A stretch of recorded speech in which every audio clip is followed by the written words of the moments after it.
Awesome. Hello and welcome everyone to the very first Cubing at Home. My name is Keaton Ellis. I'm Daniel Goodman. I hope that you guys are doing well, staying safe at home. I have my little Purell bottle of hand sanitizer right here, which probably sells for $30 nowadays, but I have this little thing. I hope you guys are Yeah, social distancing. I hope you're all staying safe and in complete seriousness. So definitely. that with that said, we wanted to give you guys a little introduction and a little welcome. So we'll go through the rules and a couple of the important things you'll need to know through the day. Yeah, so we're going to start out with a quick run through of how the competition is going to work.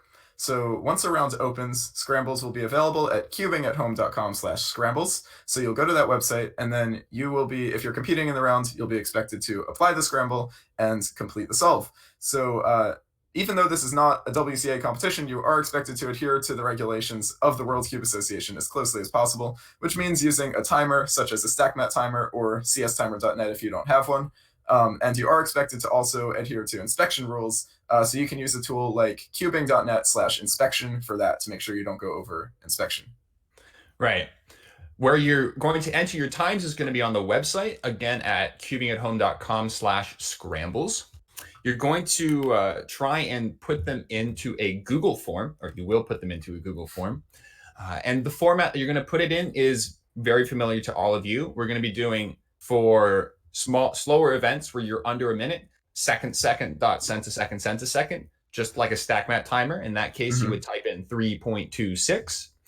And if you go over a minute, you'll have something that looks like this. You'll put in 1 minute colon 00.76. So And that's the type of format that we'll be using.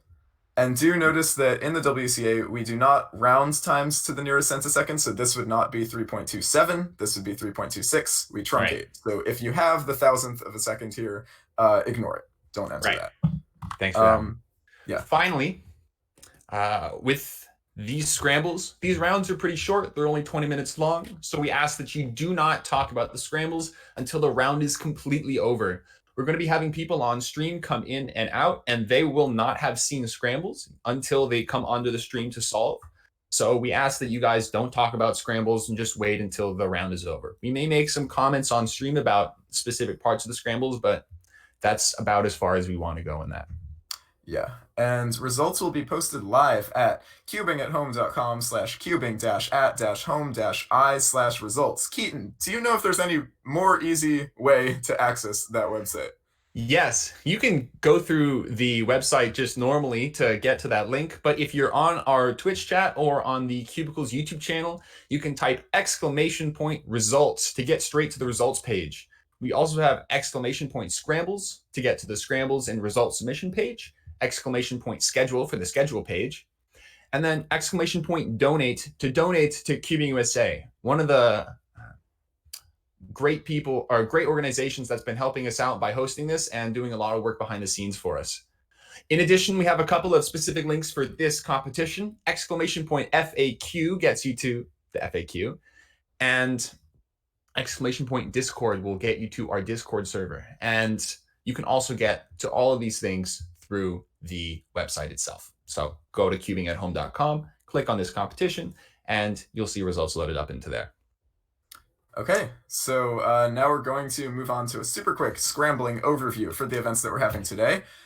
So for N by N's and Scube, make sure to use proper WCA scrambling orientation, which is white on top and green in front. And if you don't have white or green on your cube, that will be the lightest color on top and the darkest adjacent color in front. Again, that's only if you don't have white and green on your cubes. For Pyraminx, it will be green in front and yellow on bottom.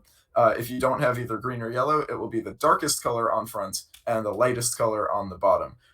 Again, that's only if you don't have green or yellow on your Pyraminx. And we're going to go over Scube real quick, scrambling for Scube, because that may be a pretty tricky one with notation. So if you're not aware of Scube notation, you'll see U, R, L, and B. So a U move looks like what Keaton will demonstrate now. It is around the top back corner. An R move goes around the bottom right corner, like so. An L move goes around the bottom left corner. And a B move goes around the bottom back corner. So one thing you'll notice is that the top front right corner will never actually change. So that corner will stay in place throughout your entire scramble. We do expect you to know scrambling notation for the other events. It's pretty simple. If you don't know it, you can look it up. And it is very important that you get the scrambles correct for all these events.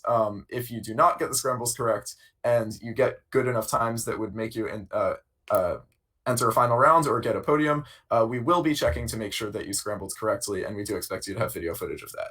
Yes, that is very important. Thank you so much for that quick overview. We wanted to do a final thing before we get started with our first set of competitors. And that is, we wanted to thank our sponsors for this event. We have two, I first already talked a little bit about Cubing USA, but I wanted to thank them again in this spot. Cubing USA is an incredible resource for cubing within the United States, and they have been really, really important in getting a lot of the stuff behind the scenes ready for this competition. So big shout out and big thanks to them. In addition, I wanted to thank the Cubicle for sponsoring this competition. We have giveaways and prizes for this event thanks to them. So first off, for the giveaways, we have $65 gift card codes that are going to be given out during the stream, 30 on the Twitch chat and 30 on the Cubicle's YouTube stream. These giveaways will be starting at 2:40 p.m. local time, so in just over 3 hours from now, and we'll be giving out 20 per hour during the final rounds. For this competition, they have prizes. There will be, for the main event, 3x3, $45 prize for first place, and then 40 and 30 for 35 for second and third. And then for the side events, we have $15, $12, and $10 respectively in gift cards. So big shout out to them. Also, we're getting our production team is mentioning that the website may be a little slow due to traffic. We're not expecting 4,600 of you to register for this competition. And I please see right do not now, give up. Yes. Keep trying on the website. If it's slow due to traffic, it'll eventually work. It just may be a little slow. Right. So please be a little patient. This is our first time doing this, so we have some growing pains. But we're really excited to host this. We've got a great list of cubers for you today, and yeah, we're very excited. A little nervous. Yeah. So one other thing that I am getting word of is that the form where you'll put your results does have +2s and DNFs if you happen to get any sort of penalty. Penalties do count at home, or at least in cubing at home. Right. So definitely include any penalties that you get, such as being off by a turn, that's a +2, or any of the other penalties that you'll find in the WCR regulations. So just please be honest with yourself and with us. With that said, I think that's all that we wanted to say in our little introduction. We're gonna be right back, and once we're back, we'll be bringing on our very first guest streamer for this competition. We're just gonna be starting 5x5 with Arian Keshishian. We'll be back in 1 second. See you soon.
Oh, okay. Sweet. Unless you're listening to music, in which case.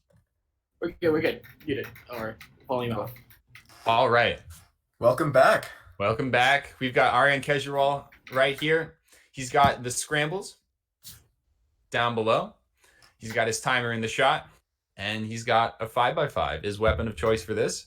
Yes, It's sir. the Angstrom Fault 5M. Would highly recommend. Awesome. All right, Arian, you ready?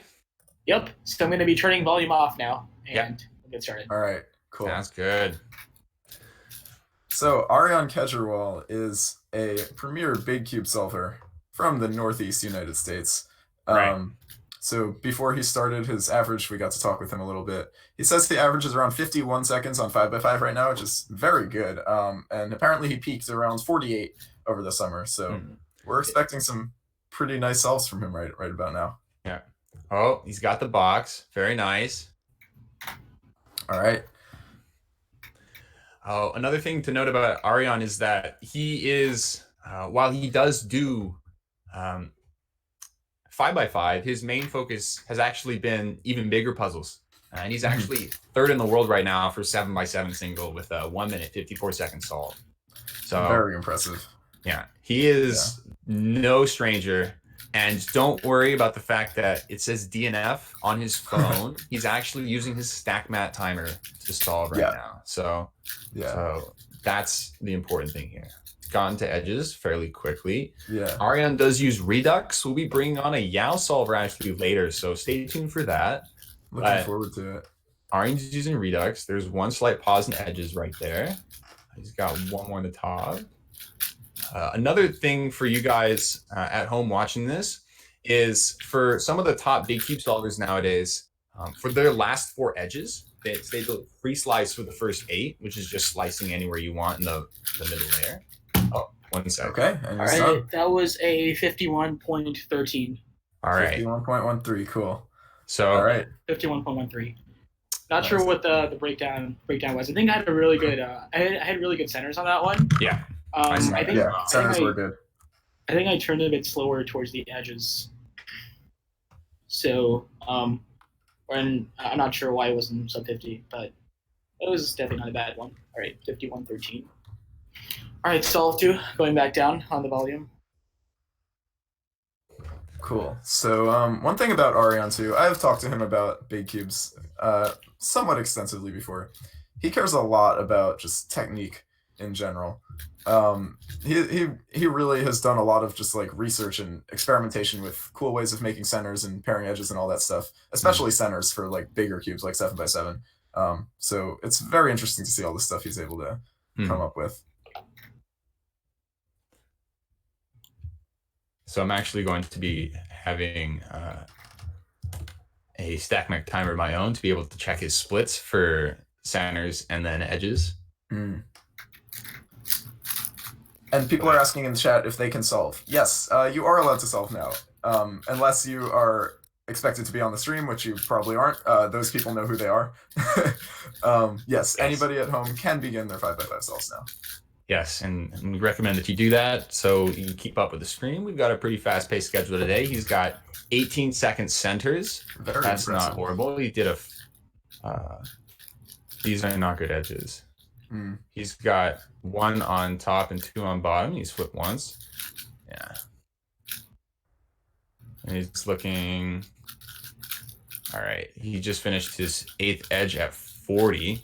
So this is going to be a little bit slower than last solve. That was a nice last 4 edges in terms of speed. A lot of big top big cube solvers nowadays have been cycling their last 4 edges. Oh, come on. Do you know the... There you go. Ooh, okay. That's a nice TGL. Solid last layer. That was good. That was 54.43. Yeah, but that was a nice 2GL though. Yeah. Did you know that was just yeah, I did. No, okay. I know. So just for context with those, so I know quite a few TGLs, but for context with that case, I think it was in 2016. I had a U.S. Nationals 2015. I think it was. Well, this is the second one I went to. 2015, 2016. One of those two. I got one of those cases on an official 3x3 solve. And like, if I knew it, it would have been like a 5 or a 6. Oh man! But I got like an 8. Wow! So I learned all of those cases that day. Oh, nice. That's a really great. That's great motivation to learn out. Yeah, yeah, for real. I was like, yeah, because I remember it was like I locked up on the U perm and everything on that self. Like it was just not fun. Oh man. Yeah, and it was still like an 8 at that time was still really good for me. Yeah. I wasn't even sub 10, but oh wow. yeah, but I would have gotten an official 5 or 6. Oh my goodness. And 2015, that's also really something to talk about too. Yeah, there were not fives were a big deal back then. They were. Yeah, it's not like they are anymore. All right. Good luck on Sol 3, Arian. Thank you, Kieron. I'm gonna turn the volume back off now. Yep. Good luck. Thank you.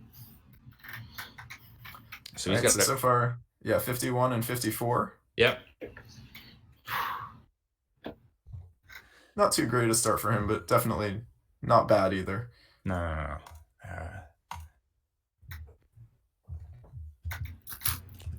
All right. And he's off. Yeah.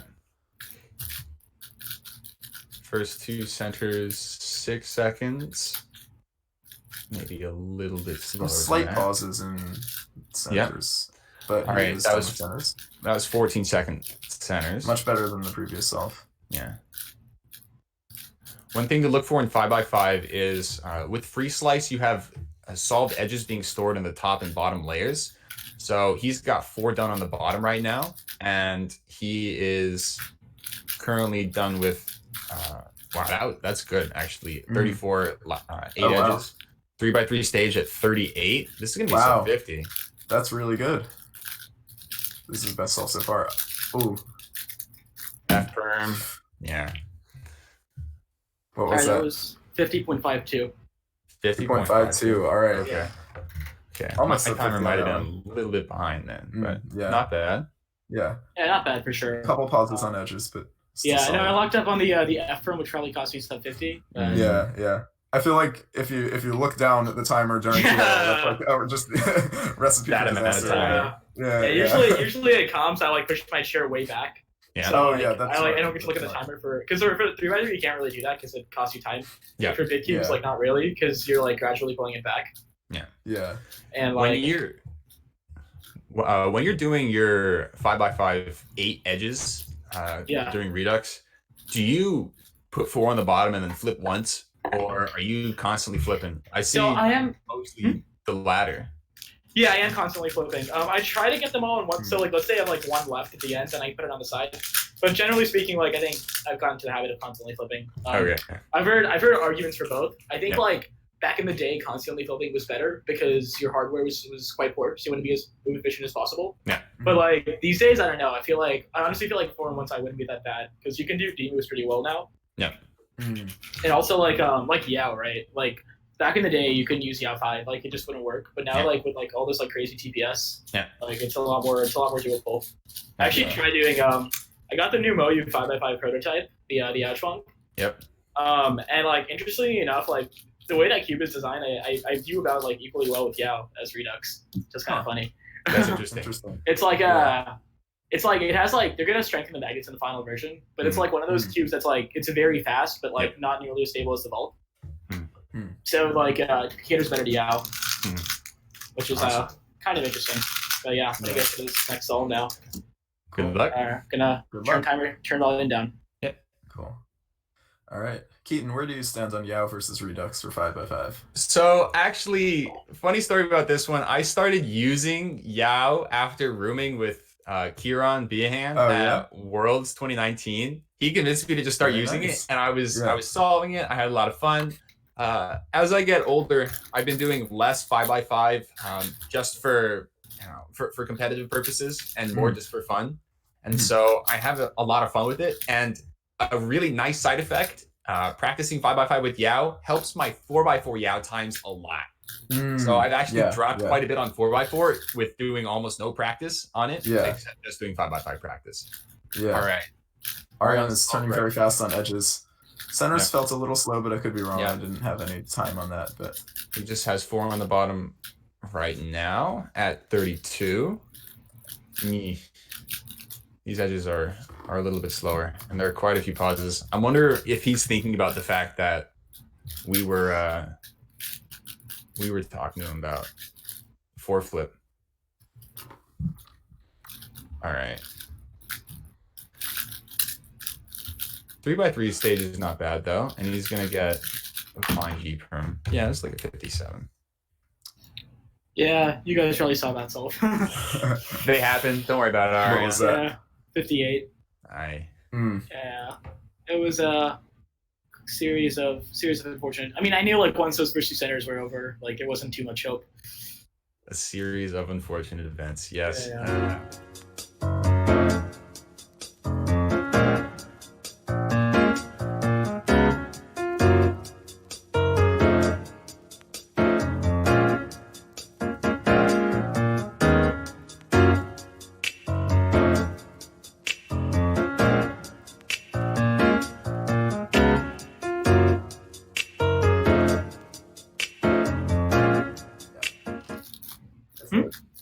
Oh, something happened.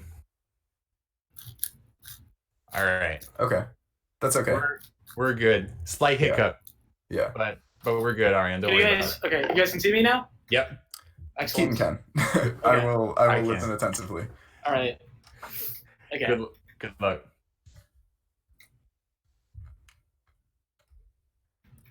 The 50 was scrambled. All right.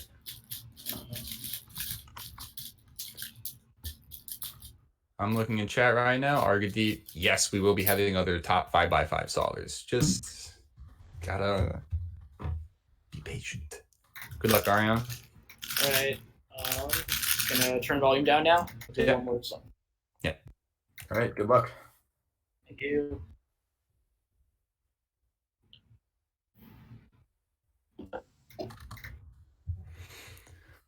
All right. Anything notable in these centers? I don't see anything really that great.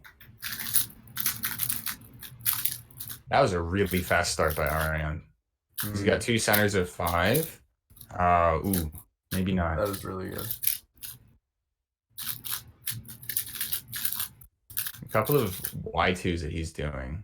Okay. Center's done at 17. Okay.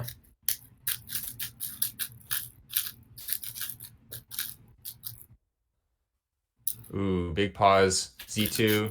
Z2. Oof. Mm. Uh-oh, Arian.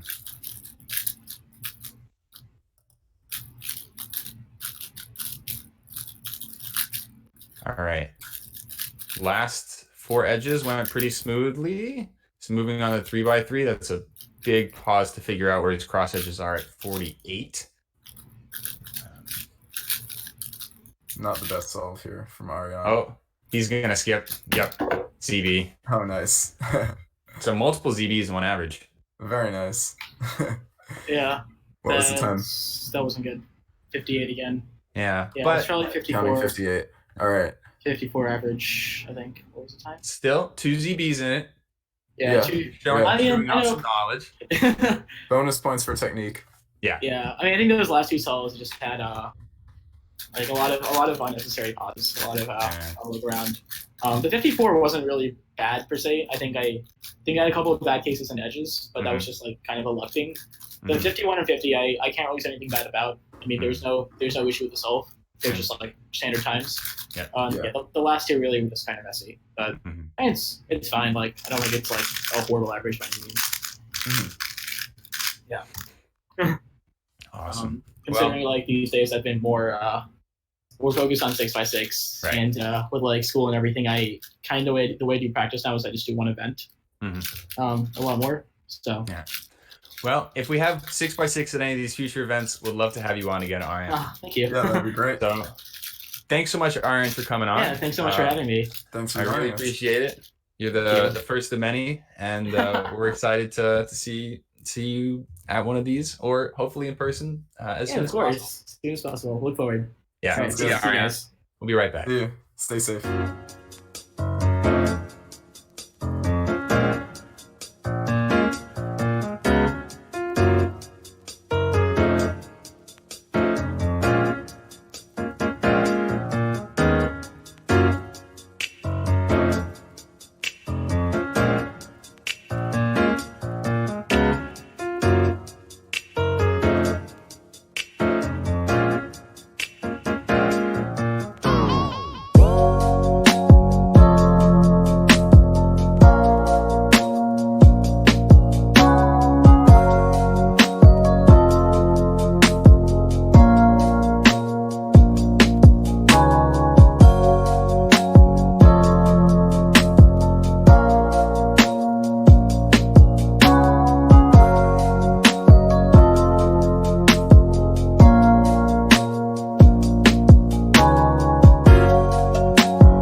Yes. So turn volume down. And we are back. Yes, welcome everybody. We now have Kieron Biahan on stream. Kieron is an Irish solver known for his big cubes and for his Yao on big cubes specifically. He's going to be turning his volume down so that he can't hear us, but otherwise he'll be doing his 5 solves in a row.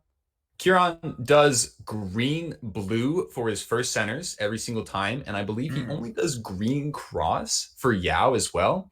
Ooh, so like you're gonna see something a little bit different from what you'll normally see with standard big cubers. So right now he's got 3 edges done. That's pretty good. Doesn't look like he's been slowing down that much. Yeah, there have been very few pauses in this entire solve.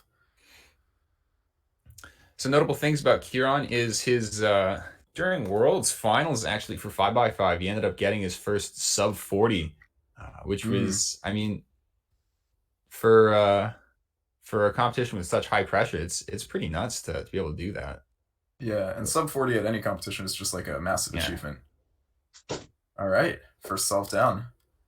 That is a 45 from Kieron. All right, that's not bad at all. Yeah, good start.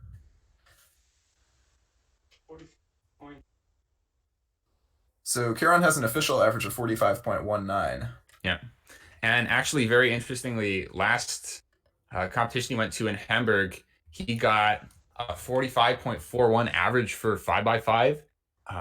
But then for the other big cubes, he was less than a second away from the European record for 6x6. And then also his 4x4 results were this was at Hamburg he got a 24.35 average for 4x4, which is his second best average ever. So even though he hasn't been breaking ERs for the last couple of weeks, he's been doing incredibly well in terms of competition preparation.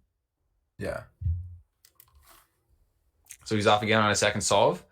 That blue center looked like it was pretty fast, although the green one is just a tiny second slower than that. So fun fact, I also use Yao on 5x5 and do exclusively green cross. Oh man. Kieron is about twice as fast as me. He's 22 on the rotation, and then 4th edge was pretty fast after that. Getting to 3x3 stage at Yao is a little bit different. You tend to get to it a little bit later on using Yao than using Redux, just because you have your cross edges already done. So comparable times will start a little bit later. J Perm a little bit locked on OLL, just about a 50-second solve. Yeah, 50. Not too happy with that one. Yeah, 50. That's fine though for being on stream. Yeah, definitely. Being a little bit nervous on this, gotta give people a little bit of forgiveness and leeway. Yeah, we did talk to him before this, and he said he was more nervous than Worlds Finals. Worlds Finals puts you under quite a bit of pressure. It does, yes. Impressive that he was able to pull off a 45 on the first solve. Yeah, and I mean, even at Worlds, he was looking for a podium for 5x5 as well. He got 4th place all 3 rounds, and he podiumed for both 6 and 7. So he's no stranger to high caliber, high pressure situations. And yeah, not at all.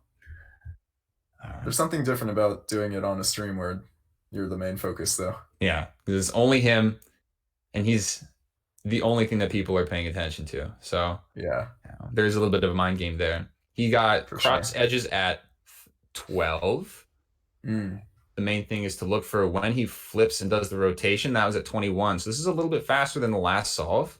That's a solid start. One thing that I do on Yao for 5x5 is I actually tend to reorient my cross pretty quickly, but Kieron doesn't seem to need to do that in this situation. And also, he got a pretty nice last 4 edges case. 3x3 stage. Didn't have parity. Very lucky. And nice U-perm for another 45. Nice. Good 3x3 stage. 45, solid. Awesome. These are, I mean, I love watching him solve personally. Yeah. It's both interesting from just a pure speed perspective, and as someone who's been trying to do a bunch of Yao practice, like it's really cool to just watch some finger tricks and decision making at a really fast level. Yeah, inspiring to see what's possible with Yao too. Yeah. Really pushing it to make it seem viable for some of the events that it was considered to be a little less viable compared to Redux, and Kieron's really been pushing that pretty hard, and yeah, for sure, he's been a real champion of that. All right, so first 3 edges are done at 13. Centers are possibly a little slow here. Yeah, the flip was at 21. All right, same as last solve, right? Yeah.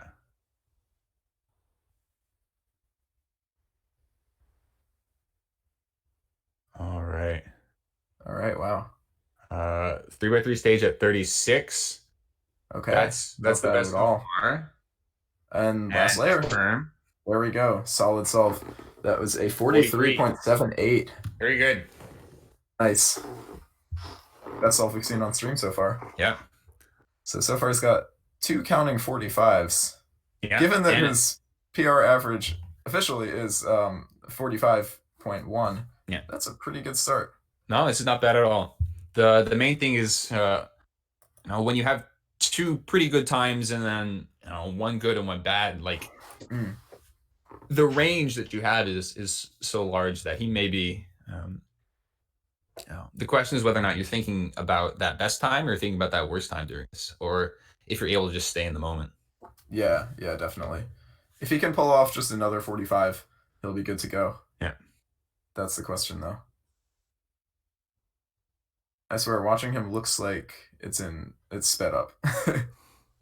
Yeah. I mean, just compared to even how I do Yao, it looks nuts. Yeah. He cross edges at 16. That's a little bit slower than the last couple of solves, but these centers are flying. Yeah. The flip at 25. Wow. Okay. It is a little bit slower.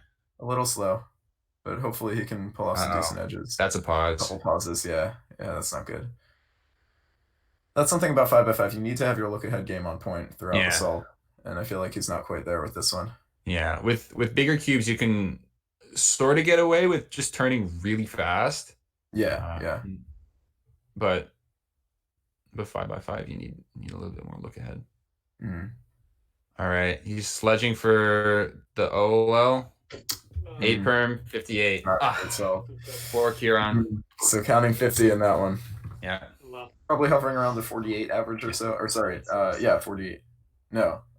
47. Yeah. So you got 2 45s and 50, Kieron. How do you feel about that average? Not good. Oh, I'm sorry. My global is like low to mid 44 now. Oh, wow. So you've improved since Worlds. Yeah.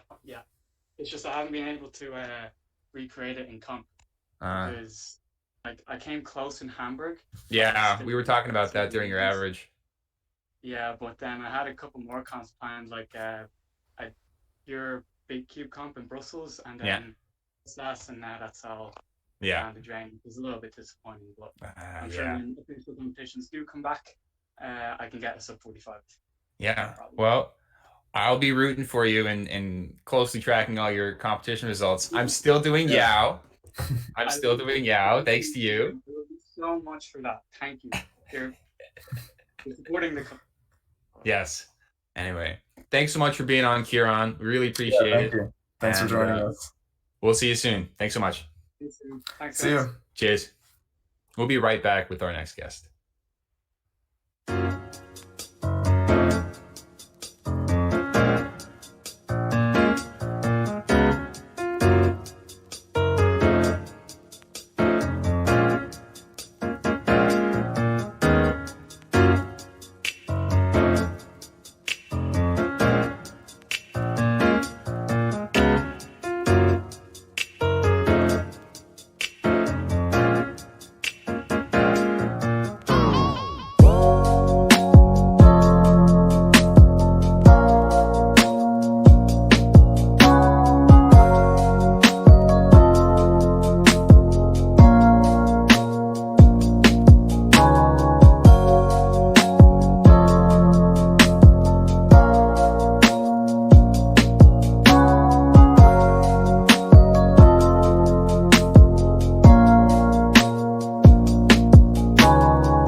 Good luck. Thank you. All right. We are back, and we have our final 5x5 guest streamer. We have Kevin Hayes. Hello, guys. I don't think I need to introduce Kevin in terms of his accolades, but we have 3-time 6x6 world champion, multiple big cube world records, and still a top 10 solver in big cubes. So yeah, I won this event once also. Also won 5x5. Right. This was back in 2011, right? 2013. Oh, I'm sorry, 2013. Anyway, Kevin has a long history of doing big cubes. We're really excited to have him on, and best of luck, Kevin. Yeah, good luck. Thank you. Let's get this first one rolling. How do I mute myself? Right, mute audio. All right. Oops. There we go. Cool. All right, so Kevin's video is actually mirrored. It actually is mirrored. So he's gonna be doing quite a few lefty turns, and you're gonna be a little confused. But don't worry, that's his right hand actually. So don't worry about that. Oh. All right. All right. Unfortunately, I cannot currently see Kevin solves, but I can hear. All right. I'll give you the play-by-play. Please do. Kevin has got he got one edge skipped on last 6 edges, or last 4 edges, I'm sorry. And he's got slice flip slice for his last one. He's at 44 right now on 3x3 stage, so a little bit slower than Kieron the 4x4 stage, that 3x3 stage. 53 to start things off. Unlucky. By unlucky, I mean I was bad. It's okay. We understand that. Yeah. Okay, here we go. Gotta read scrambles. It's so odd. Kevin doesn't do a lot of actual scrambling for big cubes. It's mostly hand scrambles. So. Kevin's most recent official average was his PR of 47.91. So on 5 average, I was so tilted that day. I've never been more tilted in my entire life. Actually, 51. That was the second most tilted I've ever been in my life. Oh my goodness! It was like 2 minutes after the world record 6x6 fell, which was nice. Yeah. We're aware of that one. I'm gonna roll this one again. Let's get a solid 2. You got it.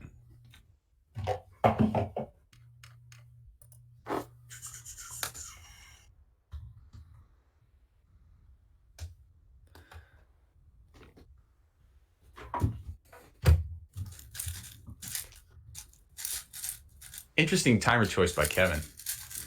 He's using a green Yutrin timer instead of a stack mat. So interesting. Yeah. All right. Kevin's gone through 3 centers right now, finishing 5 and 6. That was done at 20. So that's approximately the same time that Kieron does centers plus 3 edges. So, I mean, if you're comparing the efficiency of each person's solves, Kevin's TPS is really high, and that allows him to do a couple extra things during edges that just let him turn at an incredible level. Right now, he's at about 46 and 3x3 stage. Fairly easy pairs. T-perm. 52, 48. So that's a second drop. Hey, yeah, you can drop 2 now, right? I heard they updated the rules. Drop 2 solves, yeah. Kevin, your video is mirrored, by the way. What do you mean? Yeah. Like the stream into Discord is mirrored. I don't know if you know that. I set it up as I thought it looked like it was. Oh, it's good for you. It's mirrored for us. Yeah. Okay. I'm going to try Oh, my video problem. I can fix it real quick. I got it. I fixed it. Oh, beautiful. It's because my app does this like it's because the preview on Discord is actually mirrored. Yeah. And it's weird. So I like switched it on the thing, but then I didn't need to. All right. Yeah. Go and solve 3.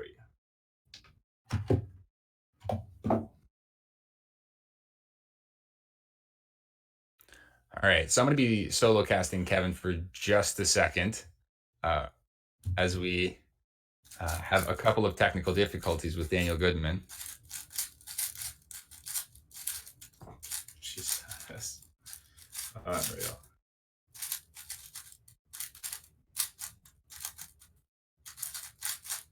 And we have adjusted our overlay slightly to ensure that we get the best view of Kevin Hayes possible. He is not Daniel Goodman. Oh, All right. and we have our DG back and in full force. Kevin's gone through 4 edges right now, it looks like. Yep, he's just done his flip at 36, and he's doing just last 4 edges right now, which look fairly easy. Yep, he's got slice, flip, slice for his last 2 edges case, which is the nicest. He's doing this at 48.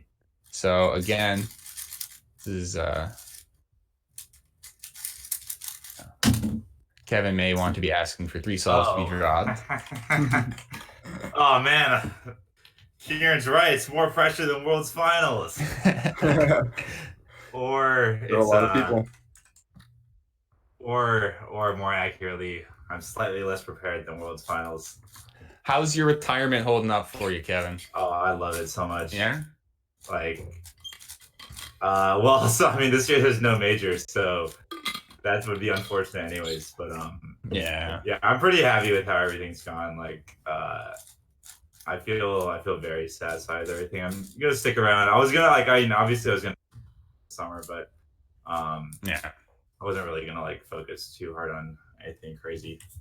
Have you been doing any big cube stuff or any stuff recently, or are you just gonna sort of ride retirement out? I don't know. Any other things? I mean, I'm not doing any like speed stuff. I want to do underwater one more time. That's my plan. Just one more underwater, but other than that, it's like kind of all I got right now. I got maybe a couple of. I'm still staying active enough, so making some vids. I'll be streaming later this week for sure. Awesome. I'll be. Let's see. Let's go number 4. Let's get a nice one here. Good luck. Good luck. By the way, when Kevin mentions underwater, he's talking about solving the most amount of Rubik's Cubes possible. Gonna be the best. Oh. Wow, this is actually garbage. Ooh, that's not good. Kevin's talking to himself during inspection.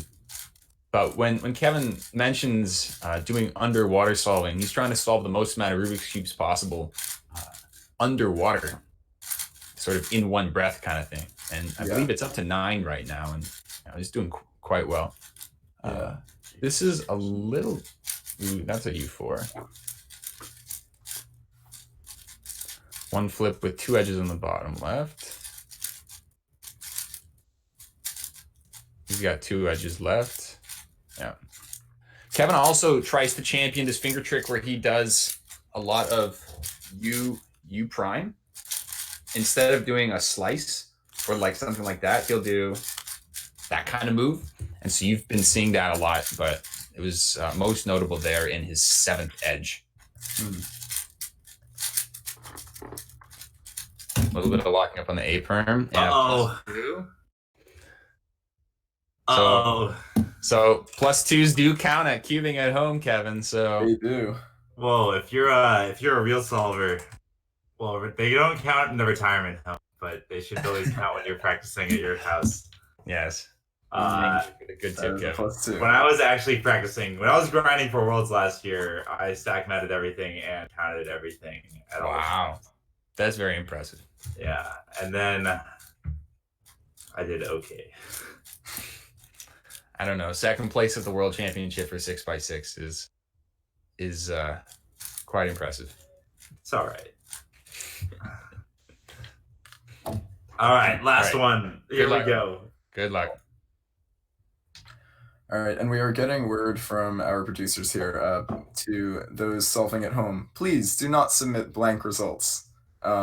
If you aren't competing in an event, just don't submit any results. If you are competing, submit real results. Thank you. Thanks so much, Daniel Goodman, for that course. Public service announcement that you just made.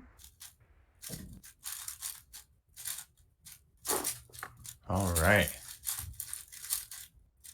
Centers seem to be doing much better than the past couple of solves. That was 16-second centers instead of the 21 that he had prior. So while the best solve will not count in his average anymore, there is still room to get a really nice result here. He's got not slice, flip, slice, but still doing 3x3 at 42. So, and he's going to get a U-prim. Nice. Oh, I did it. Nice. Nice 48 to end it. There we go. Oh, Awesome boy, look results. at that. Very nice, very nice. All right. My average here? 54. Oh, boy, 54. 37. Woo! That's 2015 times. Well, it happens. There's quite a bit of pressure on this, as you mentioned. So, I mean, sort of. In a different way. yeah. Anyway. Thanks so much, Kevin, for being on. Thanks for having thanks for me. joining us. Yeah. And we'll be back with square one in just a second. So hold tight with us. Thank you, guys. Yeah, thanks.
Awesome. Cool. We're back, everybody. We're We back. just finished 5x5.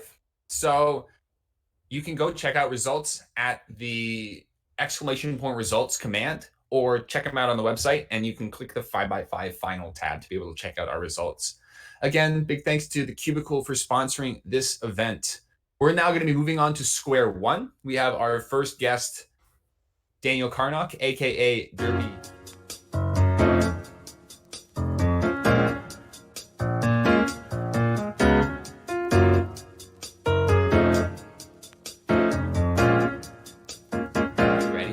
All right. If you want to lower your volume so you can't hear us while we commentate yourselves, that would also. I will take my headphones off. Should I like commentate in between solves or just go for the full 5? Feel free to.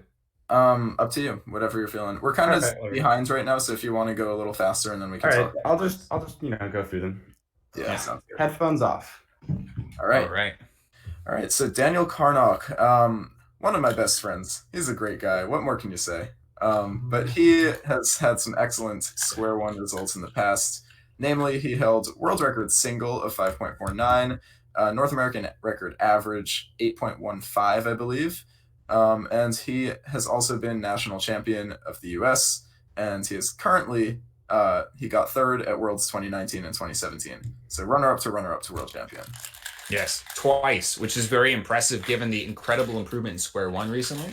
Yeah. So the fact that he's turning fast, had this doing well first off, 9.34. solid with a 9.34. 9.34. Okay. So for new viewers who've never seen someone or don't understand how square one solving is, All right. Next solve. the way that you solve a square one normally may give you parity, which is where you have two edges on the square one swapped. You never see this on 3x3, but you'll see it on a square one. The reason why Daniel Karnock is flipping the cube over and over again and sort of check, is he's actually going to completely avoid this by doing cube-shaped parity, which helps save a ton of time during the solve and make his results much more consistent. Nice. 8.08. 8.08 from Bob. Daniel Karnock. Bob. Better EP. Bob. Yeah, so parity, if any of you have solved square one before, you'll know that parity is a very long algorithm, and any algorithm that involves parity in it is also very long. So his final step for solving the square one is going to take way less moves because he is able to avoid parity like that. Right. And consistency is also a big thing. Mhm. The standard deviation and the amount that his solves vary, and anyone's solves varies. Once they learn CSP, cube shape parity goes down considerably. 8.32. Solid. These are reasonable times. Yeah, these are quite good. Low 8s are always a good thing. Mm-hmm. One of the big things about this is pretty much everyone who wants to solve square one at the top level nowadays is going to be using cube shape parity. So everyone we're going to be bringing on uses this technique. And so you'll see tons of counting. Yeah. And essentially Another how thing- you... Sorry, go ahead. Oh, hold up. I want to watch this solve. Okay, yeah. This is... Couple pauses. Yeah, this is a little bit slower. 9.90. Yikes. He did 3 algs after he did That's okay. after he did orientation. Last solve. Yeah, another thing about Daniel Karnock, though, with square one is his ability to do PBL, which is where after you've oriented both layers, as in getting all the black pieces on one side and the white pieces on the other, he can often solve it in one algorithm. Not all the time, but he is in the process of learning that, which is very impressive. Yeah. That was not a PBL there, but that was 2 algs. 46. 846, Okay. solid, even with a couple lockups there. Volume back on. And I'm back. I bet. Hello. Oopsie. That is an 8.71 average. Must be in the form M. Wait. Oh, it should be 08.46. Very solid. Wait, what? That doesn't make sense. Can you hear him? Hello? Can you hear me? Yes, we can to submit results. I cannot submit my last solve for some reason. 08.46. Oh, I know, I got it. Never mind. Awesome. All right, cool. All right. So that was pretty nerve-wracking, honestly. Yeah.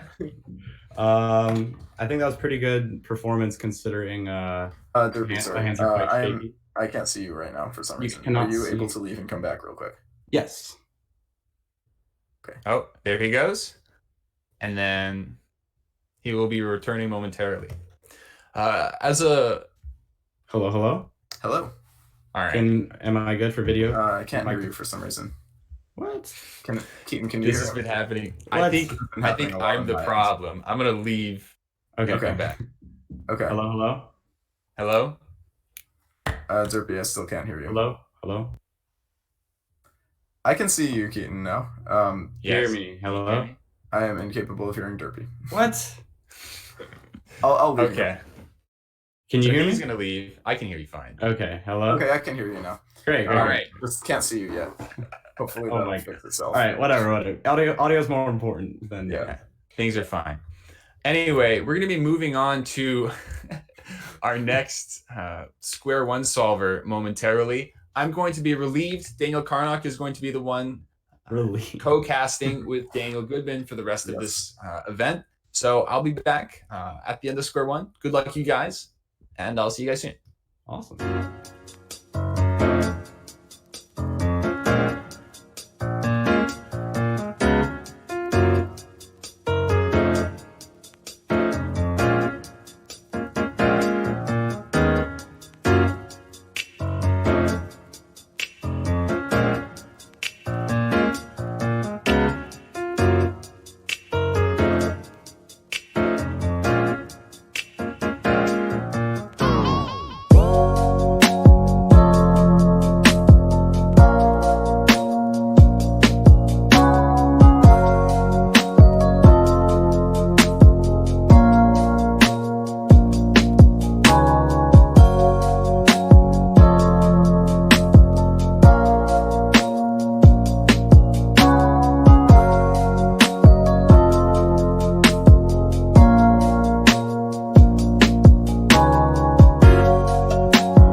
And then do my solves and then unmute.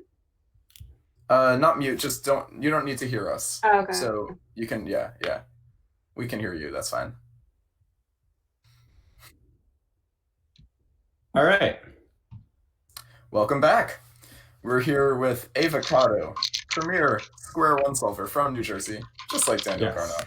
Mm-hmm. Welcome to the stream, Ava. I think she can't hear us currently, so we'll talk with her after her average. Yeah. So she uses CSP, Mhm. and I think she uses a different kind of tracing than I do. I use blind method, and she used Kale's method, which is different. So there's a different kind of counting going on there. A little bit of locking up here. It seems to be doing her steps pretty well. That is a 9-2, 9-2-6, I think. Right here. I'll check when it comes up on stream. Mm-hmm. Solid. So Derpy started out with an 8.71 average, so that's not quite gonna cut it, Ava, but that's okay. I don't know. I feel like someone's definitely gonna get a sub 8. Mm. Like Vincenzo or Aiden. We shall see.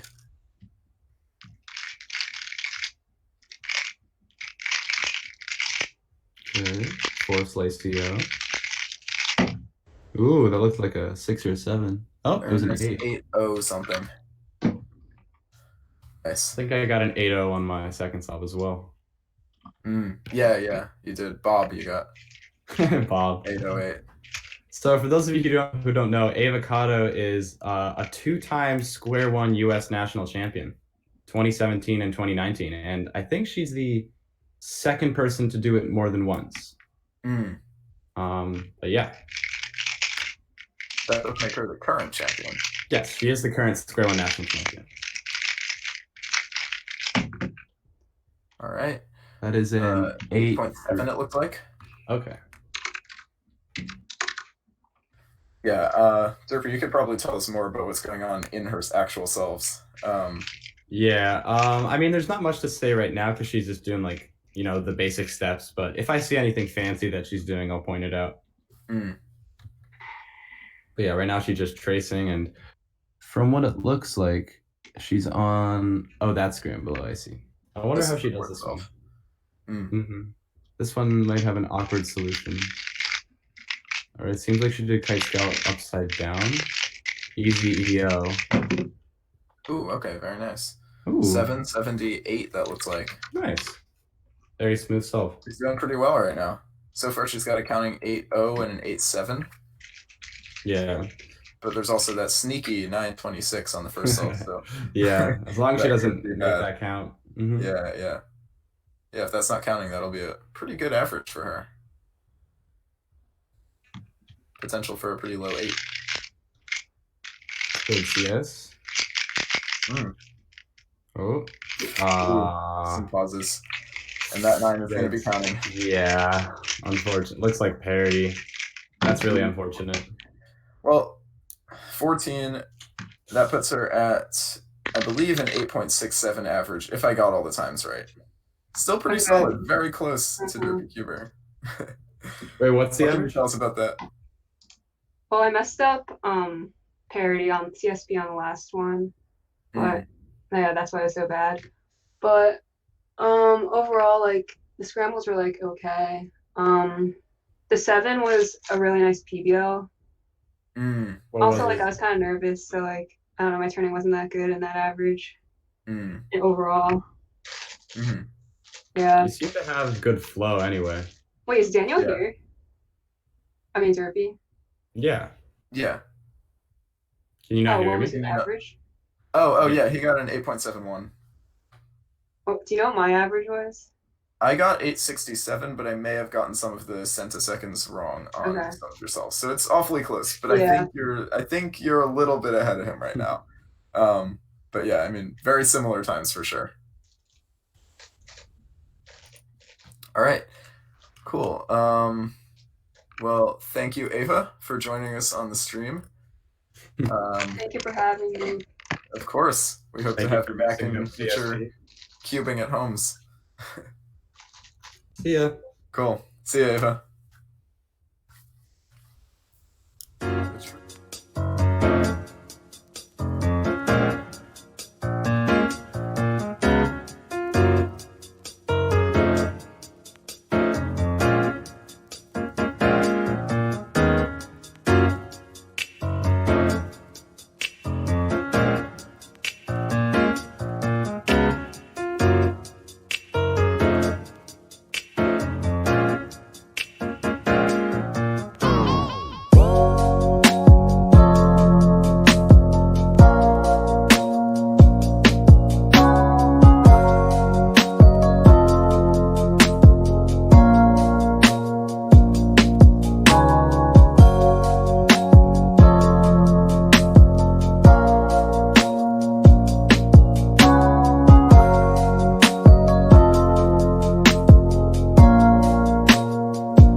Bartlett. All right. Our current competitor. Mm-hmm. He is the world champion, 2019 world champion in Square One. Also second on the psych sheet for Square One. And I believe North American average. holder. Yep. Yeah, and he's had it for quite a while. Mm. He's been the consistent holder of that. He was the first sub-8 average in North America. Very impressive. And he has insane SPS. Like, it is godly. For those who don't know, SPS is the Square One equivalent of TPS, slices per second. Yep.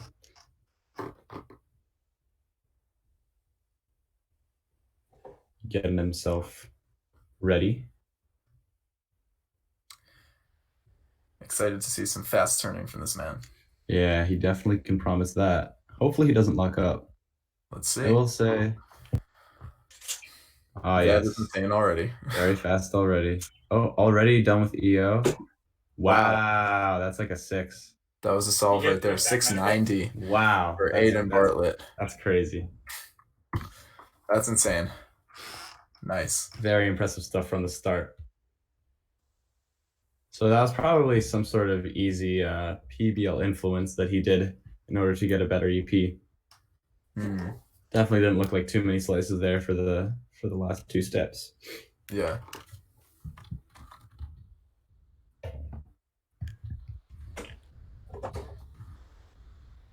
Sorry to the chat. It is showing Derpy as Keaton Ellis right now. Derpy is not Keaton Ellis. He is. I am not Keaton Ellis. But some days I wish I was Keaton Ellis. Who doesn't? I mean, Keaton Ellis is just a role model for everyone. Yes, he's a good guy.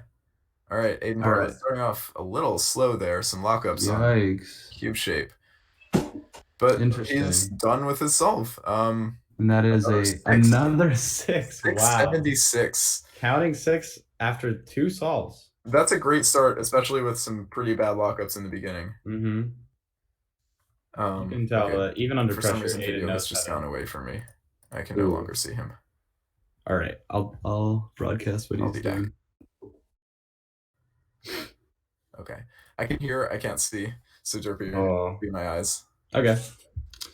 This should hopefully go away after I leave. For the next event, I'm going to switch my computer, so hopefully I won't have any problems in the future. So yeah, Derpy, please tell me. Oh, I can see him now. Great. Wow, that's excellent. All right, he's tracing right now. He is tracing. And okay. Beautiful cube shape. Very nice. Beautiful. And EP looks like. Ooh, lockups. Maybe looks like an 8. Some lockups there. I'm guessing an 8. Oh, is that a +2? Looks like not a +2. That is a 946. Ooh. If that counts, that's gonna hurt his average real bad. Yeah. We have seen better solves from Aiden before, but that's okay. Literally the last 2 solves. Yeah. I mean, he is definitely a very talented Square One solver. Oh, absolutely. That 9 should not make you think any worse of him. He is extremely talented. I would definitely put everyone. I definitely put him in the top 3 Square One solvers in the world right now. That is insanely impressive. He's definitely like one of the top 3. And the first one on our stream who's not from New Jersey. Which will be a running trend. All right, he's tracing right now. Getting his hands all dry so that his hands don't slip while he's holding the cube, because that's very possible, especially during Square One. You do not want a sweaty left thumb for Square One. Very good. Good solve. Nice. That is a 773. Wow. So he's guaranteed a low 8 average at worst, I think. Yeah, definitely. So he's already beaten me and Ava just by the first 4 solves, I think.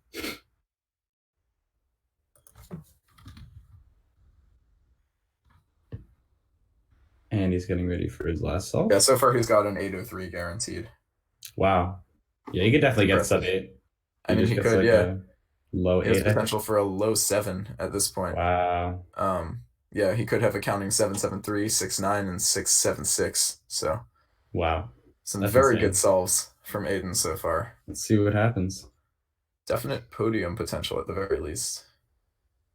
Possible win potential if depending on how the other top solvers do. Yeah. And he's off. Fast turning as usual. EO is done. With Aiden, I'm just always impressed at when he's done solving. He seems to just be done faster than I expect. Aiden, what was that last solve? 951, really bad. 951. All right, so that is an 803 average. Nice. Solid.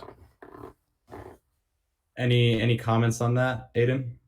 Yeah. What? Like any comments on that average? Well, I mistraced the last solve, so I'm pretty disappointed about that. Definitely was more nervous than I was expecting to be, I'd say. Yeah, that's what happens. It's weird, yeah. It's really weird being at home, right? So. Yeah. Hey, that's the cubing at home effect. Yeah. Yeah. Still a solid average. Definitely. We'll see where that places you. I got something. What was the average? You know? 803. Assuming I calculated correctly. Yeah. But that's the best we've seen on stream so far, so congratulations on that. Okay. Well, nice job. Yeah. Thanks for joining us, Aiden. See ya. Thanks for having me. Yep, of course. See ya, Aiden. Okay, see you.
All right, we're back for just a second. We wanted to let you guys know that results are up. If you can go and check the results using !results in the Twitch and YouTube chats, or you can just go to the website and click the results tab on the right. And we are moving on to our next event, which is 4x4. Yay! Who's first up for 4x4, Daniel Karnock? First up for 4x4 is world-class 4x4 solver Bill Wang. Both sighted and blindfolded, I believe. Yes. He's podiumed the last two worlds for blind as well. So we'll be right back with Bill just after this. Stay tuned.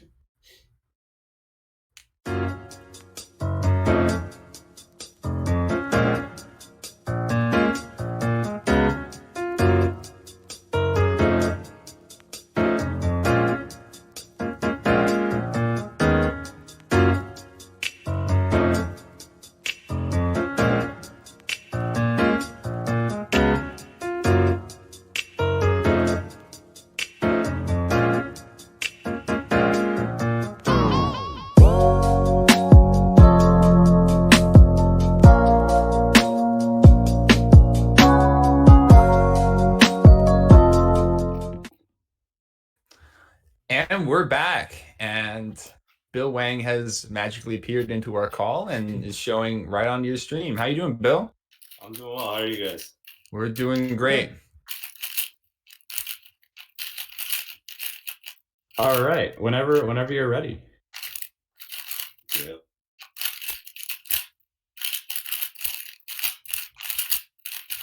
Just make sure to not hear us when you're solving. Yeah, so mute us. Sounds good.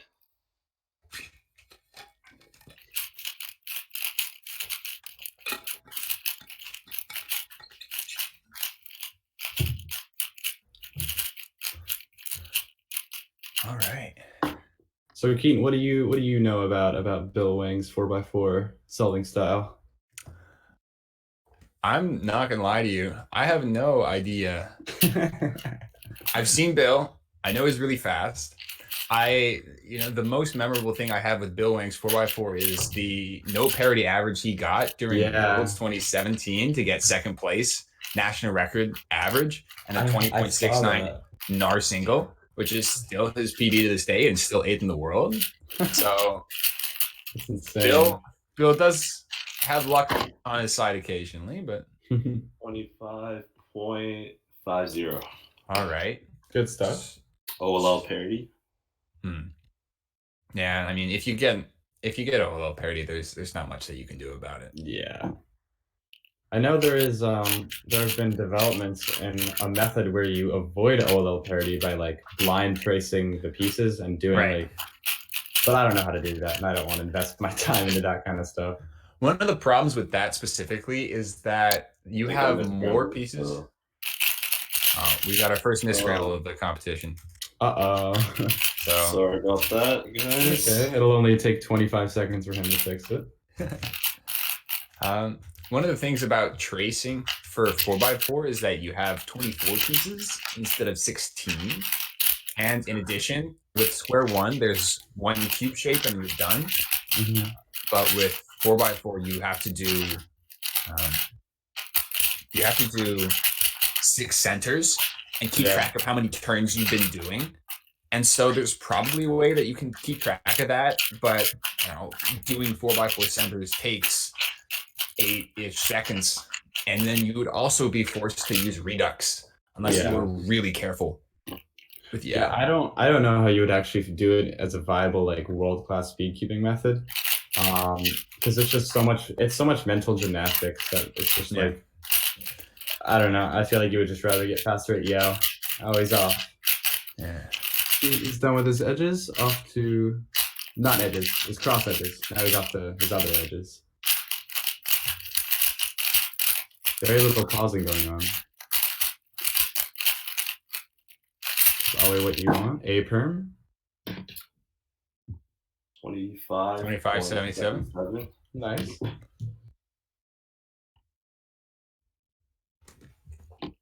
So I've noticed Stanley in chat mentions that OLL parity avoidance on 4x4 is, quote, 100% viable. So if anyone would know and would be able to implement that, it would be Stanley. So his opinion is very, very influential here. We'll actually have Stanley on the stream later today. So we can ask him about that when he comes on for Blind. If Stanley Chappell says that something is doable in the future of speed cubing, it probably is. So I trust his opinion.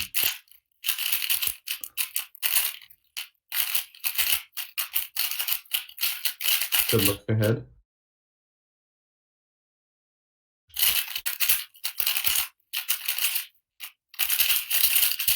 Oh, KO parity. Another A pair. 25.22. Very consistent. Wow. The total difference is 0.55 between. That's really surprising considering this is 4x4 and you have parity to throw off your consistency.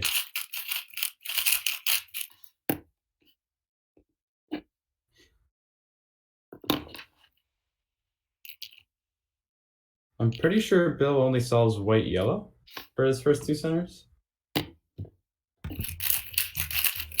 Yeah, I mean, it's fairly standard for 4x4 solvers to focus on just a couple of different colors, even if you are color neutral. So Bill, in addition to his 4x4, which we're bringing him on for, is incredibly good at 3x3, where he's color neutral, and has a 476 single and a 625 average. So Art perm. Art perm. 25.8. Wow. All right, I'm gonna That's go on a whim and guess that it's a 25 average. Incredible consistency. Wow. Especially on an event like 4x4. Yeah, and as fast as this, like, that's hard to remain this consistent for this. Yeah. Right.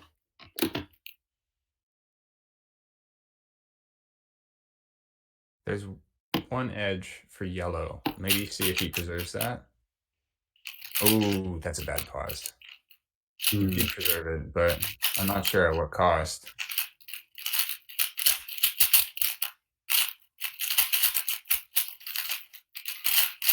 Yeah, by the way, chat, we are aware of the slight delay in Bill's video. So, yeah, sorry about that. Yeah, it does happen. We are doing things online. Nice. No parity last layer. 48. That was what? 27.48. Okay. So that's all. I guess it didn't matter. You got a 25 hours regardless. This is very consistent. Yeah. Yeah, it was I think pretty good parities average, but turning wasn't the best, but still all right. Pretty consistent, not too bad. Awesome. Yeah. Is there any solve in particular that seemed to flow a little bit better, or I mean, I guess if they're all the same, things are. Second and the third solve were quite good. I made a edge pairing mistake on one of them, and then I think the third solve, the last layer was kind of bad turning. But awesome. Well, we'll hope that average can put you into finals, and if you do get there, which I have very high confidence for you, we'll see you again there in the head-to-head finals. Awesome. All right. Thanks so much, Bill.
And we're back. We've got 4x4 solver Max Shao here. Max is noted for being one of the youngest solvers in the top core of solvers in the US and is part of a trio of really young solvers in the Northwest.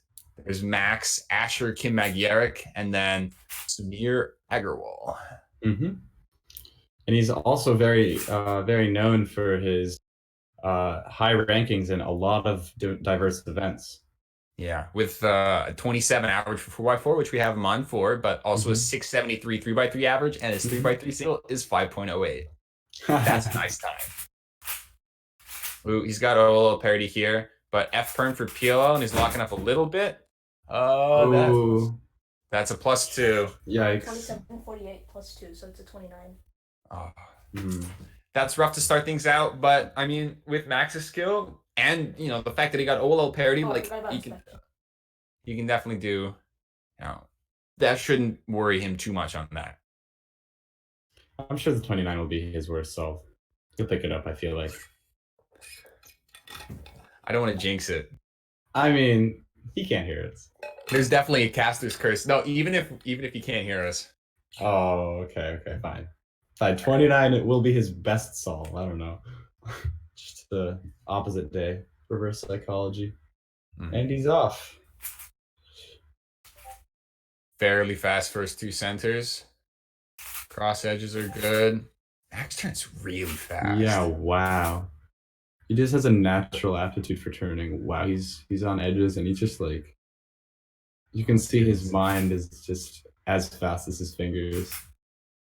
No OLO parity this time. Oh my goodness. Look at this. It takes a long time to recognize that PLO parity, though. Yikes. 32. Yeah. 32, 67. Yeah, I may have jinxed it. So when you're turning that speed, you do tend to sacrifice a little bit of look ahead, and if you can get the look ahead down, I mean, you can turn as fast as you want, but sometimes you do sacrifice a little bit of that look ahead, and sometimes your solve time suffers a little bit. But also, I mean, people can get nervous. Oh yeah.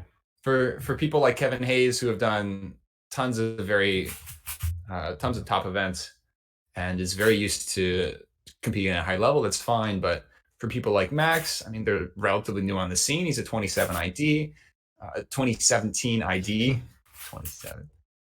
You do have a little bit of growing room in terms of getting used to pressure in large scenarios. And I mean, even with experienced competitors like Kieron earlier, we saw people got nervous. Oh, he's got no parity at all. Last turn took a second, though. And that was... Okay. Nice. So a 27, a 29, and a 32 so far from Max Xiao. Things are fairly good. Yeah, it's weird. Even though this is like the most comfortable cubing scenario you could be in at home, it's still nerve-wracking. You're still nervous. Well, I think it's fine when you don't have 2,500 people watching you. Well, that definitely. And the knowledge of that in the back of your mind that if you make a mistake, a lot of people see it, but it does happen. Of course. All right.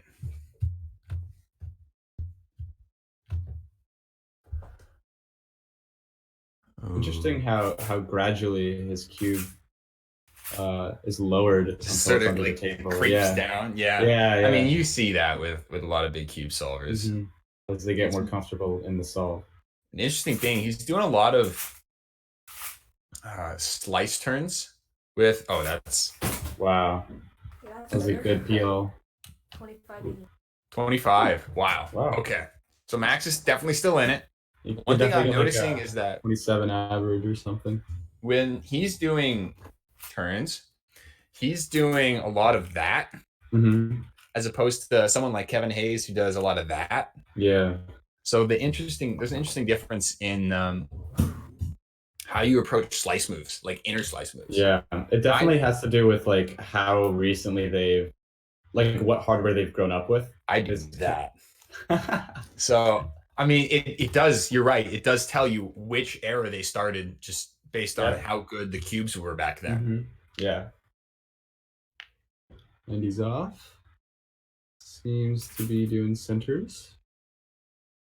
Wow. It's very interesting. There are a lot of fast turners who don't move the cube around as much as he does. Like it definitely like wobbles and rotates as he turns it. Like he's got PLO parity. 30, 31.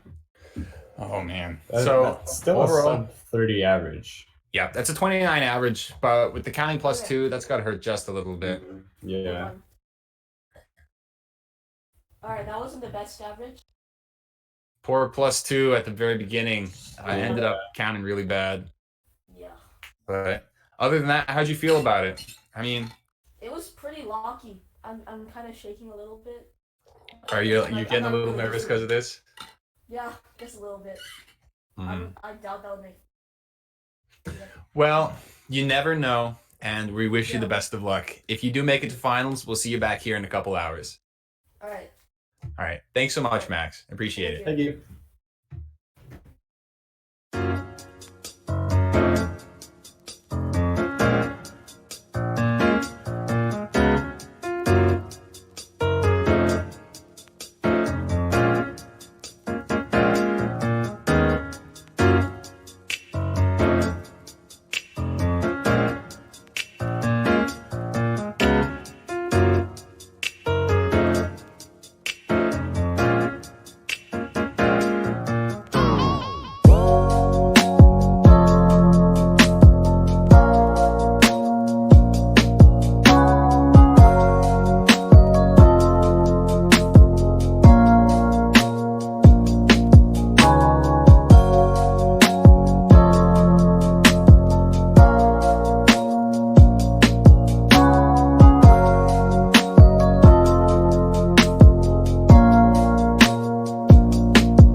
And we're back. You can't see his head, but we've got a world famous 3x3 and 4x4 solver. He's Mats Valk.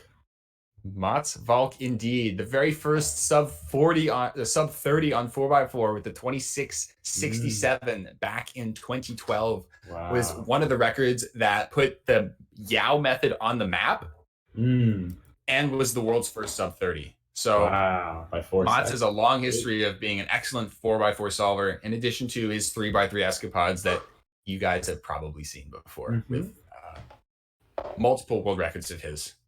And you may have even heard of a little cube called the Valk that Mats himself ensured was of the highest, utmost quality.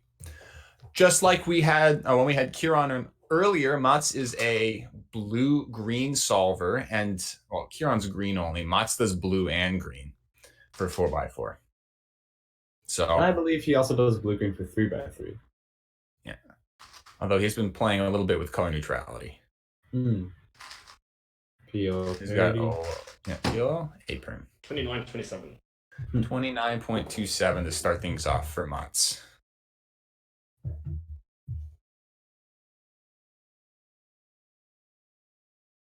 Man, I remember when his 5.55 single was broken in 2015. That was legendary. With Colin. Yeah. So I started when 5.66 was actually the world record. And so watching and learning about Mats breaking it was, I don't know, just nuts to me. And the fact that he's been able to consistently stay at the highest level for so long. Yeah. I mean, he made and got fourth at Nats this year, and he was +2 away from winning it. So very relevant for the past 10 years. Mm-hmm. Just it's nuts to see someone continue cubing at that level. He's really pushed things really, really far. For sure. He's definitely improved a lot of the cubing meta with VLS and other last slot methods that he's generated. I heard 28, but not the decimal. Yeah, I did not hear the decimal either.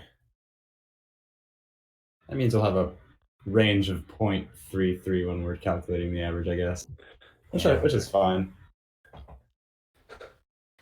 Good improvement by Mats. I noticed that instead of doing a VLS, it was VLS, it was a CLS on that last solve. He ended up just doing the triple sexy into the OLL or into the ZB, which for someone like Mats in that position, you need to be able to decide between whether or not you go for the OLL skip or if you insert and do the ZB, and sort of being able to balance which one you go for is something that takes a lot of time and is very case specific.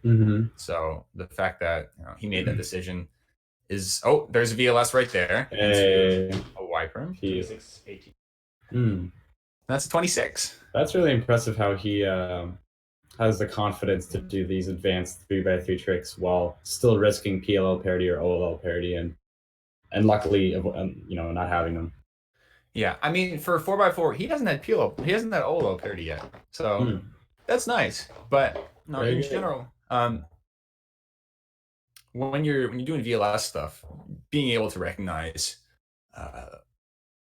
whether or not you have parity during your last edges is fine. But your point is definitely right for ZB. So maybe when you know the VLS for 4x4, it's better. Saw when he did that D2. He was doing a nice wrist turn right there. That's a product, what we were talking about earlier, a product of how you learn how to solve. Because cube hardware, there's a little parity. Cube hardware used to be much worse. Sexy sledge into our 28, 38. 28 by Mods. So he's guaranteed a 28 average. It's interesting because those wrist D2s are all definitely a sign of his age and of his how long he's been cubing. You should say of his experience. Of his experience. That's my bad. But I will say that wrist D2s are very useful in other events. Like in Square One, they matter a lot and are much more optimal than double flick D2s. Yeah, but you get a little bit more pressure on the D layer on Square One, whereas with 3x3, it's I guess the pressure is all on the outside of the cube as opposed to like needing to do that wrist turn to be able to turn because the piece connection is on the center. These are not good edges. This doesn't look like a sub 30. No, skip G perm. 29.8. 29.8. So he brought it back. It's fairly impressive 5 months.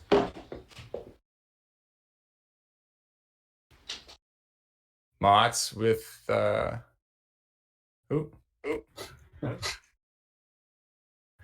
Mots? Hello. Well, let's see. So that was a 28.88 average. How'd you feel about it? It was fine. It's fine. I mean, nothing too special, nothing good, nothing bad. Look at it was fine. So I think that should be just enough to make the finals. I think.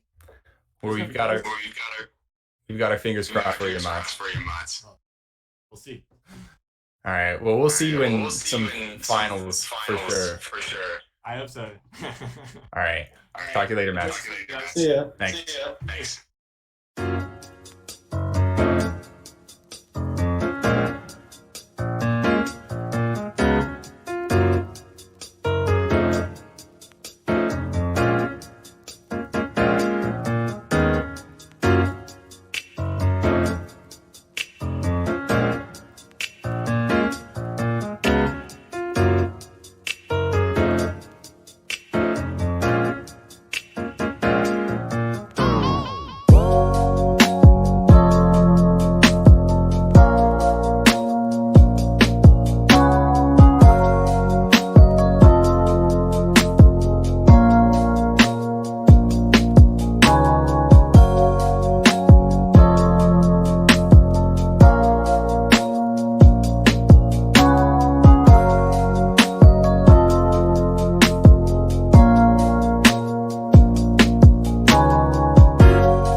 We are back. We're back. We have a new co-caster for me. I've got Daniel Goodman. Hello. DG. I'm back and better than ever. And with us on stream right now, we have Chris Chi, who is going to be doing Scube for us. So this is our official change to Scube. So make sure you go out and start doing your own Scube solves if you haven't done those already. Please do. And Chris Chi, you are ready to go whenever you're ready. Good luck. I'm just checking something on my phone. Give me a sec. Yep. All good. All right. I'm good. Good luck, Chris. So Scube is a very scramble-dependent event, Daniel Goodman. Yes, and a very fast event at that. So we should be expecting some extremely short time. Like that one. 361. Yeah. 3.61 for Chris Chi. Yeah. Instead. So in terms of Scube development, to my understanding, the way that solves happen is you do a layer and then you solve the rest of the puzzle. So that's how I understand it as well. Really a two-stage process. And Chris Chi is noted for very recently breaking the North American record for average with 244, and also having a 144 single during that. Oh my goodness. Ooh. There we go. 232. Yeah. That case was very good time. That was a double sledge for his I don't want to say last layer, but for his the not first layer. How about that? Yeah, I'll say last layer. The rest. Yeah, yeah.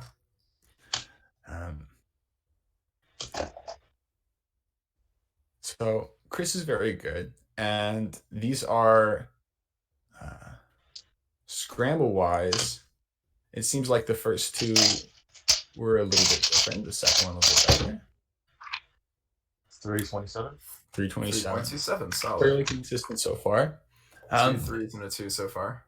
With the solving method for Scube, you really only have two different things. You either have a sledgehammer and hedge slammer based method that's Sarah's advanced, where you just do sledges and hedges until it's solved, and that can give you up to 5 sledge cases. Or you have NS, which is a method where you do the entire layer in an algorithm-based approach instead of a sledgehammer-based approach. So those are the two main approaches. 324. Sledgehammers 324. Yeah. So sledgehammers have the advantage of being extremely fast to execute. At least one sledgehammer is. Right. Sometimes it can be difficult to do a few in a row, but fast people have developed some insane finger tricks for that. Yeah, there is a finger trick where you have a re-gripless double sledge, where you do a modified Polish sledge into a Polish sledge, which is the main way that you finger trick Scube. So Chris right now has 3.2, 3.2, 3.4, and then a 2. And so, yeah, I mean, he still has a chance to be able to get sub 3 here, but just barely. Oh, not quite happening. Bad. He had 5. Yeah. Likely misrecognized something there. 671. All right. That is a 3-second average. How you feeling about that, Chris? Yeah, on that last solve, I had a 3-move layer somewhere, and then I lost it in inspection. So. Oh man, that's rough. And then I was reaching the end of inspection, so I just did something and got a bad case. And, yeah. Gotcha. Yeah, and the other solves are the rest of the average they're all right. They're all right. Cases were okay, and my training could have been a little better, but I haven't practiced in a really long time. So. Okay. Was that NAR sort of out of nowhere then? The 244? Yeah, it was really out of nowhere because I took Scube seriously a few years ago, but then I sort of gave up and moved on to other events, and then in the couple days leading up to the comp, I was practicing and I was averaging 3.3, and then I got the most ridiculous scrambles ever and got a 2.4 average. So oh, congratulations for that. Yeah, congrats. Yeah. Anyway. Yeah. But then Carter took it, who deserves it way more than I do, because he actually practices Scube a lot more than I do, and it's way faster than me at home. Well, we'll actually be having him on in just a second, so yeah, that's a very good segue. See how he does on these. Yeah, thank you. Anyway, all right, I Chris, appreciate the time. Thanks so much. See you. See ya. See ya.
All right, we are back. We're back for more Scube.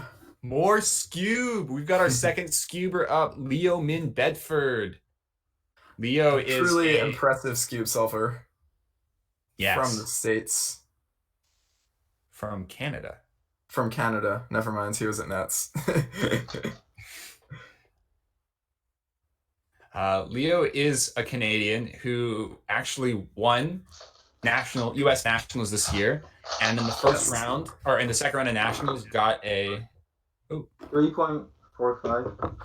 345, solid start. Skewb moves so fast. He got a 247 average in the second round, which was North American record, and he has NAR single, which is 0.97. Nuts! I can't even do a sledgehammer that fast. Yeah, it's crazy. All right, second he's solve also right now. about equally good at Pyraminx. His 13th for Skewb and 14th for Pyraminx in the world. Wow. 3.15.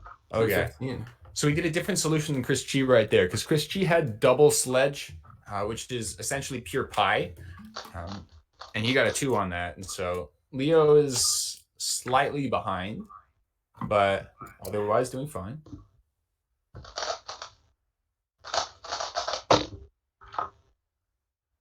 $2.96 and $2.96 like that for Leo. Just like that. Continue. So similar start to Chris Chi, a 2 and 2 threes. Yeah, but every solve is better than the last, which is impressive. That is a good streak to have for sure.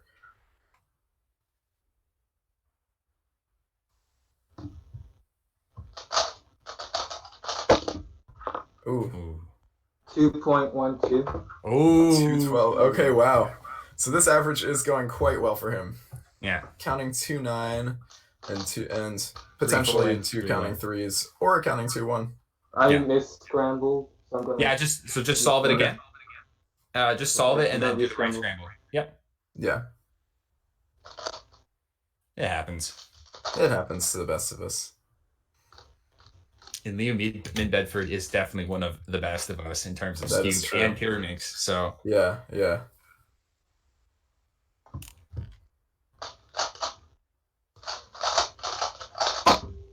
Ooh. 3.53. All right, so counting 3-4, 3-1, and 2-9. That's gonna give him a 3-1 average. That's pretty good. Yeah, that's very solid. Awesome. Thank How'd you. that average go for you, Leo? It was okay considering the nerves. Could have been better, but. How do you feel nerve-wise compared to other big competitions you've been at, like nationals? Like, do you feel more or less nervous compared to Nats finals? Less, but I would probably normally feel more. I'm just really tired because it's like 2 a.m. Yeah. Oh, that's right. Yes. Yeah. Thank you for doing this, even from Japan. Yeah, thanks so much. Yeah, I wanted to do this because it seemed like a cool idea. Wait, what was my average? We didn't get the exact time, but around a 3.1. Yeah. Okay. We don't have the exact time on us, but yeah. Congrats. Okay. Thanks so much, Leo. I appreciate it. Yeah, thank you, Leo. No problem. Thanks for letting me be on the stream. All right. Of course. Good night. See you.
And we're we back. are live, and we have Michał Żywuski, Polish cuber known for Scube and for 3x3, and is overall one of the best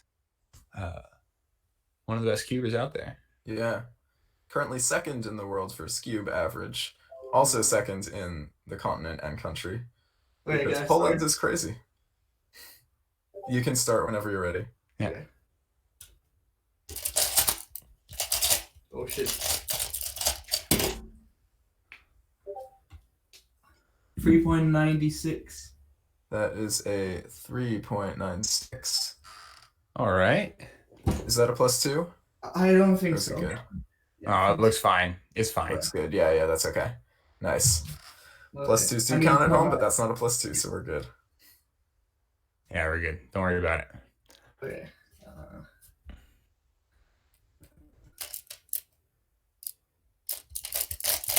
Yeah, alright. Second solve.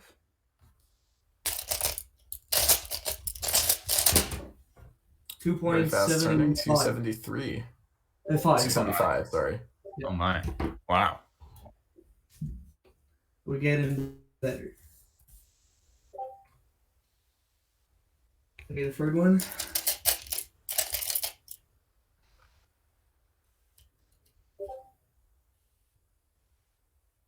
Alright, getting ready to start his third solve.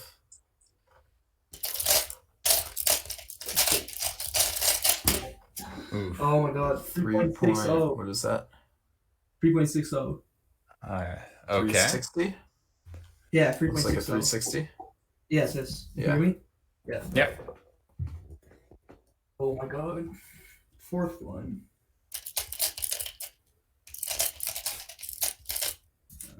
It's a pretty solid time so far.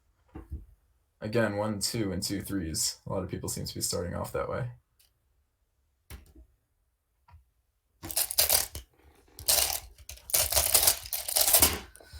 $3.56. Okay. All right. Solid fourth solve. 2. Wait, what is that? Oh, is that a 3? 356. That is a 3. 356. So it's a 3.6, 3.5, 3.9, and a 2.7. Yeah, pretty consistent. Definitely potential for like a slightly lower 3 average, but probably going to be around mid 3s. Let's see.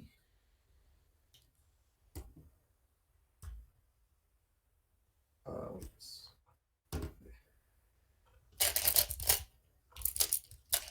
shit. 417. And a 4.17, making that his worst solve. So likely around, what's that, a 3.7 average probably? Yeah, already submitted, so we'll see. All right. Well, how do you feel about that compared to your other Scube results? Well, definitely they weren't the best they could have been, but I haven't saw Scube in ages, so that's a nice reminder how to solve this cube, I guess. Well, I guess that's a good thing. Thanks so much, Michał, for coming on. Yeah, thanks for joining us. See you. All right. See you, Michał.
back with more Skewb.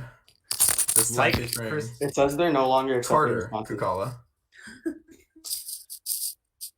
Wait, Siraj. We need.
And we're back. We're Sorry back. about that. We had a slight. Carter Kukala here with Skewb. Yeah. That's all that matters. All right, best of luck, Carter. Yeah, good luck. All right. So we had a slight mix-up with the forms and making sure that we got gave access because we were slightly behind schedule to Carter. But Carter is a consistent top cube solver with someone who is helping him with proper inspection technique, such as uncovering the cube cover for him, as you saw with that extra hand in the background. So this is full competition mode. 321. All right. Carter Kukala. Not a bad start. Yeah, solid. He is currently 7th in the world, and as Chris Chi said earlier, he is 1st in North America for Skewb average. He's also 3rd in the world for single with a 102. Yeah. Which is actually NR of all things. Yeah, it's but behind not Liam NR. in Bedford. Oh, wait. Yeah, it's behind Liam in Bedford because Leo's a Canadian and Carter's American. I know my nationalities. Very nice. I don't, but now Carter's consistently one of the top cube solvers and has multiple sub 3 averages in competition. 2.51. 2.51. Very Solid impressive. second solve. Yeah. So let's see if we can keep up the trend. Nobody seems to have gotten the same solution as Chris Chi though on that second solve with the double sledge. That is interesting, yeah. I wonder if Chris Chi did the strange solution then and everyone else did normal stuff. Yeah. We'll see if he can keep up the trend of a 2 and 2 threes to start off. So far, all 3 competitors have had that. But maybe he can do better.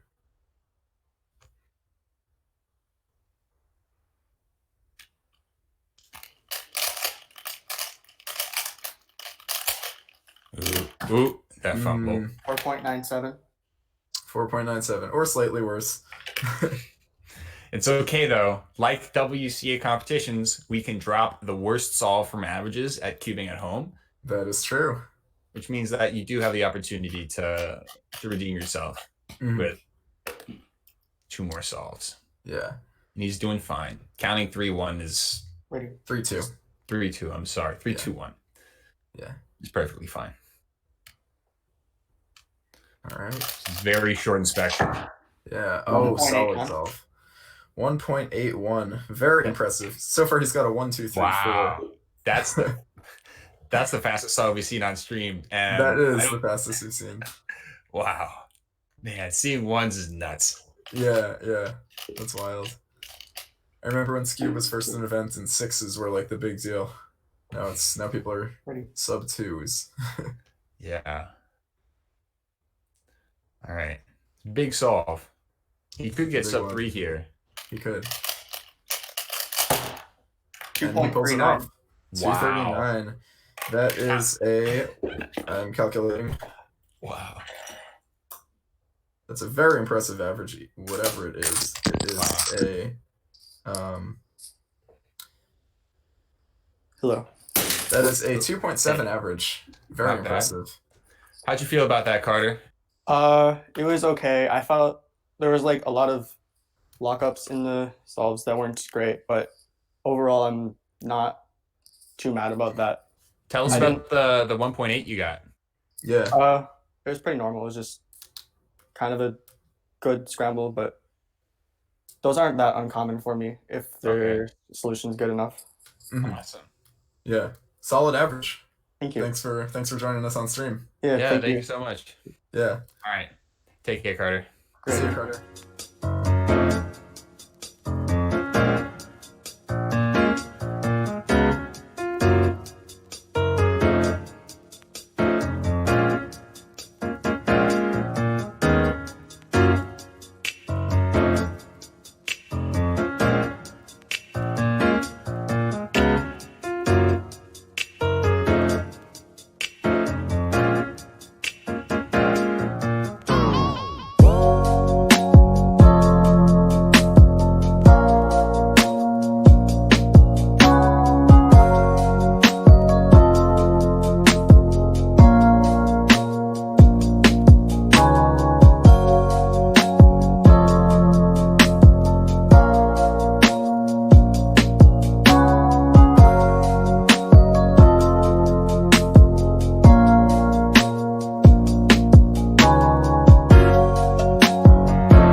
Wow. Dana is a well-seasoned competitor, both for big cubes, Megaminx, and for 3x3. Although I wish he did more one-handed. And learn some Dado a little.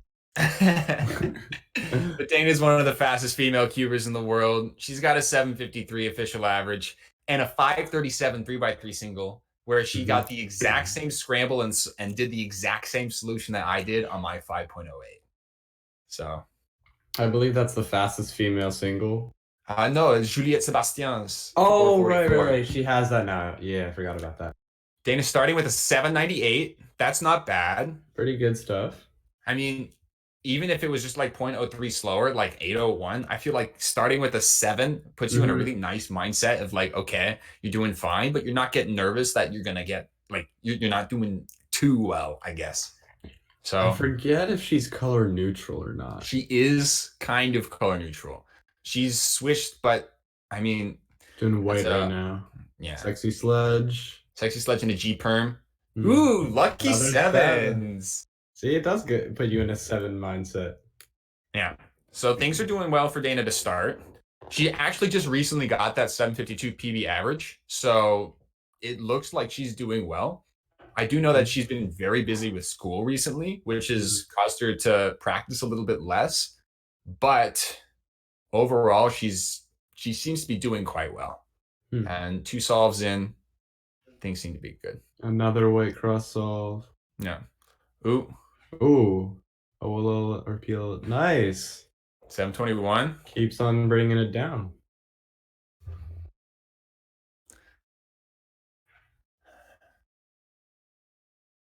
I think she's like been putting, I don't know about like super recently, but lately I think she's been putting more time into learning ZB. Yeah, she's got a bunch of T cases under her belt. And I know that she also had done some 2GLL, although that might not still be sticking. She's doing blue this solve. So yeah, color neutral for sure. Oh, F sexy into R perm or G. It's hard to tell from the angle, but an 11. 777 11. That's a little nerve-wracking. The Nassau has to be good. 777 11 7. 4 3 2 and we're live. No. All right. Things look good. Olo into looks like a 7. Yeah. Nice job. 4 7s and an 11. Dana with 7 7 7 6 7 9. Fairly good.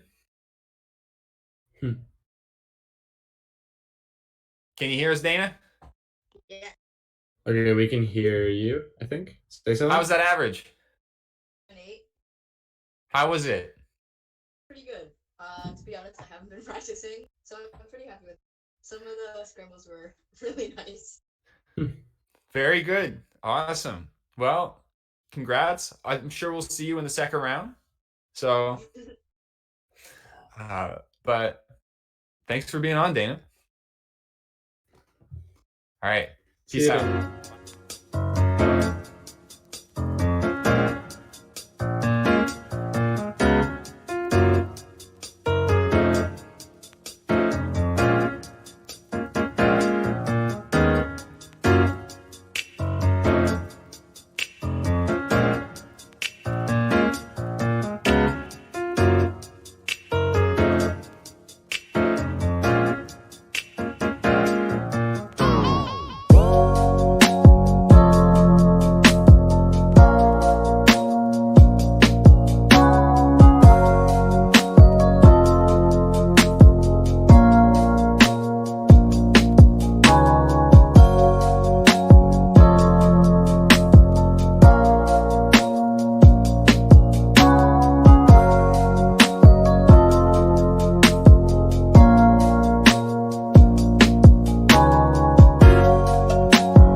we have next up Lucas Etter, who is going to be with us doing his solves. We're very excited to have Lucas here. I don't think I need to say any of Lucas's accolades. I'm very well acquainted with Lucas. We were at one point number 1 and 2 in the world together. Oh, yep. So I'm gonna mute you guys if that's okay. Yep, sounds good. All right. So Lucas has a very extensive history of very influential things he's done in cubing. Yep. First ever official sub 5 3x3 single, probably the most notable one. Yep. A handful of 2x2 world record averages, which were really important back in the day. Oh, not the ZB, but that's a 6, low 6. Good start. Yep. Lucas is, for those of you out there who only do white cross, Lucas should be the person you look up to, because he does white cross only and almost never does yellow. But his advantages are he has great look ahead. He turns really fast. He's got a good alg knowledge base, which is fairly standard for someone of his caliber. But the turning, he turns so fast. And not only fast, but also insanely accurate. Right. He's got great fundamentals. Yeah. Transitions between different steps of the solve from like OLL to PLL, for example, are almost flawless, both in terms of recognition and execution. Oh, yeah. So, like, we expect Lucas to be a real big favorite to make finals. He just knows what he needs to do and does it. Very good E-perm there. 6.83. Wow. Yeah, I have sexy in the E-perm right there. I mean, you do lose a little bit when you have to rotate and then do the E-perm, but I mean, you could take a chance to do OLCP if you're brave enough. It's still pretty nuts. No, OLC, you don't do OLCP for F sexy. I know. You do the 6 moves. Lucas is mentally preparing himself. He doesn't. I don't think of him as someone who spends a ton of time preparing, but when you are under pressure, you do want to take that extra second just to make sure that you're good. Ooh, that looks great. 5.49. Wow. Insanely smooth stall. It's a dumb scramble. 5-move X cross or something. Wow. So impressive work being put in by Lucas on that 5.4. I bet Dana saw that X cross as well. Dana got a 7-2 on that scramble, so it is fairly reasonable. Yeah, I believe. Yep. So 4 right now. This is where Dana got an 11. And I think she did blue. Which that might have been on her 4th solve. Lucas only does white, so yeah. I wonder how often Lucas goes for a different color. Oh, lefty. Oh. 8.39. Yeah, it looked like he had a couple of things messed up with his F2L, but good recovery for last layer. And oh my goodness, that R-perb was so fast. Insane stuff. Yeah. Got that water break in between solves. Prepping with his warm-up cube. It's good to take time just to make sure you're mentally prepared and warmed up and sort of in the right headspace for solving 3x3. Definitely.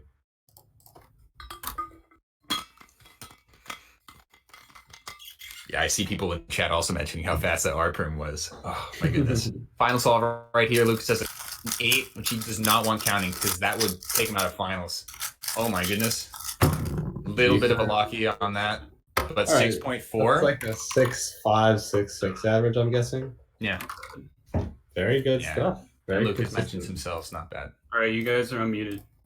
How did you feel about that, Lucas? Pretty solid solves. I mean, the 4th one wasn't that good, but the scramble was also kind of bad. Yeah. Anything really special on that 5? You know, you mentioned it was 5 of X cross, but yeah, the X cross was ridiculous. But then also I got sexy sledge J perm, which was a nice. Yeah, I mean, we saw your last layer as one giant blur. Yeah, that's like every solve of mine though. So. We did also mention your turning speed, so we are well aware of that. Anyway, Lucas, I'm sure we'll see you in the second round in the final, given these results. So we'll talk to you soon, dude. It was good seeing you. See ya. Bye, Lucas.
All right, we are back with another New Jersey favorite cuber, famous toddler Rubik Patrick Ponce.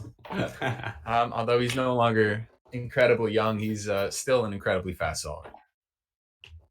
Patrick is one of the in 2017, Patrick was an incredibly fast solver, but didn't have any accolades to his name. In the last 2.5 years, has made a real big name for himself. All right, that looks like a 5. 5.52. Oh my goodness! Wow. So in the last couple of years, Patrick has gotten a 3x3 record single and a one-handed and 3x3 North American record singles, both, and also has won at nationals and podiumed at Worlds for one-handed. So very impressive resume that he's made for himself. Mm-hmm. So he starts with the 5, which is the best result we've seen so far on solve 1. It is dangerous though. It is a tough mentality to go with when your first solve is really, really good like that. Yeah, but in terms of people who are going to be able to weather that pressure, it's going to be Patrick. Oh, definitely. That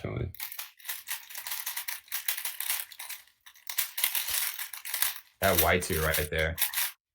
Couple of lockups, giving himself a Z perm, doesn't know the 825. So you got to weigh in some of the good with the bad as well. So that's fine. I'm definitely curious to see how he does on this X-Cross scramble. Yeah. The third solve has so far been the one to look for. In addition to all the things that I was talking about with Patrick, he also a couple of years ago, became color neutral from a blue-green solver to pure color neutral. Yeah. Yeah, after Worlds. So like he forced himself to become color neutral, which is an impressive feat for someone of his speed. So he does blue. 582. Hey. Wow. So Patrick is 585 right now. Wow. So a really, really strong set of solves. Very impressive stuff. And in Keaton's top list of New Jersey cubers, Patrick is up there. And Yeah. I am near the bottom. You're one of the highest. I love all of my New Jersey cubers, even though I may not stayed in New Jersey as much as the people in it. This is the solve that Lucas and Dana did not do as well on. Ooh, wow. Ooh. Is that a ZB or one? 567. What?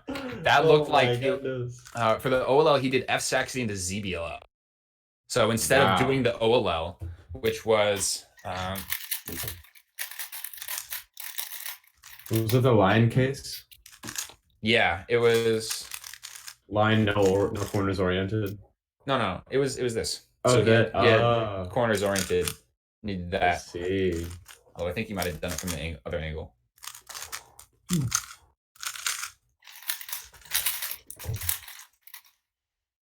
Ooh, that's big pause. No. Yikes. 884. 884. That'll hurt. Oh my goodness.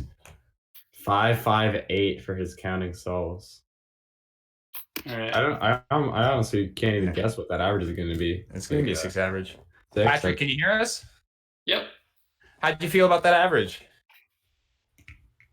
I had kind of a letdown, but it was pretty good. Like the solves were good. 2 counting 5s and then a counting 8. Yeah. So we saw on one of your solves, it looked like you did F sexy F prime for OLL and then went straight into a ZB. Is that what you did, or? Yeah, so it wasn't F sexy F prime. It was actually this H OLL Okay. into ZB. So yeah, it's something I do sometimes when there's like a line OLL, and sometimes it's better to just force a ZB. Do you pick whether or not you do F sexy or sexy M prime inverse sexy based on the case, based on the OLLCP, or it's based on the actual OLL, so but not on the that CP. case, no. So it was the bad C. Yeah. So it's better to do like sexy M prime for that. Okay. Yeah, pretty. I'm pleased with it. Awesome. Well, thanks so much, Patrick. I'm sure we'll see you in a future round. And All right. Good luck. All right, thank you. Thanks so much for being on stream. See ya.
Hello, everybody. We are back. We have all three casters on the stream now. Hello. Daniel and Daniel. Daniel Goodman, DG, is going to be doing Pyraminx for us. So we're starting Pyraminx now. So go make sure you're checking out those new scrambles. Yeah. All right. I got the scrambles pulled up. Headphones are off as preferred. And I'm quite nervous for some reason. So Pyraminx is the first event where we have a different scrambling orientation because there's no white usually on the Pyraminx. Green front, yellow bottom.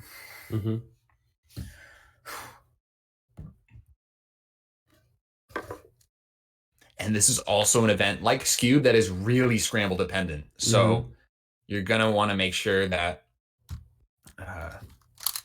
you take into account 2.5. Nice. That's a good start. You want to make sure how you take into account how good these scrambles are when you're judging people's times. So like a 2 for DG is fairly good. That looked like a pretty normal / good scramble for him. Yeah. Seems to have his own little warm-up routine. Yep. It's fairly standard. I also have a box in front of me that I'm going to be using for one-handed later. Oh, nice. 5. Nice. That's good. Starting with a low 2 and a mid 2 is definitely going to help confidence and definitely give you a good buffer for future solves. All right. I hear my parents reacting downstairs.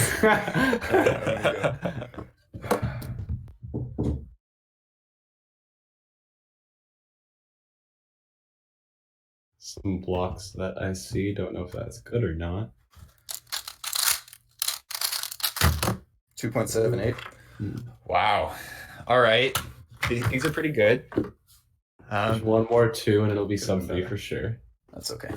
Sub 3 is all we care about. So he says it right there. He's looking for sub 3. That's probably a bit of a mental game. Right. Yeah, definitely. Himself that he doesn't want something better.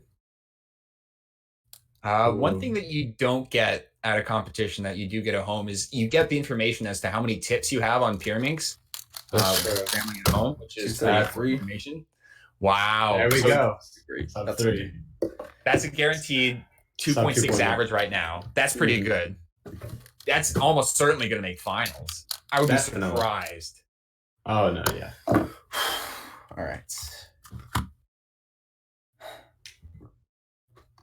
Final solve for DG. There's less pressure on this solve as he already secured himself a pretty good spot. And he seems to be unhappy with this scramble, so it might not be the greatest. Oh, okay. 269. Better than I thought that was going to be. Wow. All right. Can't complain. Can't complain. Very good stuff. Submit. Hello. Wow. 2.7 or better for all 5 solves. How do you feel about that? I'm feeling pretty good about it, honestly. Something interesting, though, is both 2.7s, I feel like, had the most potential solve-wise, but were the worst ones. But also, I averaged like 2.8, so it's good. So very good. Yeah. Congratulations. It's always good. Thank you. Yeah. Hope I make finals. That's the goal. I hope so for you, too. I've got my fingers crossed for you. At this Thanks. point, guys, I'm going to be heading out. I'm going to let DG and Derpy take over for the next event, and I'll be back after Pyraminx. See you guys. All right, cool. See ya, Keaton.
we're All right, live. I'm gonna turn my volume down. All right, cool. We are here with Premier Pyraminx Sulfur, John Gaynor, who is the current United States national champion of Pyraminx. So we're gonna see how he does on these scrambles. Definitely one to watch out for. I would say currently John Gaynor. Technical issue. I can't turn my headphones all the way down. Oh, okay. You can take them out then if you want. You're welcome to start whenever you're ready. Let's see if it. Let me know if you can hear me. Yeah, should be fine. I mean, it's fine for now. It's fine. Yeah, it's great. Yeah. Okay, cool. So, John Gaynor, I would say he is currently among the top 3 Pyraminx solvers in the world. I'm gonna have to check up on what he officially is ranked. Very good, I know. Doesn't he have a NAR single or something like that? He has something really good. I've been very bad at keeping up with good results recently, but I'm gonna take a look real quick. John Gaynor has a 104 single. Yes. Yeah, you're good. He has a 104 single and a 215 average. Both very good. I believe that is NAR single. Yeah, so looking forward to seeing what kind of solves John is able to pull off here. So UDG can definitely talk about the scramble tonight. I definitely can. I don't want to say too much for people in the chat who haven't done them, but I do think there's a decent amount of potential for them to be pretty solid. So we'll see. Yeah.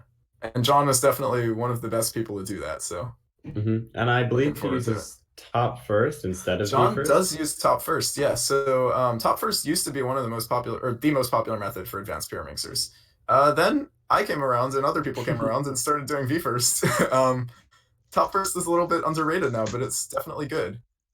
Starting off with a, what is that? Oh, say okay. 2.21. Oh, all right. Yeah, and that's what I mean. Very about good start. John pulls off very consistent low twos. I remember I first heard his name before nationals this year, in the context of him getting like a 2.3 or 2.2 average of 100 or something. Wow. And so I was like, okay, yeah, this guy's good. So definitely like that's a, he can get that on pretty average scrambles, which is insane. Yeah, very impressive. Oops. All good. The inspection thing is weird to get used to because normally at home, like I solve on StackMat, I don't have to worry about, I don't go over. I'm pretty safe with that, but like, it's still like I don't have the actual pressure on me. All right, 1 second. All good, John. No problem. Also, like even at home, sometimes I don't. Even if I go over inspection, like I don't really care because like I'm at home and I'm practicing inspection, so it's like Sorry about this. I'm just gonna use my timer on here and we're gonna go back. All good. Yeah, inspection doesn't count at home, but it does count for cubing at home. So. Yeah.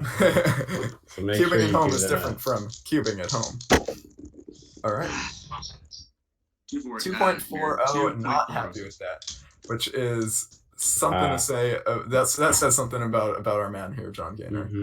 A 2.4 is definitely a good time, but at least for me, that's a pretty good time. John Gaynor's just out here killing it, like 2.4 is nothing.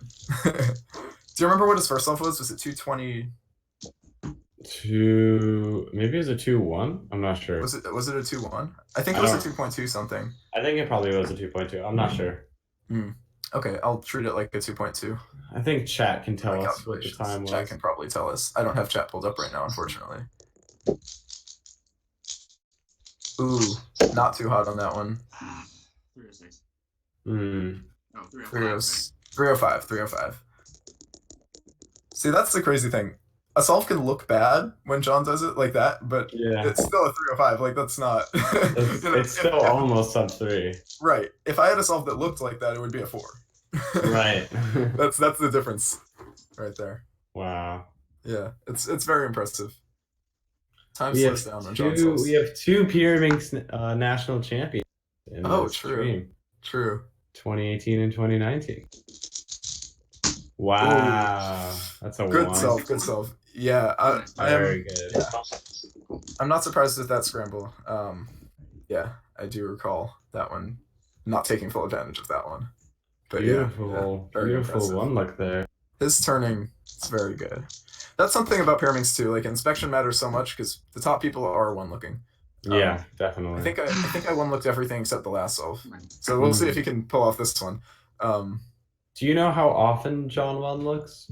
I don't know how often, but I feel like the majority of or anybody at his caliber is going to be one-looking like most of the time. Oh. What was that? 296. Okay. Wow. That was an average. So okay, I can hear you now. Hello. So how do you feel about that? That was very disgusting.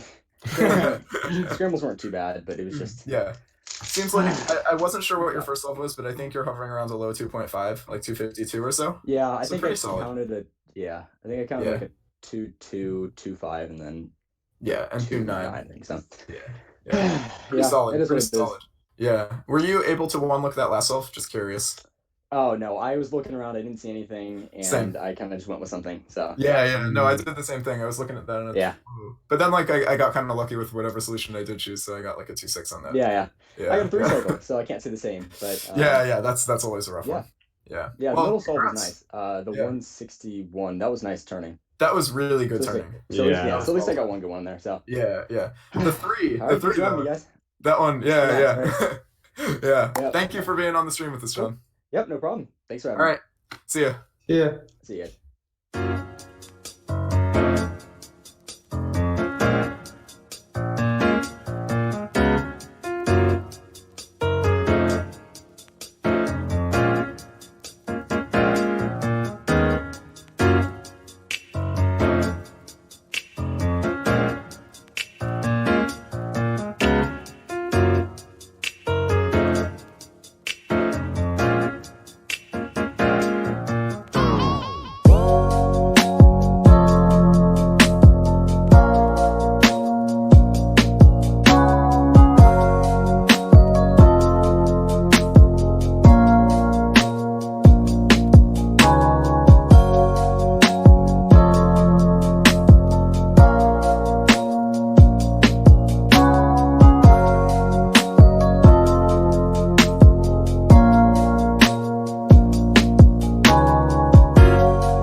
All right, and we're back with more Pyraminx insanity.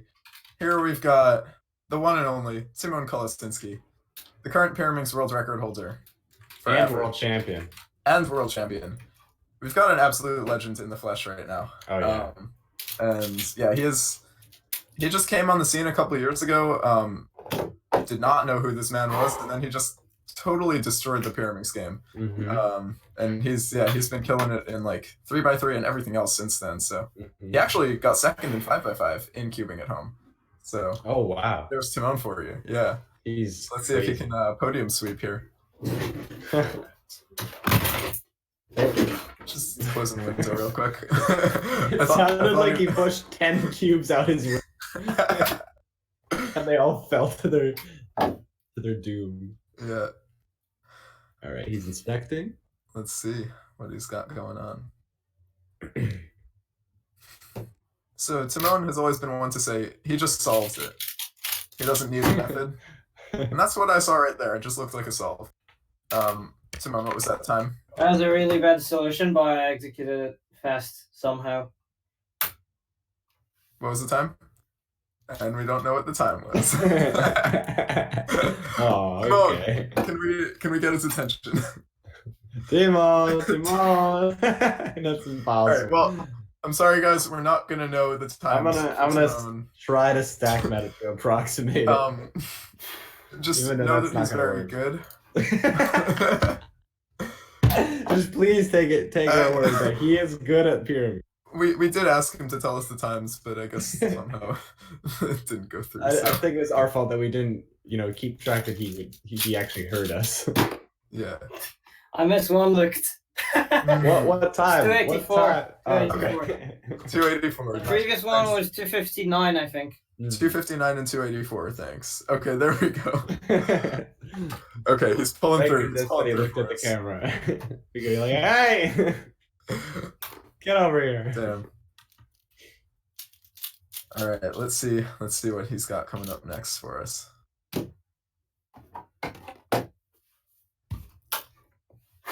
Timon, taking a deep breath, meditating a little bit. He does focus a lot before all of his solves. Officially ends during cubing at home, it seems. It's a good thing to do. All right. He definitely has a lot of mental stamina when it comes to cubing and pressure. Oh, for sure. Oh. Ooh. Yikes. 242. 242 with a drop though. That's intense. That's intense. Definitely not what he wants right now. But still a very good time. For sure, yeah. Definitely going to secure him into the second round. Yeah. So I feel like it's late enough in the thing that we can now say, I feel like the third scramble was definitely quite good, as was this one that we're coming up on. And yeah, I feel like when you see good scrambles in your Pyraminxer, you need to be able to deal with the pressure. Yeah, so a lot of times it's just about like not necessarily going as fast as you can, but making sure you solve it and don't drop it. Yeah. Because honestly, even if you turn at a reasonable pace, not too fast, you can still guarantee a 1 on like good scrambles. Yep.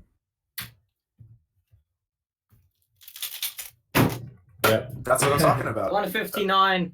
That's exactly what I mean. That was, see, like, yeah, he wasn't turning like a fiend or anything, but it was still, a 159 is a great time. So yeah. And that's like, I'm sure if he tried to turn, well, I'm not sure because Simone is a beast, but I imagine if he tried to turn much faster that, there could have been some lockups or something. Yeah. Smart move going a little bit. Definitely knows how to be a safe solar. Yeah. It's one of the most important things in competitive Pyraminx for sure. Yeah. It's different from at home where you can just spam a bunch of solves. Yeah. When 5 solves count, you gotta make them good.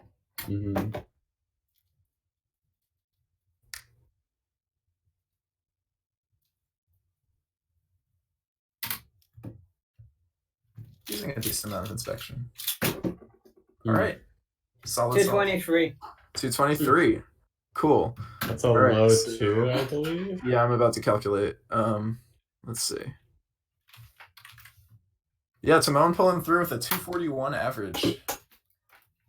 All right, Timon, that was a 241 average. How you feeling about that?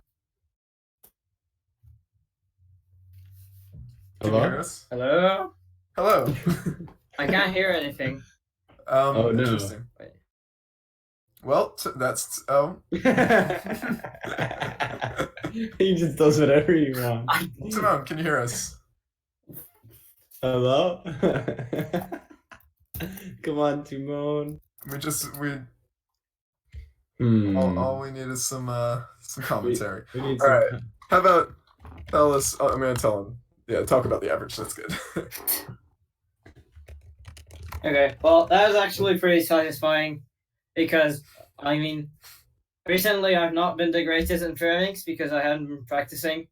So, that was, I think, 2.5 or 2.4 average. That's nice. Yeah, 241. Yeah. Solid. I guess that's it. Yeah. Thanks, All right. Thanks for joining us. See ya.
guys ever had the problem of your time in solves and you just start doing 100 solves and you just get frustrated, you're bored, you have no motivation, you don't want to cube anymore?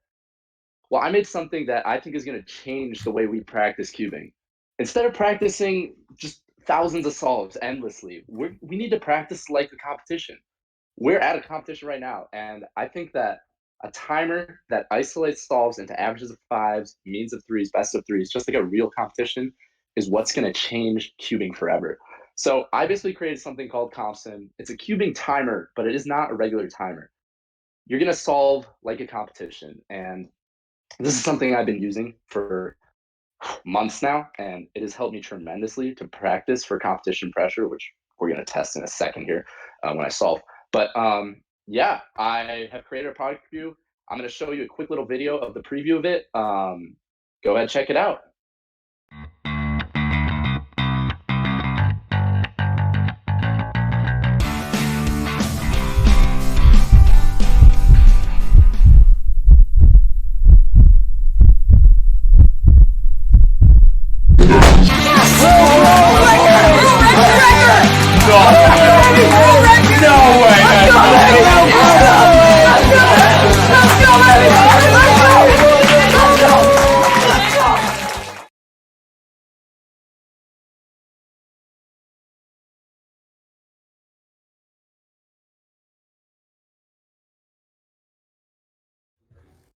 All right.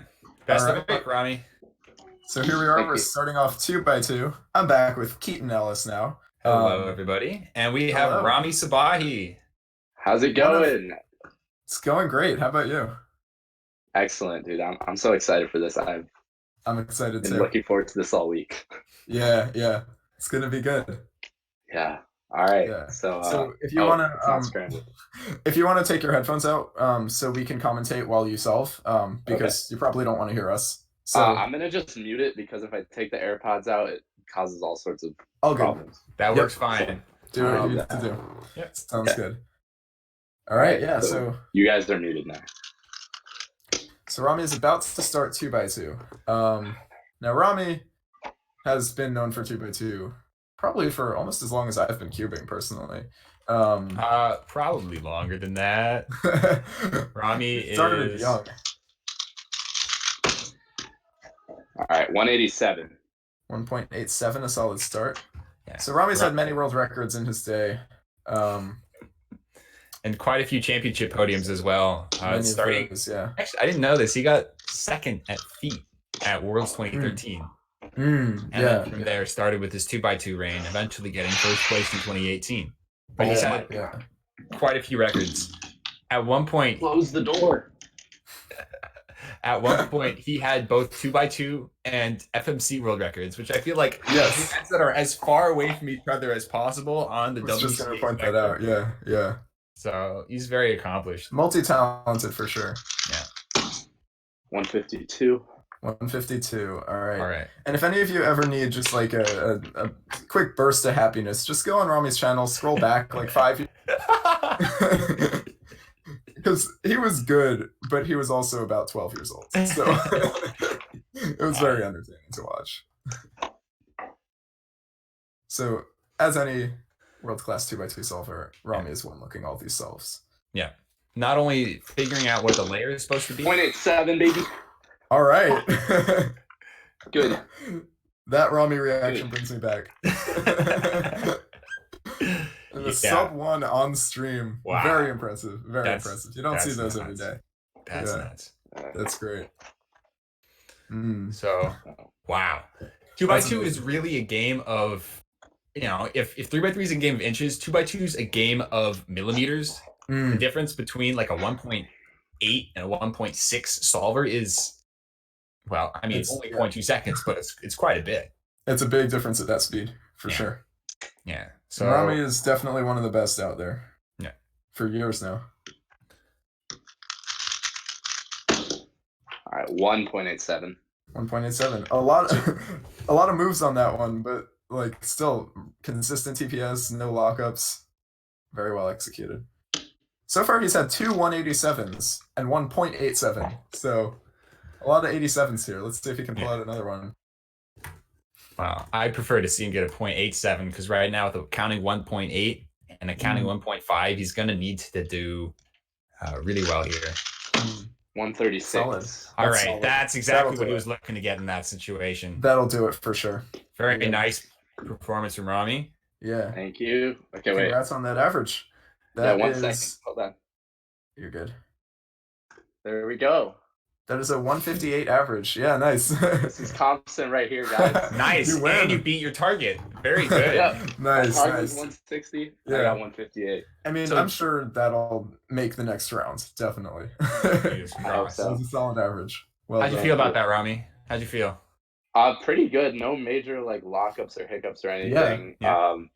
Definitely was able to hold it together, so I'm pretty happy. The Awesome. solves were very well executed. Well done. Yeah, the 0.87. It felt like it was like 2 seconds. It was a weird feeling. Like I Yeah. felt like I was solving that cube for so long. But It felt like it looked like quite a few moves as well. So Yeah. It was well done Yeah. though. I was nervous when I saw that. I was like, I gotta get this sub one. Oh, I know that feeling. Yeah. well, congrats, Rami, Congrats. and I'm sure Yeah. we'll Thank see you. you in a future round. Finals. Yeah. I will see you guys later. Yeah. Good Yeah. luck in finals. See ya. Good luck. Thank you. Bye, Rami.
All right, welcome back. I'm here with Daniel Goodman as always. That's And right. Here with us right now, we have Will Callan. Will is currently second in the world with a 1.23 2x2 average, our current national champion, and a freshman at the University of Maryland, the school that I go to. Go Terps. So I see Will every week at Cube Club. He's doing great, and he works really hard for this. So I'm really excited to see the results that we're going to get from him. Yeah. Another amazing 2x2 solver in the flesh for cubing at home. Very exciting.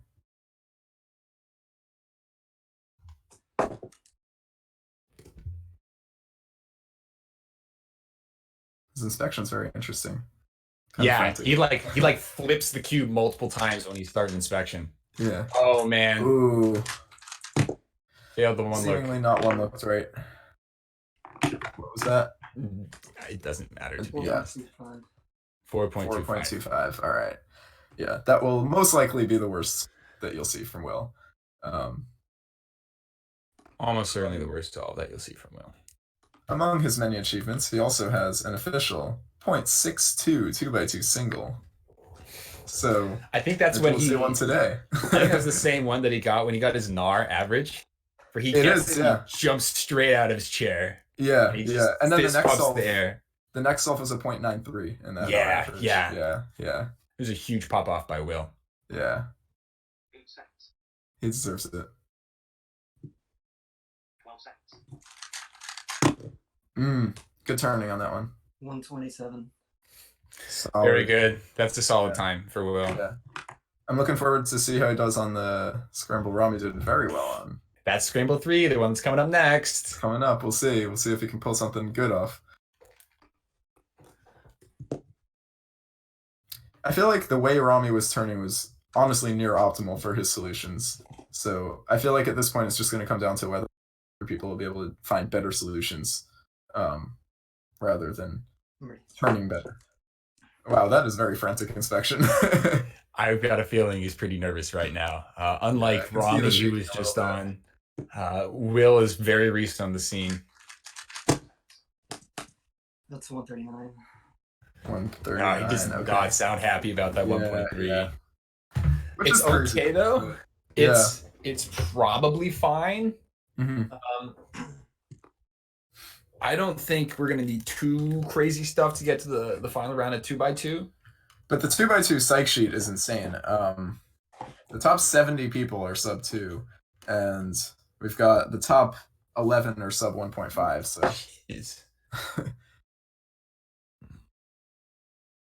Rami got a 1.8 on this. a 187 if I recall correctly. We started with the cube partially turned. He did. I thought that. Ooh, that's gonna hurt. That was a +2. 433. He's out. Ooh, so that 425 is counting. And that means It he's is- for sure not going to make finals. It is a cutthroat competition, and that also my did goodness. it right there. Can't For have any two bad event, solves. for all events, 2x2 is the least forgiving when it comes to things like that. For sure. A +2 That is- can kill your average there. That is painful. What was that one? 2.1 or something. Yeah. Yeah. Oh That's a my rough one. goodness. Well, Well, not great, but I'm kind of used to that from nationals. So. Well, you won nationals. So- It's 2 years. Well, I mean, how'd you feel? How were the scrambles? Yeah, talk us through it. nervous? What was going I on? mean, like the first one, I kind of messed up because I don't know, just like it's just a weird scenario right now. I mean, it's really just kind of nervous a lot. Yeah, for sure. I mean, most of the solves are okay, and I just kind of uncomfortable when I was like inspecting. I guess I don't know exactly. And then I just had 2 bad solves. Yeah. How do you think this compares to nationals in terms of pressure? I know you I mean, just it's won more that. tougher because like you're the only one going. Okay. I mean, at nationals finals too, I was like 15th seed, so no one saw me. Uh-huh.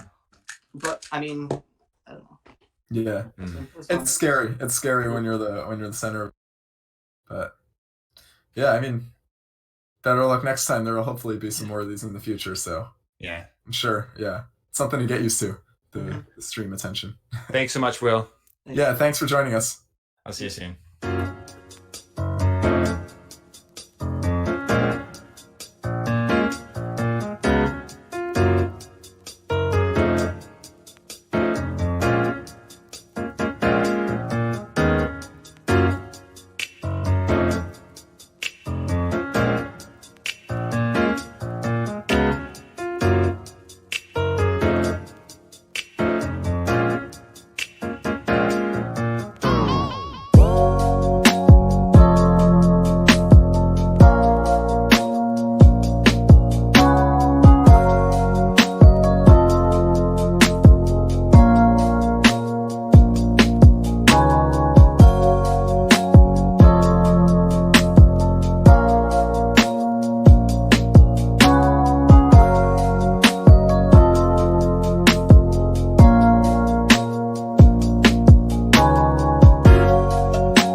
Some more 2x2 action.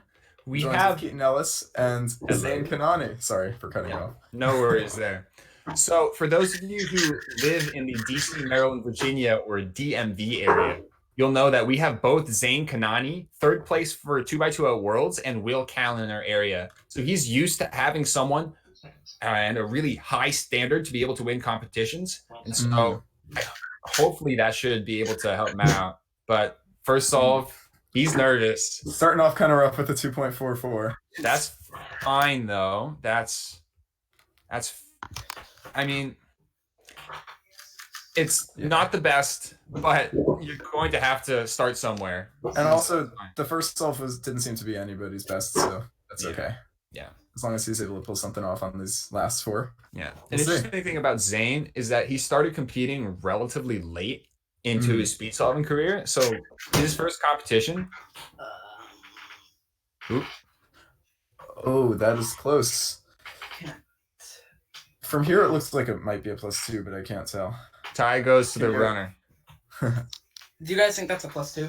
If it's exactly 45, it's fine.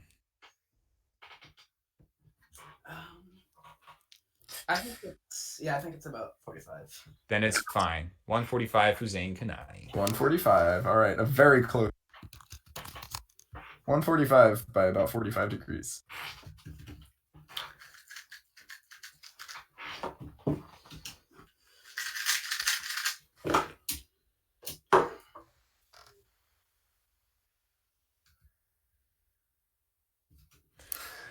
Oh man, I'm nervous for Zane. I was watching him. When for 2x2 at Worlds, I was so excited when he got third place. Ooh, good solve. Goodness, so many moves. Yeah, that was the Rami one though, right there. Yeah. 116 though. Zane turns so fast. It's crazy.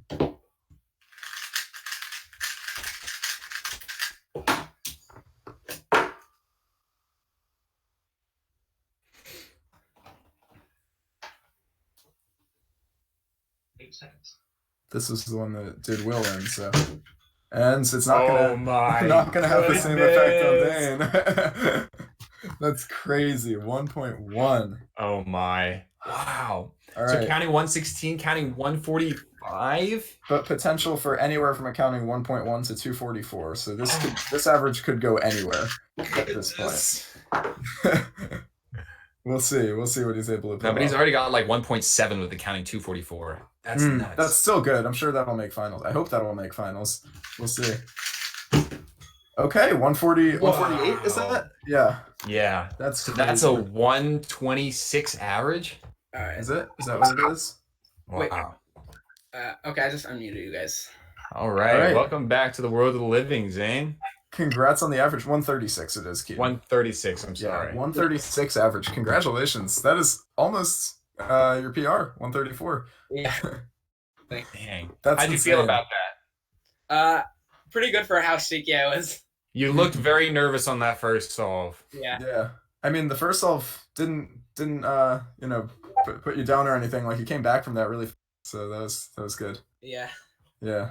Wow. Any specific thing that you thought was good or bad about that average, apart from the nerves? Like any solve in particular that you really think you did well on? I would say the last 3 is one my turning was pretty good, but then the first 2 too shaky to actually turn well. But that last third solve were crazy, yeah. That third solve in particular, you just that was a lot of moves. But thought the fourth one was very solid too. Those were on point. But, so congrats on the average, man. Yep. It's the best one we've seen so far. By a mile. And we'll see you in the final rounds. I'm almost sure. I'm sure. Yeah. Good luck. Thanks for Good luck, Dane. See ya. Of course. See ya.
Okay, let's. And we're back. This time we have Antoni Pyraminx from Greece originally. But now living and his Dutch nationality, so he's never living in the Netherlands. Correct. It is a little bit later for him than it is for us. It's Yeah. 3 p.m. here on the East Coast right now. Yeah. But we're excited to have him on. Antoni has historically done incredibly well in 2x2, winning 2017 and getting second in 2018. That's a 1.47. Starting with the 147. Good start. That's the best start we've seen so far. It is. He has a 143 official average and a 0.69 single in 2x2. And he's also just an all-around. He's got a 709 3x3 average. Like, he knows what's up. He plus 2'd a 4 last year. So he's, I mean, in terms of heartbreak, that's probably one of the saddest things in my opinion. Yeah, but he's got a 489 now, so. No, he had the first 4 and then he plus 2'd the second 4. Oh, gotcha. Oof, a little bit slow on that one. 2.08. That's the thing, a 2 in 2x2 is not something you're looking for at this level. I mean, it's a 2.0, so it's not going to kill him too bad, but... Yeah, even if it counts, it'll be okay, but... Like, if it's the worst count... Yeah. Yeah, doing a couple of 3x3 turns just to calm your nerves, feel like a normal competition. Yeah.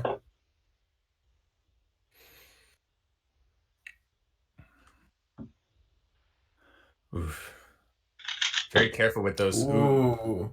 0.87. Hey, that's right. Rami. Same as Rami there.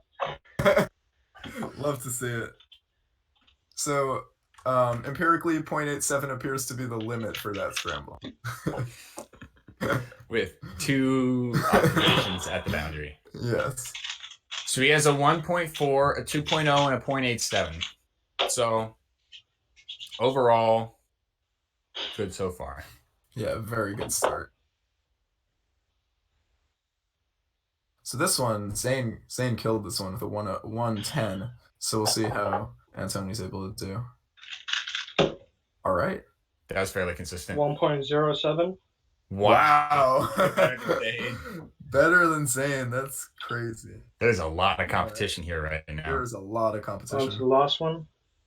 All right, we're on the last solve here. Let's see what he's able to pull off.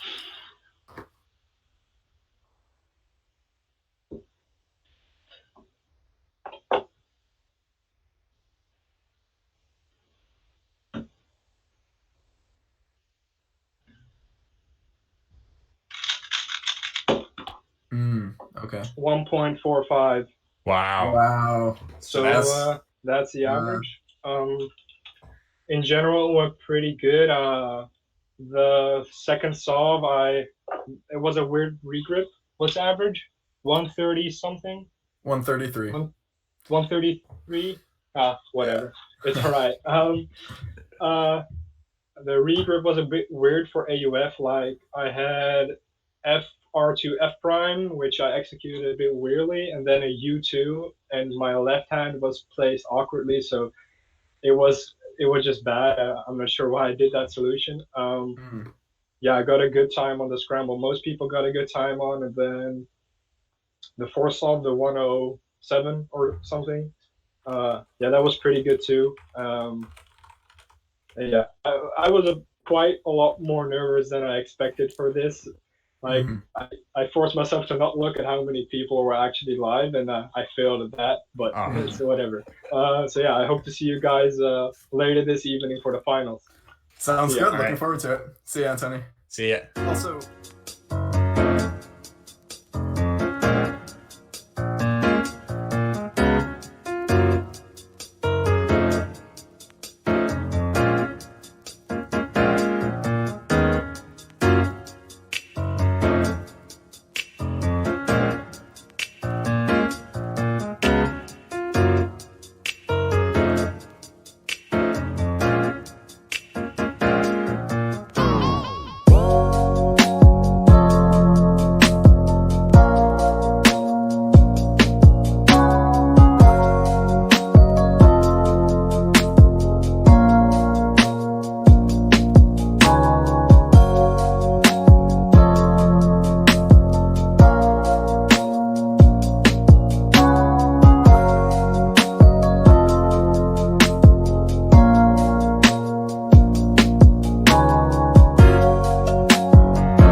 I'm going to start right now.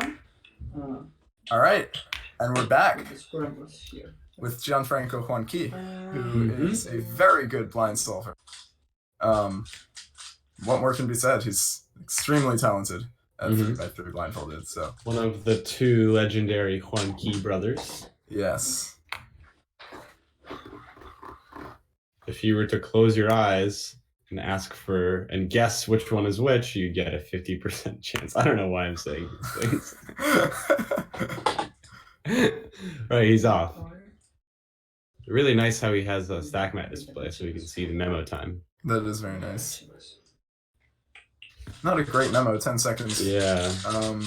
A lot of top blinders do memo in like 6 or 7 nowadays, so this is definitely not going to be his best solve, but that's okay. Could also be going a little safe. And it's a DNF. I mean, that's the solve to DNF, so yeah. Better now than later. It's an interesting meta or like just mental game for blind if you DNF your first solve, because then you either got to go all out or stay safe. It's, I don't know, you gotta pick what you gotta do. Definitely dangerous. It's a dangerous event. Blind solves with multiple rounds or blind comps with, because then it's not about podium. It's just about like, can I make the next round even? And so there is such a meta game there.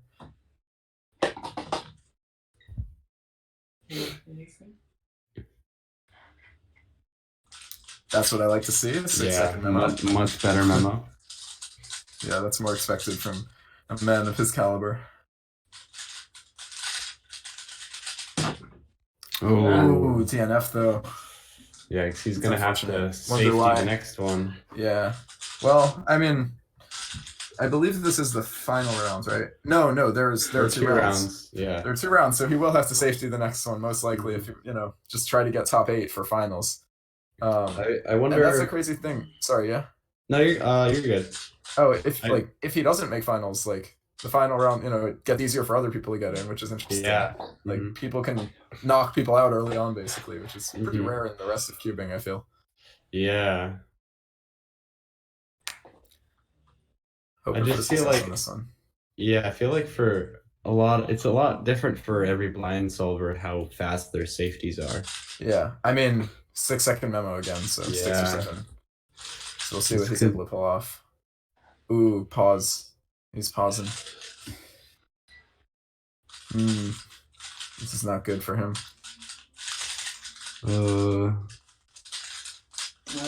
Ouch. Ooh, That's DNF. Triple DNF for Gianfranco. That always hurts. One of the scariest things about being someone who wins events is that there's always, no matter how good you are, there's always that chance of just triple DNFing. That's what we're seeing today, so. Very unfortunate. Yeah. Okay. So I have a problem. I couldn't put mute here. I tried, but the volume can't go to 0, so I kind of hear you. Oh, you can't hear us. Yeah, wait. That's unfortunate, but it's part of.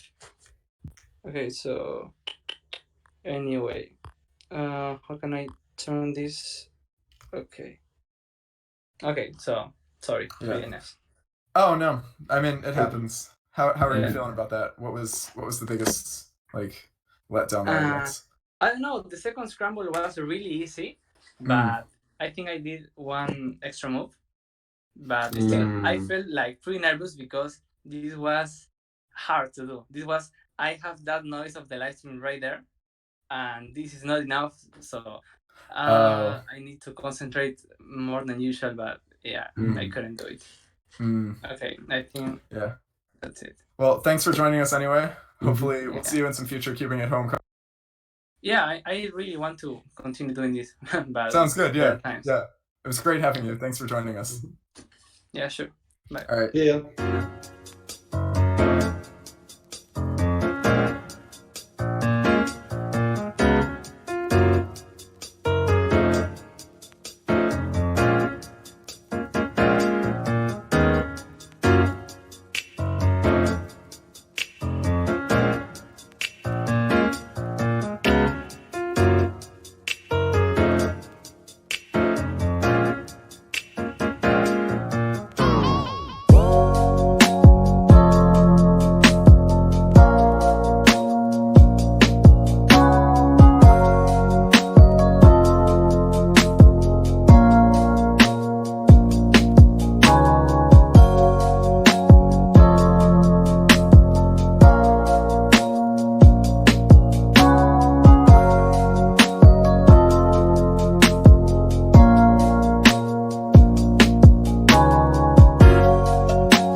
I'm gonna meet you guys now. Sound good? Mhm. Get up this all. Yeah, you can begin. Yeah. Are we live, Saranch? Cool. All right, we're back with some more 3x3 blindfolded. Hoping for some successes this time from Jake Klassen. So Jake Klassen is a Canadian blind solver who got the first ever sub 20 official mean in competition. Officially.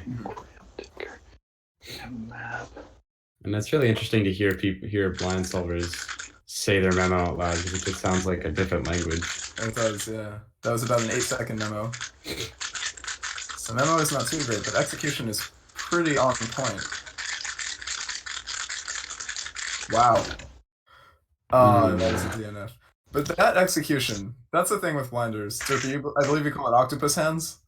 Octopus hands? Is that? Oh, is yeah, that yeah. When they, because they just like, the way they grip the cube is just so much more fluid and like it is like beautiful than a lot of 3x3 speed solvers do. And the crazy thing is like us trying to imitate a blinder solving. Like like a non-key. Yeah, they're like let me. Right. And I'm just like trying to imitate a blind solver. I'm just like, we can't. Yeah. It's so impressive. mesmerizing. That like even though that was a DNF, just the turning was like it looks like he did one like 100 move algorithm.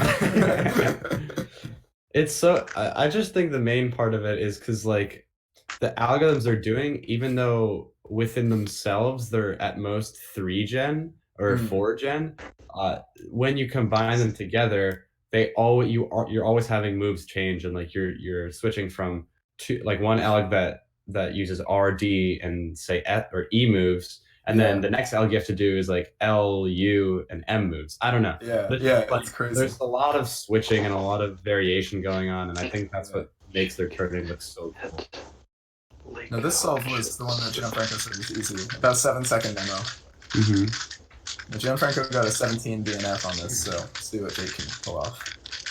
Looks like already on corners. There we go.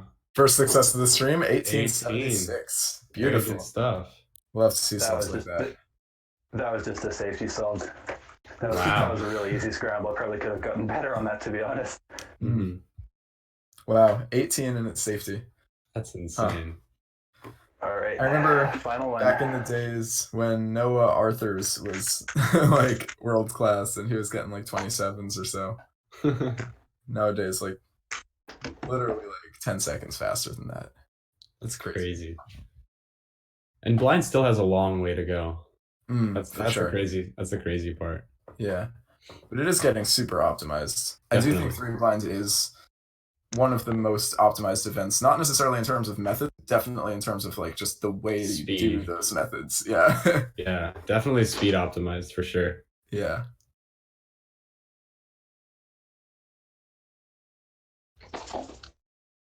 Shaking hoped Warren could show half.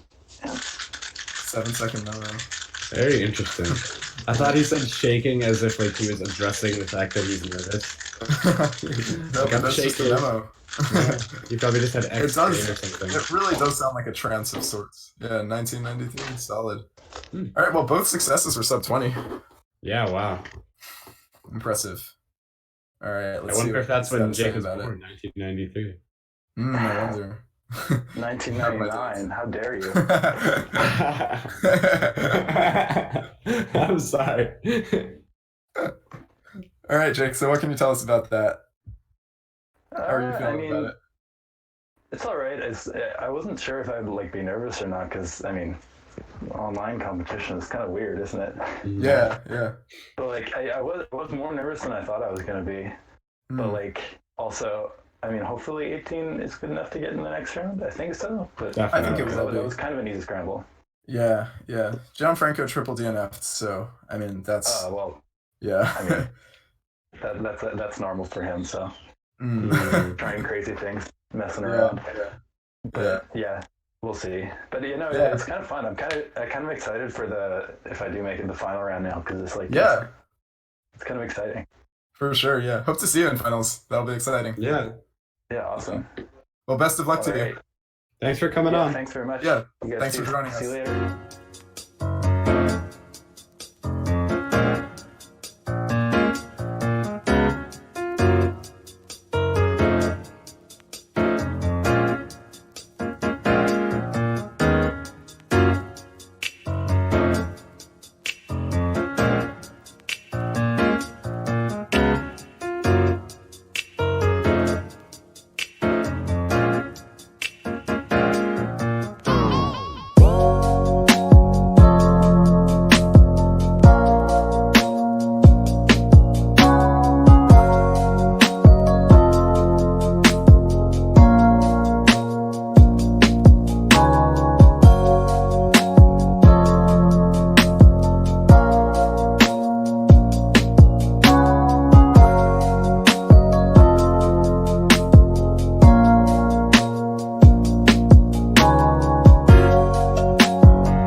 Fine. I really want to see a T-pose. That's what I'm. All right. Well, if I don't T-pose, keep in mind I have a sub emote, which is me T-posing. So if you want to sub to me on Twitch, you'll get that. But, okay, cool. All right. We are here with the wrong sort of Chapel. That is the wrong kind of Chapel. Scrambly Chapel. Scrambly Chapel. The Scalpel. And he seems to be starting soon. Dave Chappelle. Whatever you want to call him. He's here with us. Dave Chappelle. All right, he has started. An interesting thing to notice that instead of yellow, he uses black on his cubes, which is also something that Max Hilliard did. Memo was done around 7.5. Looking like and a success. 1920 from Scalpel. 1920, if you can't see that. Can't see it. I wonder if Scalpel was born then too. So Considering how grand he is and how. Yeah.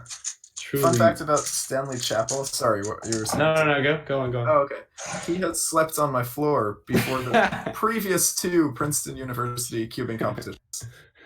And that's my claim to fame in cubing. I have eaten burritos with him in Michigan. So that's my claim to fame with him. Stanley's just an all-around cool guy. And he got a 15. Whoa, and he just... I mean... okay. All right. Stanley. Wait, what's world record? Isn't it 15.5 something? Yeah, 55, I think. Is it? 15.55. Oh, no, 15.50. So, oh, it is? Really? Yeah. But Stanley has a 15.68 officially, so he's just wow. getting 15s left and right here. Oh my god. And a 7-second memo. Insane turning. Crazy thing is, this is not even his best event. Yeah. Seems to be having trouble. Yeah. It's okay. Can you secure a mean? Can you get a mean? Nope. No mean. Also poggers. I was hoping that would be a bit more poggers. Stanley is truly engaged in the stream life. Not only has he advanced the cubic community speed-wise, but he's also advanced it meme-wise. I can't get this in frame, but I'm T-posing right now. Just trust that I am. Yeah. What better way to assert your dominance than to not only get a 15.52, but then also T-pose on. Also, since I'm the last person, how did other people do on that scramble? I'm very curious, actually. You did the best we saw. Jake got a 17. Sorry, 18. 18. Gianfranco DNF to 17. So yeah, you killed it. That's cool. That is quite the Poggers result. Jake did say he safetied though. He said there was a lot of potential on it. Cool to see. No, I felt like even I know 19 isn't guaranteed to make finals because of just the like talent pool we have, but I felt fairly safe with it, and I felt like I could risk it. And with 2 solves remaining, there was like even if I did DNF that, like how was I to know that the 3rd scramble was terrible and that I DNF it by corner twist? So yeah. Well, solid performance. I mean, I'm sure we'll see you in probably more than one final. I think it'll be only one. There's only one. There are a lot of good people in a lot of good events. So that's fair. That's fair. Yeah, a lot like most of the events that I'm good at are not present at this competition. So yeah. Well, maybe in future keeping it homes then. I hope so. Yeah. Yeah. Well, thanks for joining us, Stanley. We'll see you in finals. Thank you for having me. Yeah, of course. Of course. See ya. See ya.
We are back with the one and only Keaton the Ellis. Hello, everybody. One-hand solver.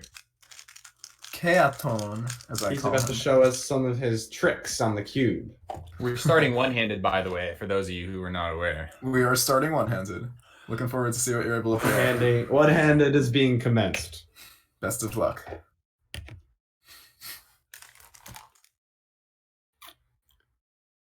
So Keaton is color neutral, so he has a lot of cross options here. That he does. He is So going he's to been doing do one-handed for a long. Oh yeah.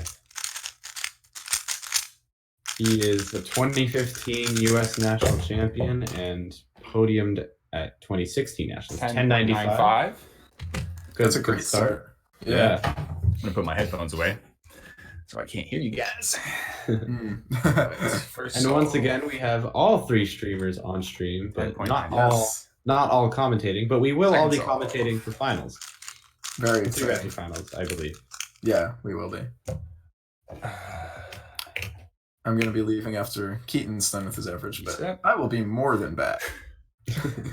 More than back. In fact, DG will be at your house. Cubing at your home. Featuring Daniel Goodman. Hear that knock? That's him. All right, Keaton seems to be going for white cross. Yes. Yeah. Solid turn. Last pair. Sure. Oh, U-perm kind of business? Yeah. Yeah. Slightly awkward U-perm, but... Messed up on, right there, but a 12.10. Still a solid solve for sure. Not something you necessarily want to be counting, but a good solve. One hand has finals, right? Let me check that. Yeah. No, this is it. This is the finals. Okay. I see. So this average does count for quite a bit. Mm-hmm. No pressure, Keaton, but everything rests on this. Everything rests on your hand. Another white cross solve. ZB, come on. It's almost like he's not color neutral. Hey. Cool. Fuji. Cool. All that matters is but I messed it up at the end. 11.14. 11.14. That CP single-handedly solved the cube. Single. Quinta Fingerly solved the cube. Oh my goodness. Fingerly. Quinta Fingerly. This is what happens when you have 3 commentators on it. Yeah. I probably wouldn't make that kind of comment if I didn't know Keaton. Yeah, me neither. But I do like saying he single-handedly solved the cube. Yeah. The kind of person that would like both inspire me to say something like that, and then once I say it, he would groan at me for saying something that stupid. That's accurate. Oh, is there an orange? Switching it up. Orang. I see he F12 was a bit sketchy, but solid OLL. Slight regret before and a +2. That's not a good solve anyway. 14.67 plus 2 equals 16.67. 1667. All right. 7 and then pencil. So there's third solve. Is this his third? At 11.14. This is his fourth. So currently he's got a 10, 11, and 12. So there's potential for like a low 11 average, which would be pretty good. Orange. ZB. Oh, never mind. That was in a scramble, yeah. Just practicing. Alright, let's see what he's able to pull off on this last one. You got this, Keaton. This is one of those averages where there's a big range of potential. He could have accounting 11, 12, 16, or accounting 10, 11, 12. So this could go anywhere.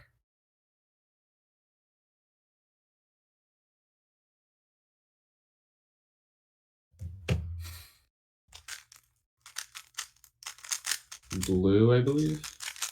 Can't quite tell. What is white. Oh, white. Is it white? Okay, wow. Yeah. Lots of rotations in this. It's an ugly ZB. That's a tough solve, but not bad. 13.31 as my last solve. 12 average right there. Yeah, let's see. I'll calculate real fast. What is that? 11, 14, 12, 10, 13, 31? That's a 12, 18 average. That's like 12, 18 average. Oh my Wait, goodness. what? Wait, Keaton, it's 12, 18. How did you get that perfectly? Oh my goodness. Nice. Can you So get like an nervous on award that for first that? solve. Because can you get an award for that quick math? Award there? be able to do math in my head quickly. I mean, that was impressive. That was very impressive. Dude, you're right up in the big leagues with Bill Wang with calculating your average on the spot. 16.5. 16.5, 7.01 average. Well, all right. I am about to head out now. I look forward to hearing about this. DG, please. Bye, DG. I'll be back. I'll be back for 3x3 round 2. See you soon. No.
are back. Hello, my name is Keaton. I've got Daniel Karnock as my co-caster. Daniel, who do we have on stream with us? We have Yuri, a wonderfully, amazingly fast roux solver in both two hands and one hand.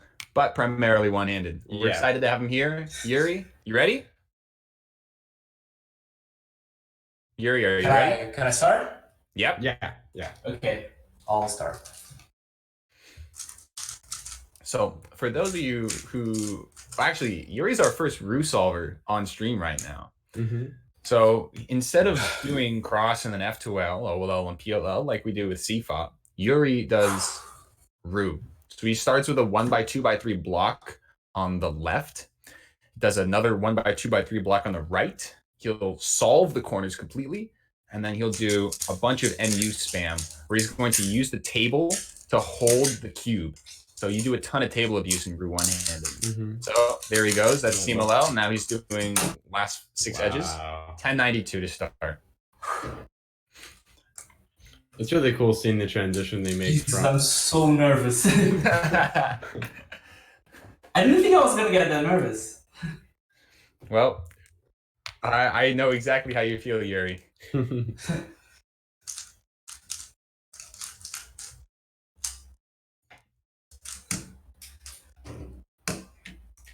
Yeah, those nerves really hit me on solve 4. I just broke down on that 14 plus 2. I'm just like, and then the 13 was good enough to get a 12 average, which I don't think is going to make next round, to be honest. Wait, isn't there only one round of one-handed? Oh, yes, there's only one round of one-handed. Never mind, I'm wrong. 2 blocks done in seconds. Ooh. Wow. Oh my goodness. Sub 10s on roux just don't look like sub 10. It's crazy. Awesome and beautiful.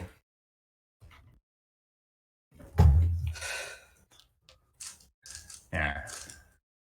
One thing that Yuri can do when doing roux is essentially use the table as a second hand. And so he doesn't have to, he's less limited when he's doing the last 6 edges. He uses the table really effectively. And that's what most roux users do, but Yuri is noted as one of the best roux one-handed solvers relative to his two-handed times. He has a sub 10 one-handed average, so you know he's really fast. That's a lockup. Loses some time. Oh. And it's in 11. So, still pretty good. It's still very good. And wait, I'm doing a CS timer scramble. You may want to switch your CS timer to 2x2 or something so that you don't have to deal with that.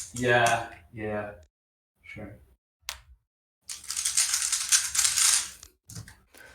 Those M moves. Wait, I did the third zone.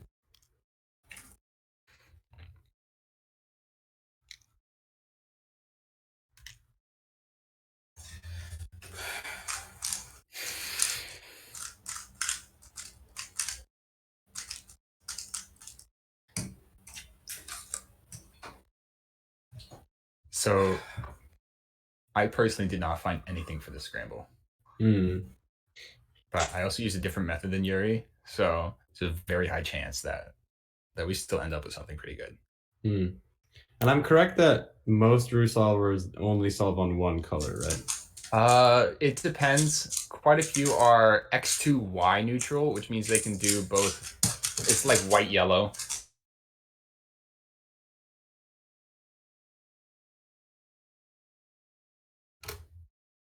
Oh. Hello? Hello? My Discord cut out for a second. Yeah. All right. That is solve 4. And that's a +2, so that's a 12? Yeah, it is. Okay. That's unfortunate. Yikes. 1068 +2. Yeah. You got one more solve, Yuri, so no worries. Yeah. Let me just take a quick look at my average. Okay.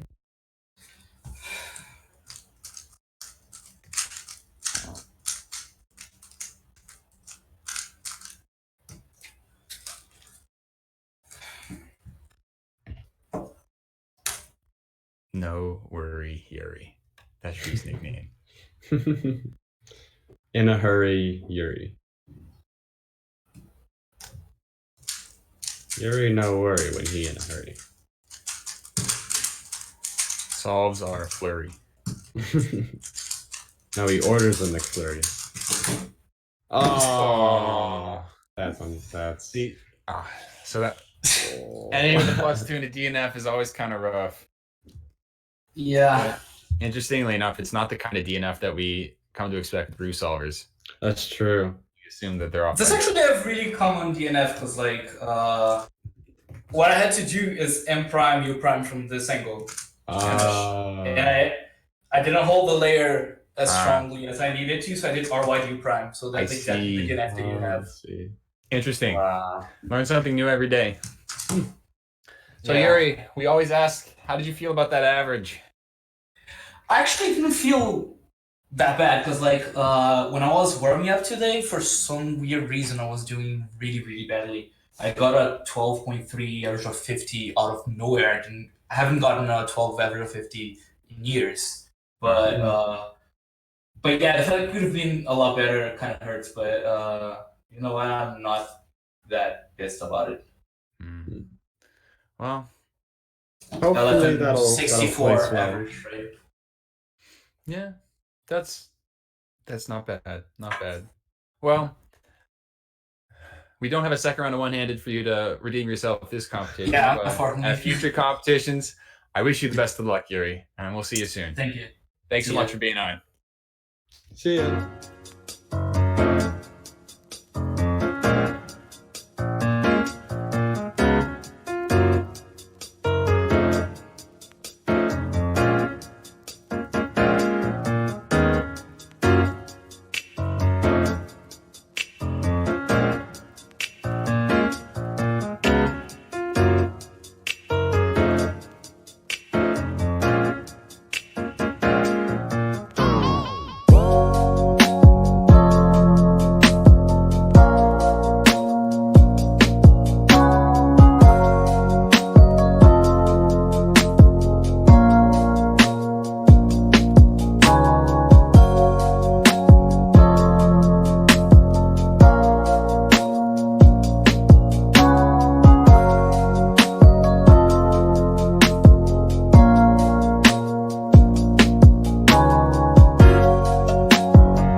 right, we are back.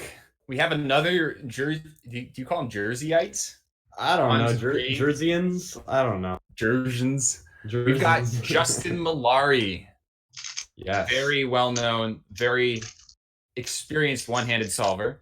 Been around for a very long time. And for those of you who bought a cool Guhong and the Zanchi Silk back in 2012, Justin was one of the guys who helped make those products what they were. And so he's like an OG cubicle guy. Yeah. So he's been around for a while. I think he's been cubing for, I think at this point, over a decade, I feel like. I think he's 2010 Malar 01. So wow. He is quite the experienced competitor. He's made finals for nationals for one-handed consistently throughout the years. He's also been in worlds finals for 3x3. So. Oh yeah, 2013 was it? Yeah. So he's incredibly experienced. I think he's the only 3-time national champion for OH. 2012, 2014, and 2016. Even though he actually didn't make the podium at all on 2014. He got 4th place, but he was still the first American. That's insane. It went Mats, Felix, Antoine, or Mats, Antoine, Felix. I don't remember the order. Right. That's crazy. Imagine winning the actual championship, but not getting to be on the podium. Yeah. I'm getting word, by the way, that the first wave of Cubicle gift card giveaways has happened. And then we have the second wave of Cubicle gift cards coming out at 4 p.m. So make sure you're in the Cubicle and the Twitch chats at 4 p.m. In addition, the final wave of gift cards is going to be happening at 5 o'clock. So do keep out for those. Justin, how we doing? Hey, I don't have the Scrambles thing open. I only see the input form. Can you guys help me with that? Yeah. So does it just say your name and your WCA ID? Yeah, I have like the Google form that says one-handed final at the top, then yeah. So input your name and your WCA ID, and then go to the next page. You'll get the first scramble. Okay, cool.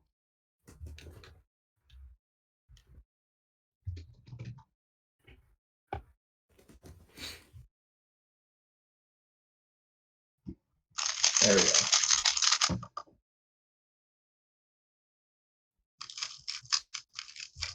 All right. Whenever you're ready, just take your headphones off. If they're already on. Yeah. So Justin is known for fast turning and good 2G knowledge and being white-yellow. So that's his general solving style. I've actually completely forgotten what my one-handed solves were like in the last just couple of minutes. Justin does have a lot of experience with ZZ, and so occasionally you'll see him do edge orientation tricks to be able to do some ZZ magic. He's got RUDG perm to start.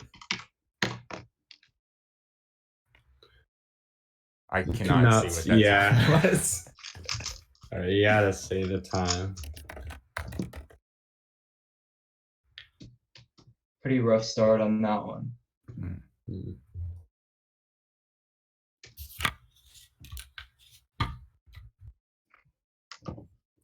All right, his video quality just went up quite a bit. Okay. So hopefully we should be good. I've actually shared 2 Nationals Championship podiums with Justin. In 2015, I won and he got 2nd place. And then 2016, he won and I got 3rd place. So I'm well accustomed to competing quite a bit with Justin, and he is honestly a really great solver. Just and a really cool dude to be around. I hung out with him in Paris. He was really fun to be. Wide firm. It's around a 11 or a 12. Ooh. Well, I guess we'll know.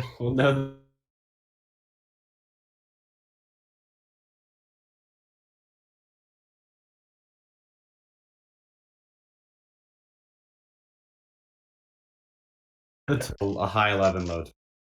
Yeah.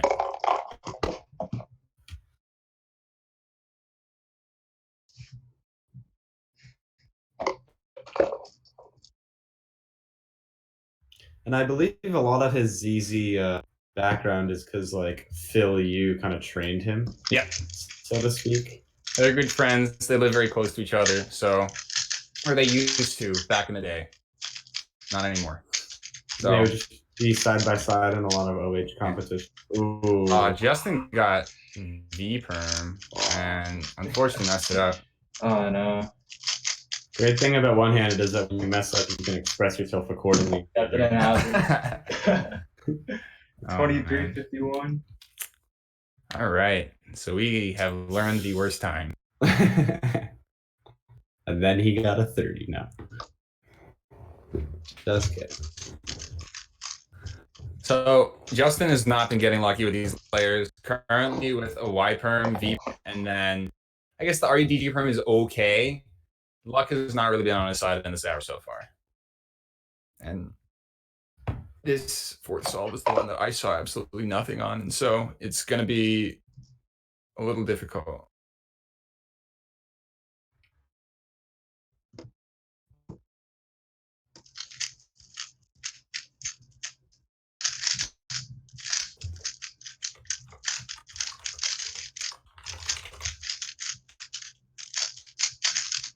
Ooh, doesn't look too hot. Great. No idea. It's a little too grainy to be able to see it. It gives me no information.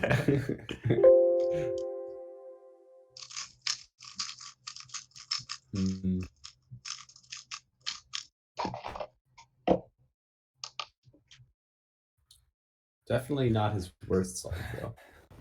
Yeah, but I don't think Joe's very happy with this average in general. I'm guessing it's like a 13 or a 14 kind of average, which is definitely not what he wants.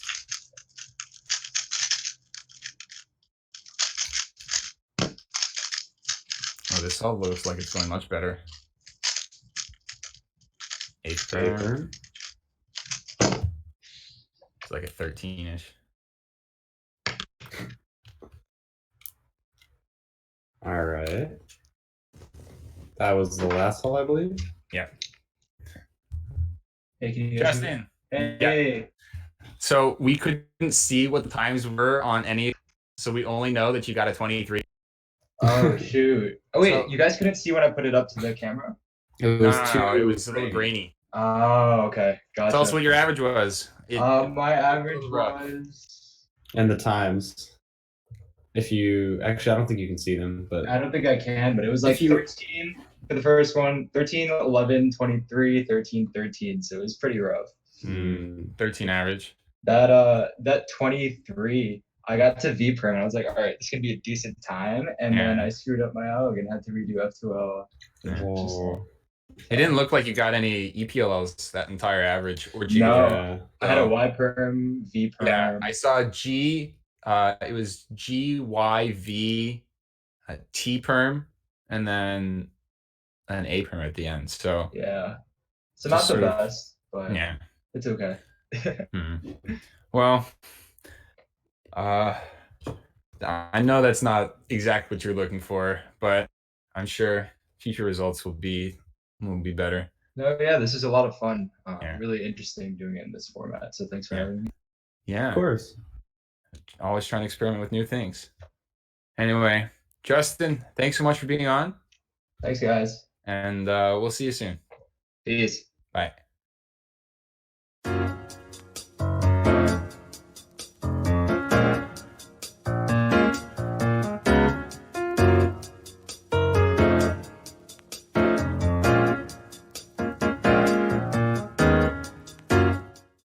All right, everybody.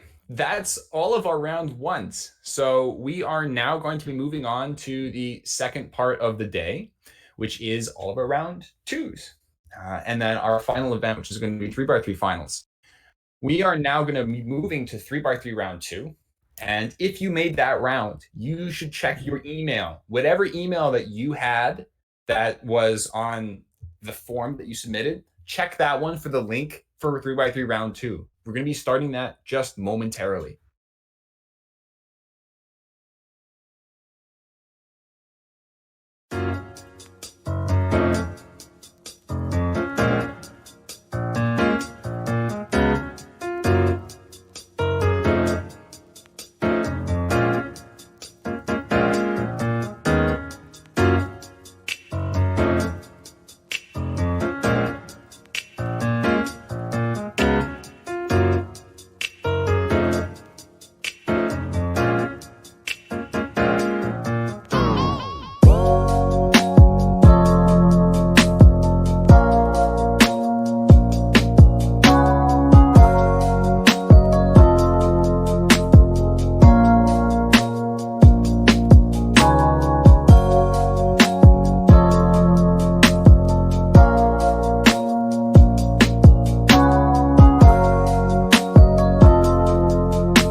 All right. Hi, everybody. We have 2 announcements for you guys.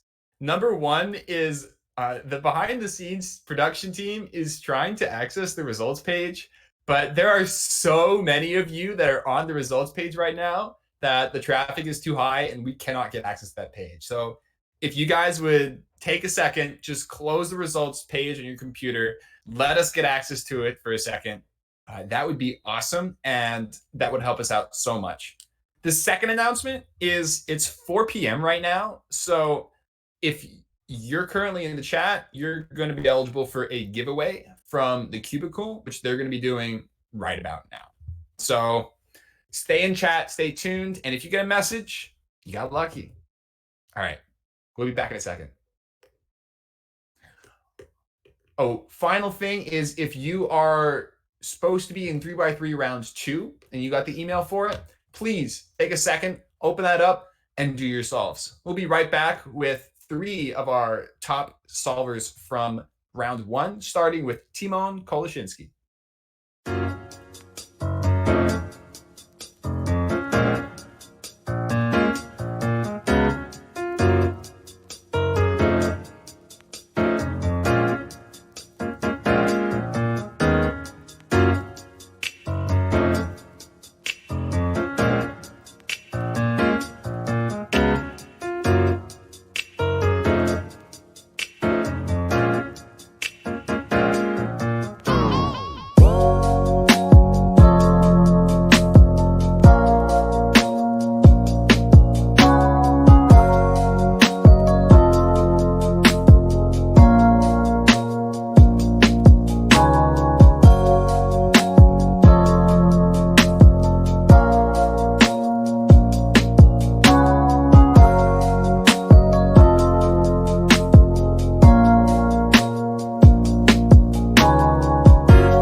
And we are back with our number 1 seed from 3x3 round 1, Timon Koloshinsky. Timon, how do you feel about being number 1 at a competition that has 3,200 people? Well, it feels great to win the first round, but like it doesn't really impact the nervousness. Oh yeah? Yeah. Well, I mean, it's still like no matter which place I would get in first round, as long as I made the semi-final, like now I just get to I have to get tip 8, so it doesn't really change anything. This is, I mean, that's true. So, but we're sure here as the casters that you will do perfectly fine, and we're excited to see you do it. So.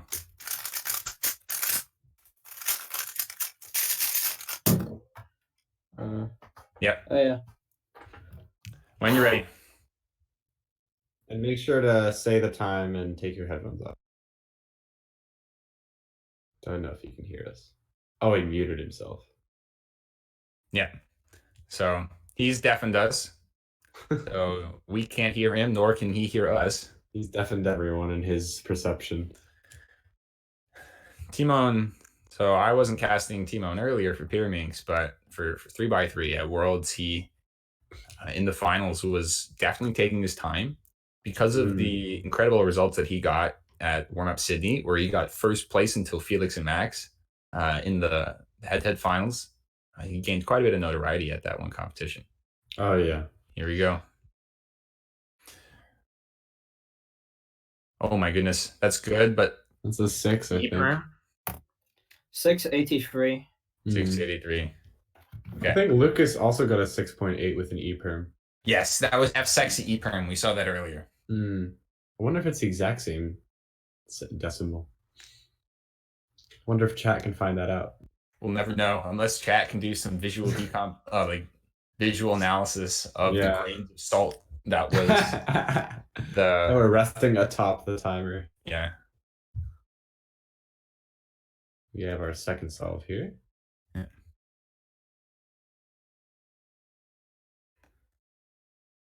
Takes his time. Gets himself mentally prepared.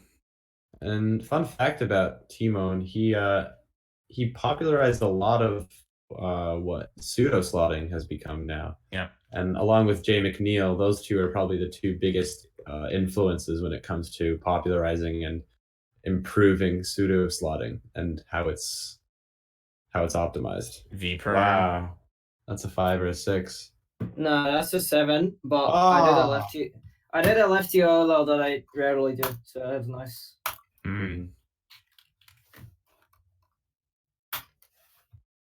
So, still the fist bump for a 7. It's going to be tough to make the round, to make the third round with top 8. I actually was 8th place in the first round with a 6.7 average, which is nuts for me. And I didn't film it. I just felt so dumb. Damn. But this is a whole nother layer of pressure that people have. Yeah. You know, just trying to make with everyone here in their comfortable chairs where they're used to solving, you're going to see some pretty nuts results. It's true. Timon, by the way, is color neutral. So for those of you curious as to why he may be switching cross colors, he is not constrained by a single color. That's a great time. What? That looked like a 3. What? 478. Wow. What? Oh my goodness. That looked awesome. Dang, we finally got a 4 on stream. Unbelievable. Yeah. Wow. Nice job, Timon. Thanks. Full Maybe step you 2. Wow. That's nuts. Wow. Hey, do you have a recording of that or something? Someone clip that in chat. And then Yeah, because I would love to have that for Friday 4s. Perfect. Yeah. Keep the series going strong. I mean, I didn't do it for like 2 weeks straight because of the allergy. But... All right. Good luck, Timon. I need to get that counting. That's the attitude.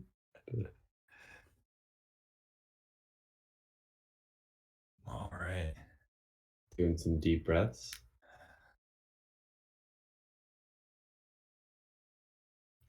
He gets a 4, then he says he wants it to count. Oh, man. My first reaction to getting a 4 is, oh my goodness, I got a 4. Oh, that's good. Oh. That's a 5 plus 2, I'm guessing. Oh. Is it? 5, 16 plus 2. No. I did the AUF, and then when I threw the cube down, my hand Your thumb brushed the cube. Yeah. Yeah. Oh my That goodness. sucks. Oh my god. I would have been counting. No way. All right. I mean, that's still a 716, so that's fine.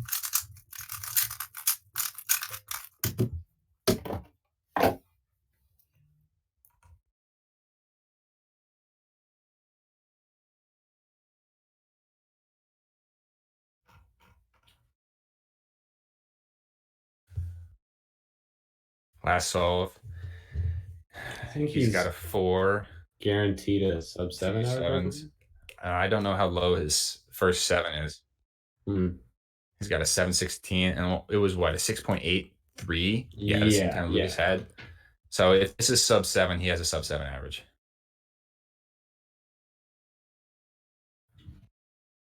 Orange Cross, already at PLL. Yeah, that's sub 7. That's 6.2. Wow. Okay. It's the mid 6 average, I believe. Yeah, but man, that +2 on the 5, that hurts. I'm sorry, Timo. That's real rough. I mean, it's my fault that I did it. So. That's the attitude, though. Some people think that the +2s weren't their fault. I know. It's most people. I hate it. I had this argument with Mikola Javisky once where I said that like if someone +2, it's always their fault. And I was like, he just got so mad over that. Well, we're probably going to have him on stream for 3x3 as well, so we're asking for that. That's a great segue. All right. Okay. Thanks so much, Timon. Bye. Nice average. Good job on the 4. Thanks. See ya.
Okay. And we're back.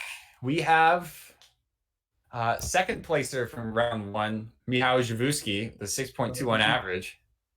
So also a Polish man. Timon says that if you get a +2, it's your fault. How do you feel about that? Well, just to some degree, right? But I think it depends really on the situation. Sometimes, like the magnets, they push like the side to the other side, and sometimes it's not your fault. But usually, yeah, you should be skilled enough to not to make +2s. So yeah, I guess he's right. All right. Well, with that said, I wish you the best of luck, Michał. Yeah, thank you. Yeah, mute us. We'll talk about you, and good luck.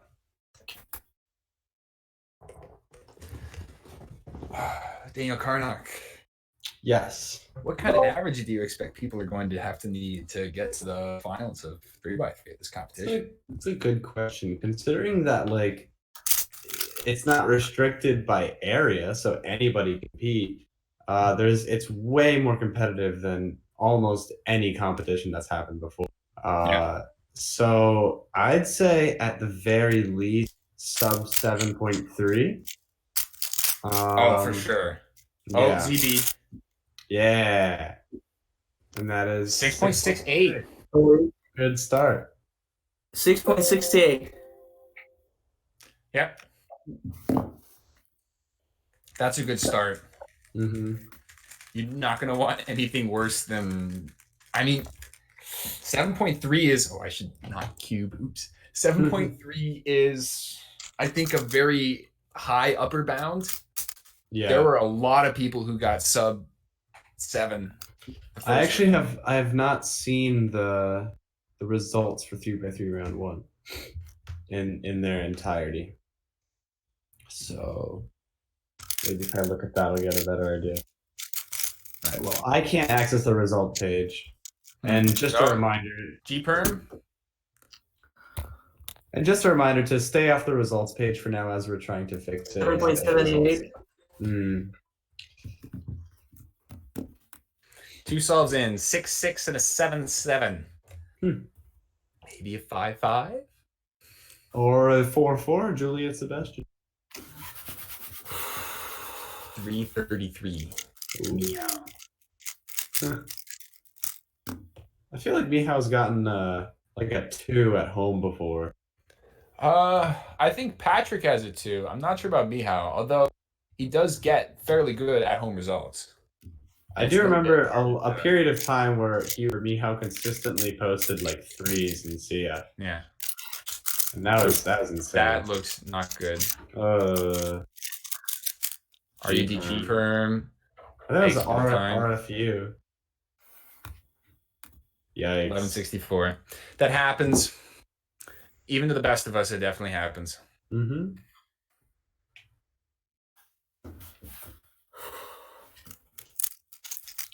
Let's hope that 11 is the worst solve. And I believe Michał is also color neutral.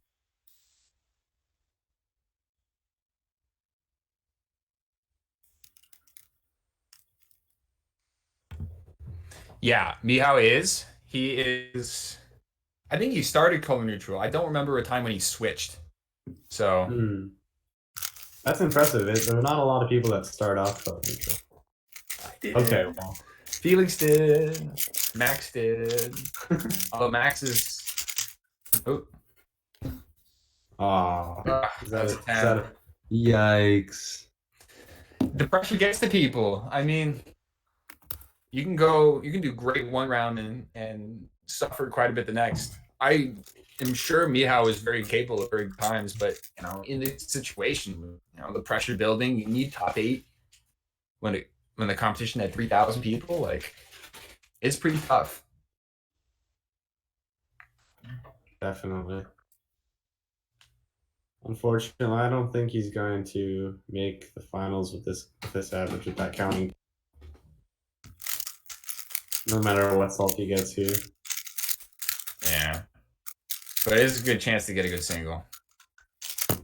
It's like a 7, I think. 829.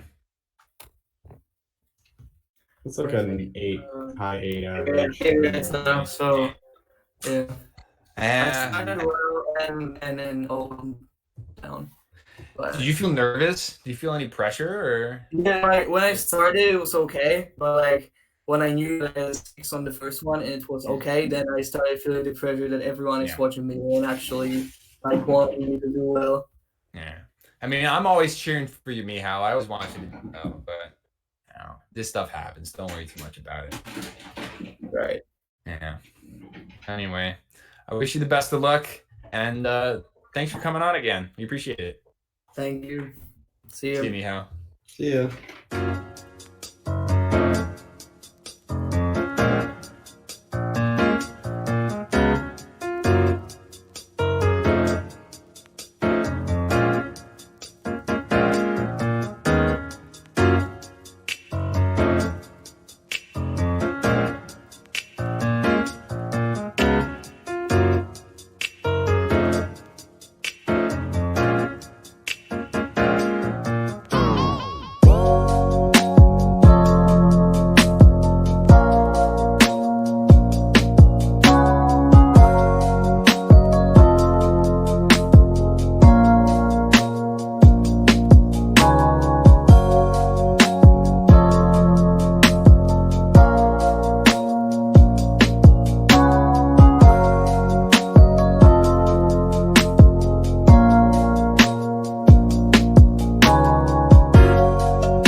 All right. Hello, and we're back.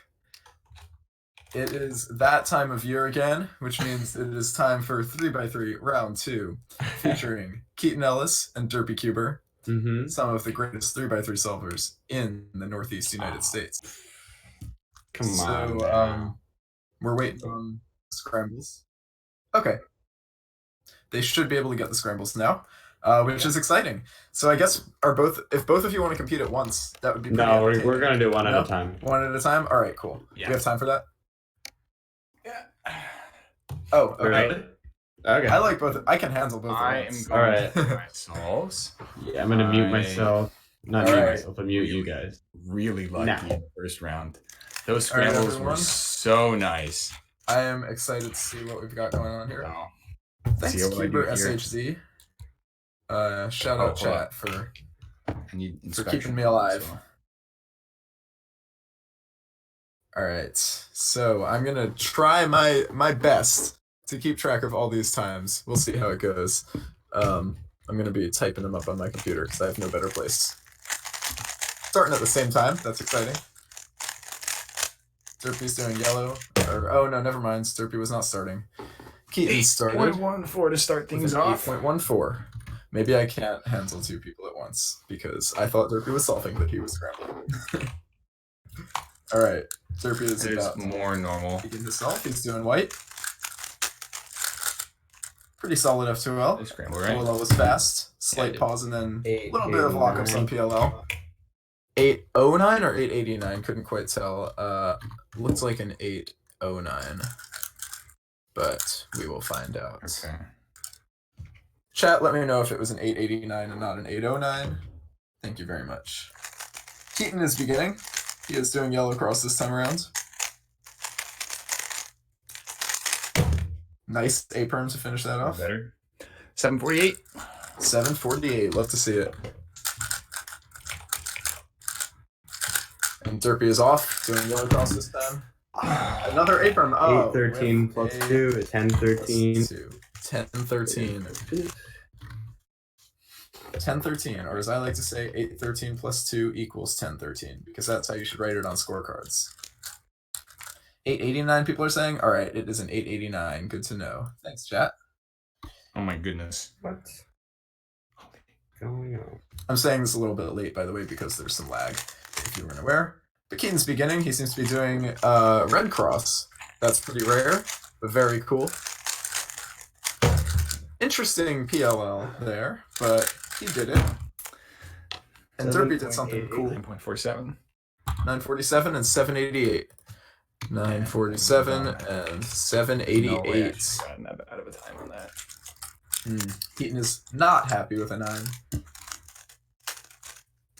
A 9 may be good for the average cuber, but for Keaton Ellis, Scramble right? nothing that great. What? This isn't even close. Keaton is a good competitor checking the scramble there. All of you should do that for sure. And Derpy's off, doing yellow cross this time. F2L is looking pretty good. OLL is on point, and PLL is speedy as usual. 9-0 something. That seemed better than that, but okay. We're cool with that.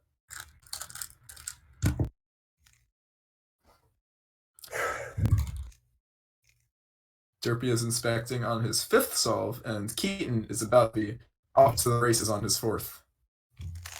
There he goes. Orange cross this time around. Very nice F2L, very speedy. And some lockups on last layer there. 790. 790, still a good solve. So I have 749, did you say? All right. Okay. Derpy, was that a 749 in the last one? Yes, 749. And what was your 4th solve? 9-0. 904, I think. Okay, cool.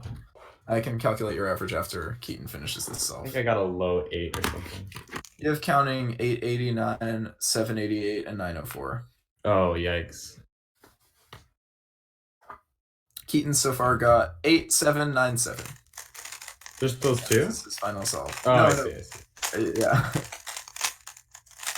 The solve is going a little bit slowly, but solid last layer. 890. 890. All right.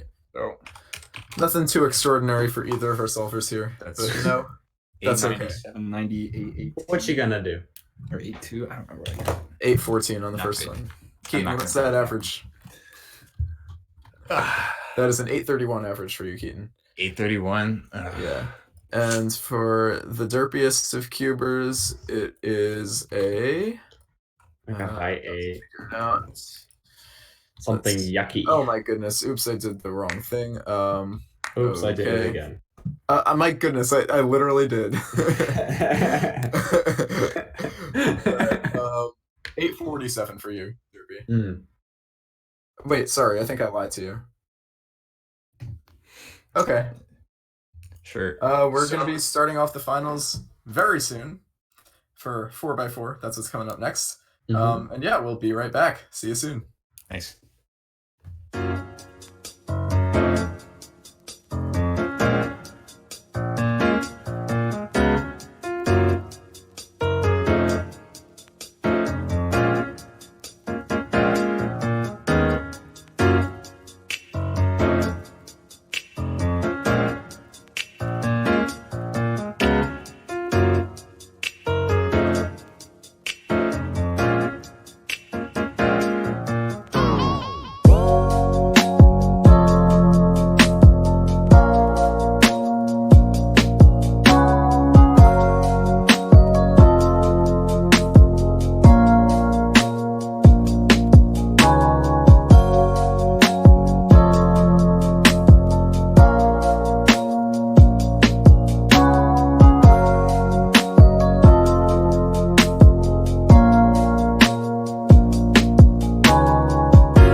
Oh. All right. Wait, this is live? And we're back Oh.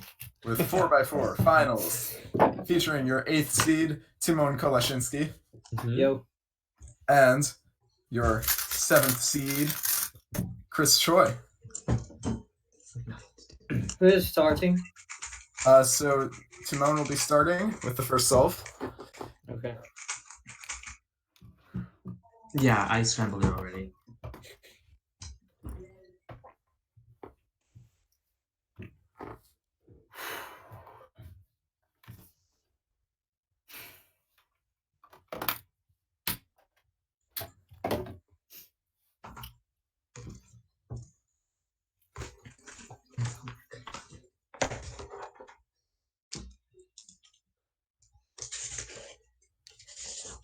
All right, he's off. First solve.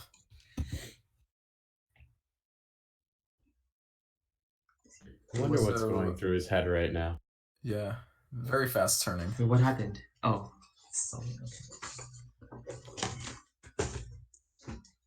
Ooh, not sub 30. Well, no, this is inspection. This is being timed. Oh, right. So he's got he's like 8 seconds faster than this. Oh, I see. Still not sub 30, but all good. Probably 34 or so. What's the time? 31:82. 31:82. Nice. No. No, do I start? Yeah, Chris, now you're up. Just make sure you can't hear us when you're solving, because we're going to be talking while you talk or while you solve. So, yeah.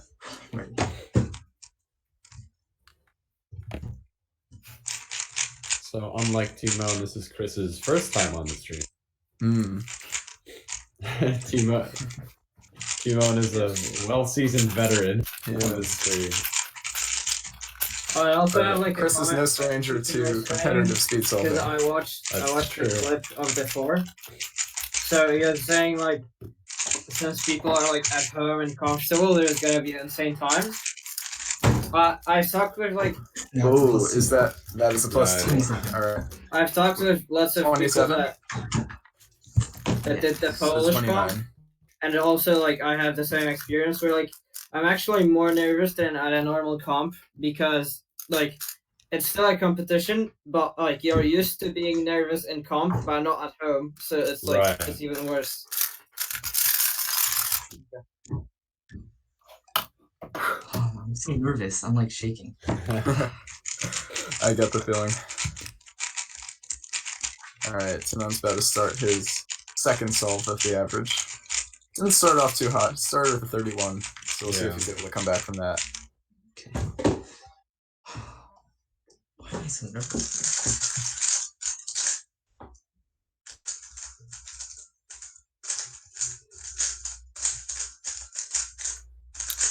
All right, seems to be on 3-2-3 edges now. He's 16 seconds into the solve. And 3x3 stage, 20 seconds in. This is a solid solve, and Timon is a very strong 3x3 solver. Looks like a 27. 27-14. 27-14, not bad. Yeah, so Timon, make sure you don't talk during Chris's solves. Yeah. Okay. All right, Chris, whenever you're ready.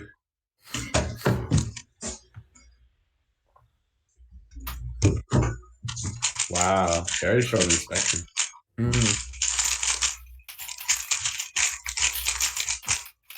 Interesting how he doesn't go for the under the tape style.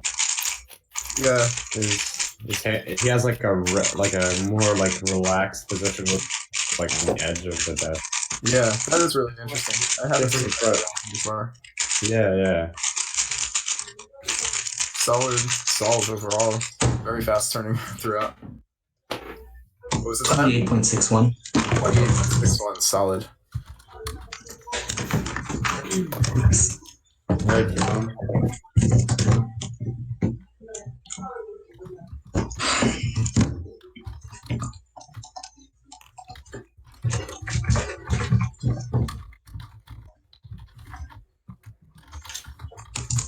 Oh, gosh.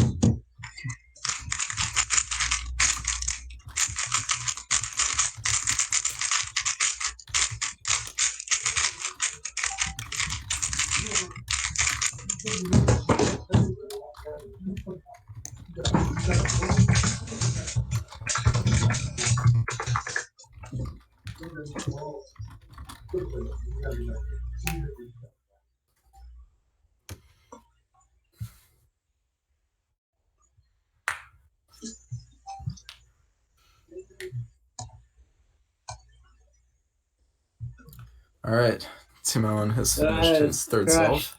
33-84. Oh. 33-84. Ready.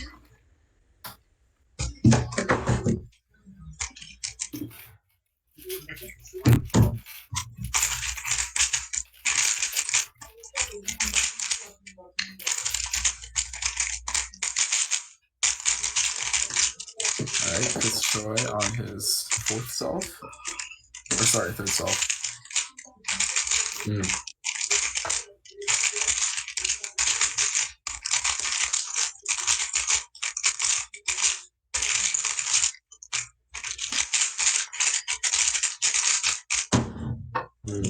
29.40. 940, solid. Pretty consistent results, Chris, whereas Timon's more volatile here. So we didn't stop it. All right, let's see what Timon's able to pull off on his fourth solve.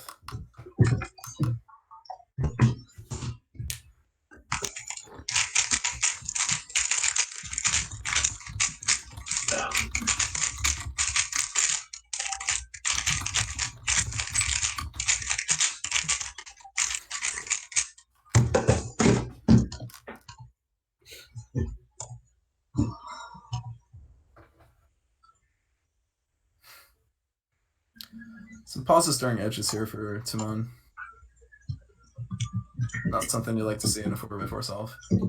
That stops consistent turning from here on out for sure. Yeah, a lot of fast turning now that he's on 3. Yeah. Lefty LFU, Alec. What an interesting. Really interesting 3x3 stage there. Seems to be a little 31-64. Oh, yeah.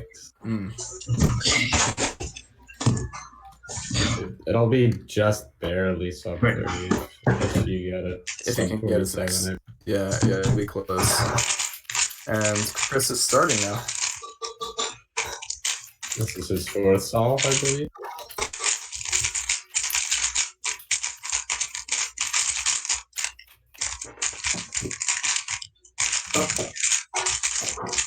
Yeah, this is the fourth one.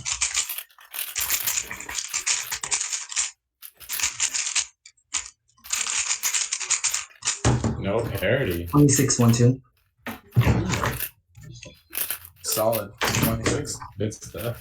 Best solve we've seen so far. I was scrambled, so.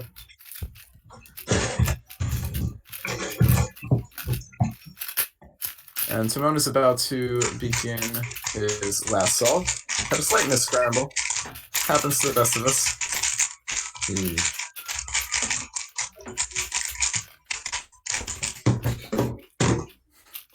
Yeah, that's good.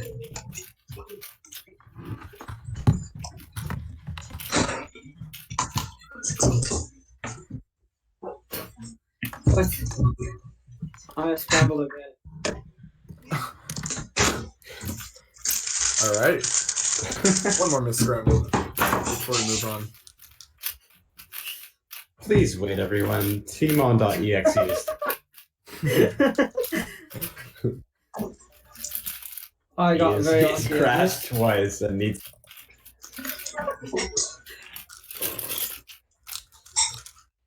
So this is an interesting thing with cubing at home. If you're just really bad at scrambling, that's gonna hold up the competition. Yeah. At normal comps, it doesn't matter how good you are as a competitor at scrambling. That's not your job. Yeah. Okay, finally. All right, perfect. Starting up the final solve for Timon Kolasinski.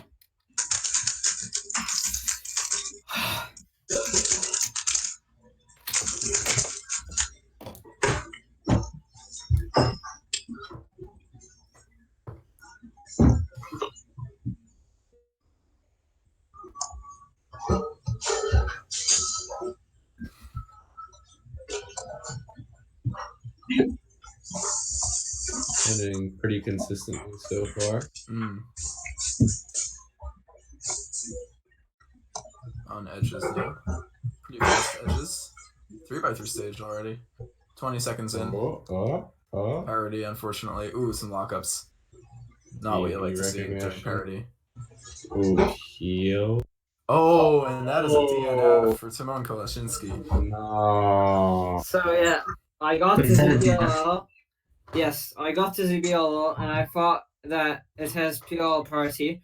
I did the PLL party, and then I was confident that like it's fine. So I did the ZBLL, and it turns out that like I did it unnecessarily. Yeah, so you don't use ZBL during the last layer. No. Wise words from our 7th seed, Chris Choi. About to do his final solve. Let's see what he's able to pull off to finish the average. So he got a 26, which is the best solve we've seen in finals so far.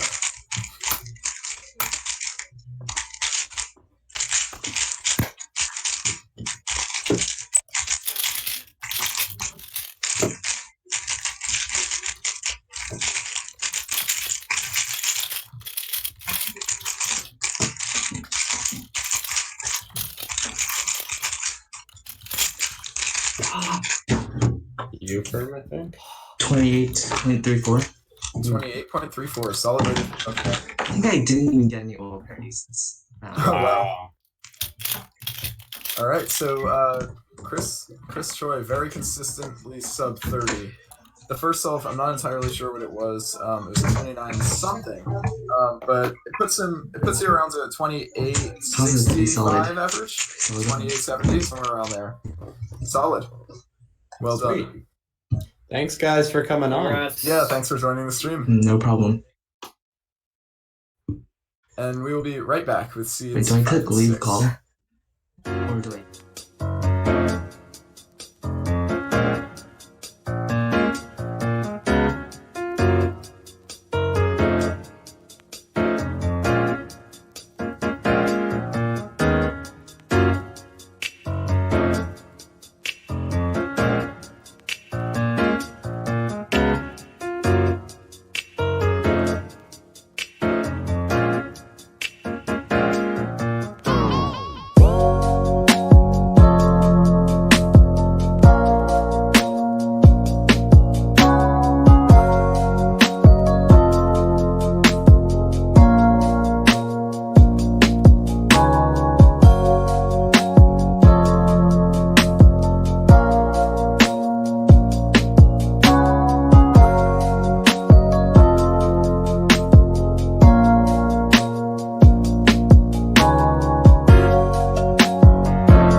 And we're back with more 4x4 finals action.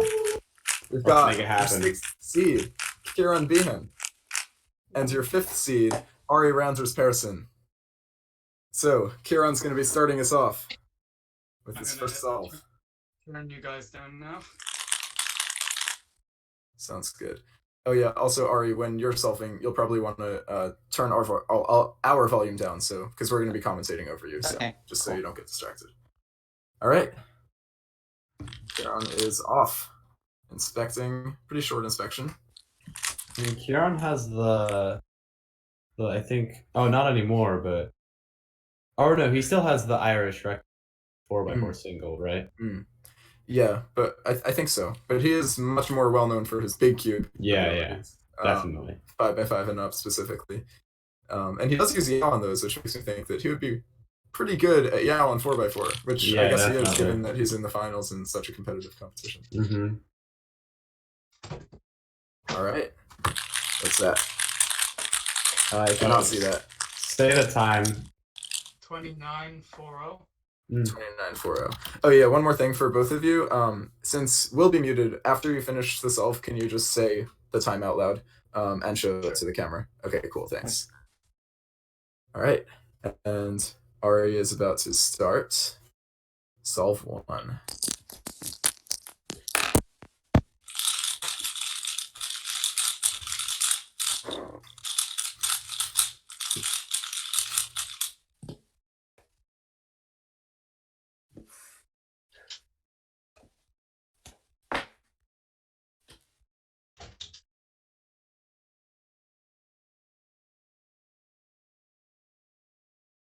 I wonder how much top 4x4 solvers usually see in inspection.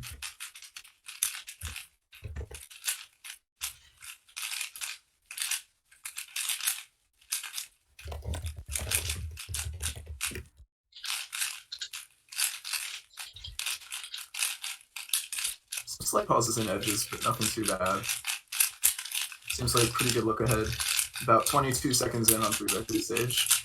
A little parity, as expected on half the solves. And PLL parity. All right. 32.75. 32.75.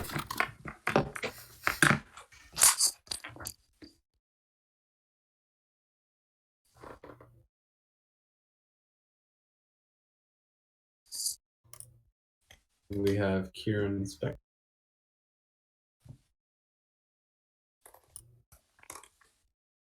I wonder, does he also do green? Yeah, looks like it. Yeah. Looks like that's my guy.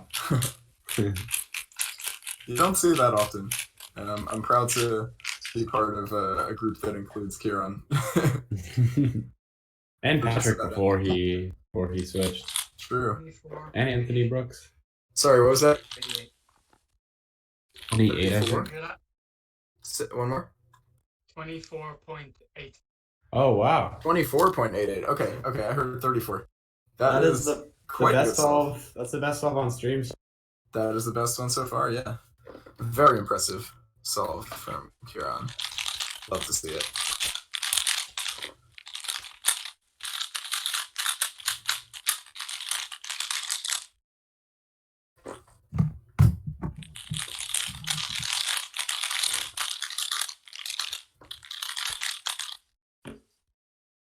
All right, and Ari about to start solve 2. Hoping for a bit of a comeback after the first solve. We'll see how it goes. But nothing can quite match the nerves that you get on a stream with 1,000 people watching. Yeah. So Definitely different.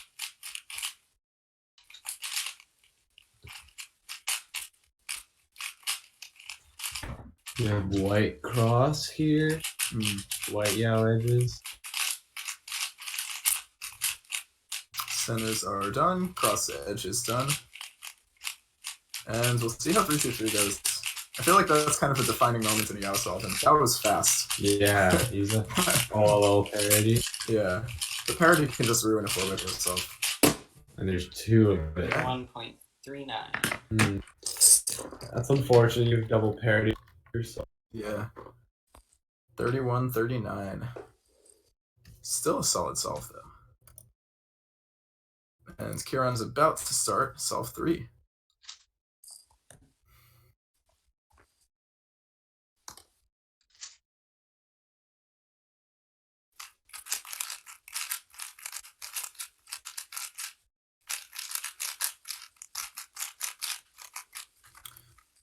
Looks like 3x3 stage already. Yeah, parity, 20 seconds in. And PLL parity, 23, 24. All right, looks like a 26 or so. 26-55. All right. Wow. Yeah, he was on last layer really early there. Around like 18 or 19, it seems like.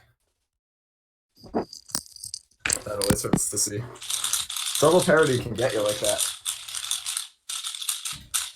All right, now it's Ari's turn to solve. Third solve. See how this one goes. So far, well, the second solve is better than the first solve, so hopefully that pattern can stay alive.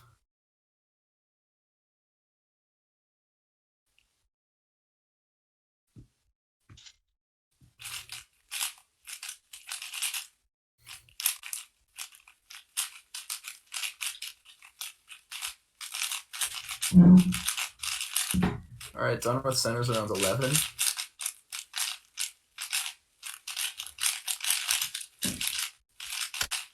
Edges are done at about 18, and 3x3 stage is going pretty smoothly. Ooh, parity again, and we're executed PLL beautifully. 27. Very well executed. 5-7. 29-57. Good PLL execution on that. Yeah. The 3x3 stage in general was really well executed, even though there was parity, but still very well done. And Kieron's about to start solve 4. Quattro. Kieron's got a decent amount on this solve. He's got a 29 from the first solve, but the last 2 were great, 24 and 26. So this is a pretty important solve in the average. Just hoping for something 26 or better, I would say. And Ola parity at 17, done around 20. And wow, 22 or 23? 23-52. Wow. 23-52. Wow. Okay, that is big. That is big. All right, Kieron might make podium or win. Yeah, Kieron's best case average right now is a 24.98, which is really good. That I believe that would have won the first round. So that's pretty wild. Worst case is a 26.94. So either way, very good. He's pretty set, yeah. Yeah. And Ari's about to start solve 4. Again, a pretty deciding solve. So solve 3 was better than 2, and 2 was better than 1. So we'll see if the trends can stay alive. Hoping for a sub 30 here. Very good first 2. Done with centers at 9. That's pretty good. Ooh, some pauses on edges though. Not what we're looking for, but looks like we're done with edges. Yeah, around 20 or so. Ooh. So now it's just up to 3x3. No parity for once. PLL parity. What's up 3? 28.68. 28-68, solid. Improving every solve. That's what we like to see.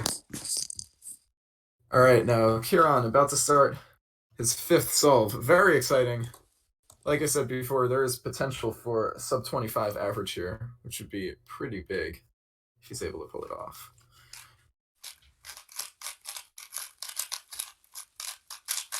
Currently, he's got a 23, 24, 26, and 29, so pretty big range of potential. Currently 14 seconds in. Turning so fast. This is a good solve. 21 seconds right now. Ooh. 23-65. Wow. That's what we like to see. That does it. 25.03 average. Wow. That's really good. I think that's gonna be for sure. That should podium. It could very well win. It would have won rounds 1, so yeah. That's pretty crazy. We'll see. Congrats, Kieron. And moving on to Ari's final solve. Then we'll move on to the next seeds. Apologies to everybody on stream that we are running a bit late. This is our first time, so yeah, sorry about that. All right, let's see what Ari can do on solve 5. Again, every solve was improved, so maybe a 10 this time. I don't think we're going that exponential. Not as exponential as Corona, I guess.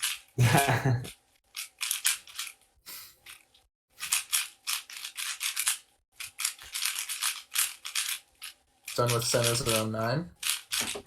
Pretty average. Yeah. And 3x3 stage at around 17. Looking very good transition. Solve. This is a really good solve with no parity. Oh, with some parity. Still a good solve. 5.91. Nice. 25.91. Improving every solve. Very nice. That parity was really That is fast. a 29.88 average for Ari. Nice. So congrats to our 5th and 6th seeds. Very nice averages. Thank you. And good luck. Hoping for the best.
We're back with more 4x4, and you'll notice a change in casters.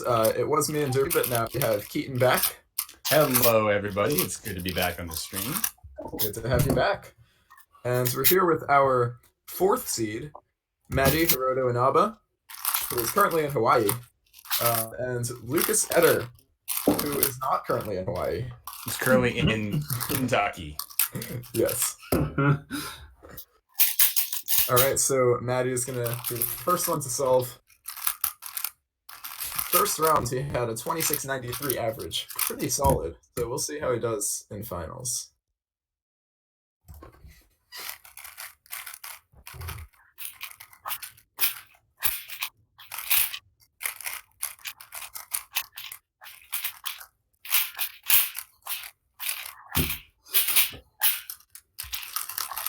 The turning style is very interesting to watch.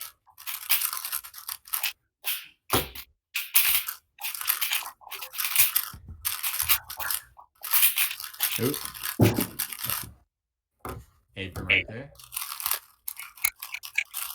24.86. 2486. Solid start. And Lucas about to begin his first solve.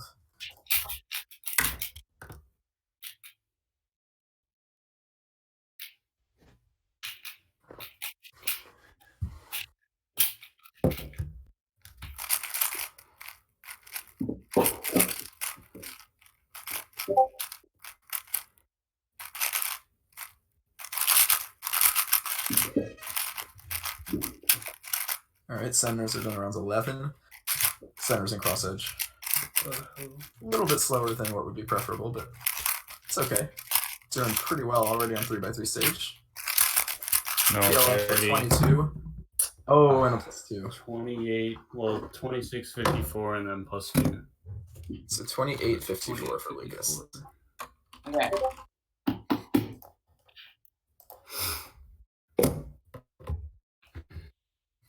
All right, Maddie is about to start solve 2.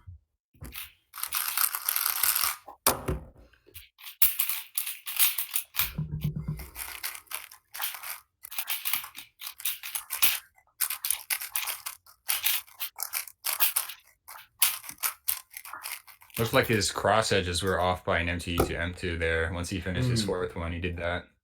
Oh, interesting.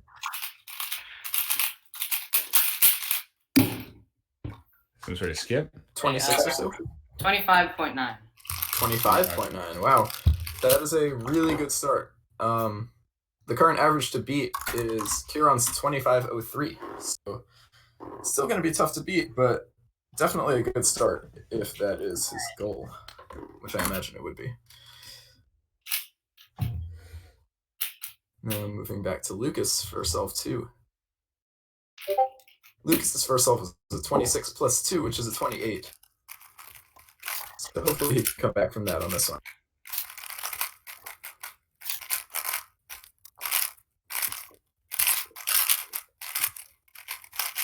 Centers and cross edge done around 11 again.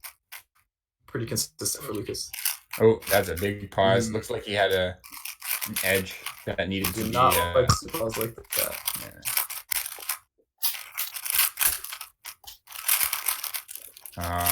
I feel pretty again. That's about a 30. What is it? 30 what?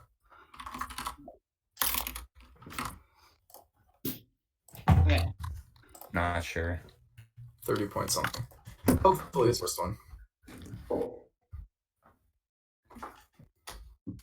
Alright, and Maddie's about to begin. Oh, there he goes. Cool. Ooh. It's a big pause for edges. Don't like to see that.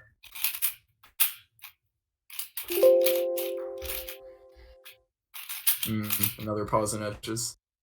You never like to see that UU prime action in 4x4. No, especially with the amount of time that it takes between it. Yeah. U perm for the last layer? 29.86. 29 point what? 29.86. 6. Cool. Oh, man. Alright, moving back to Lucas.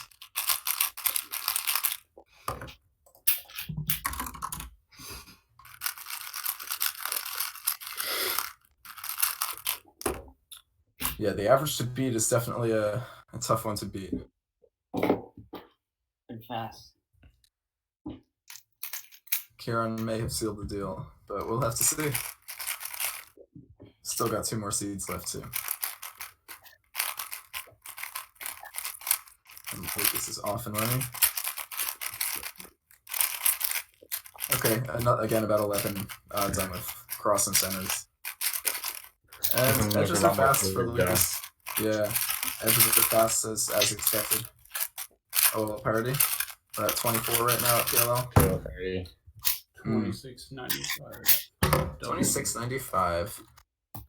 Not bad. Solid comeback. Solid comeback. Definitely like to see that.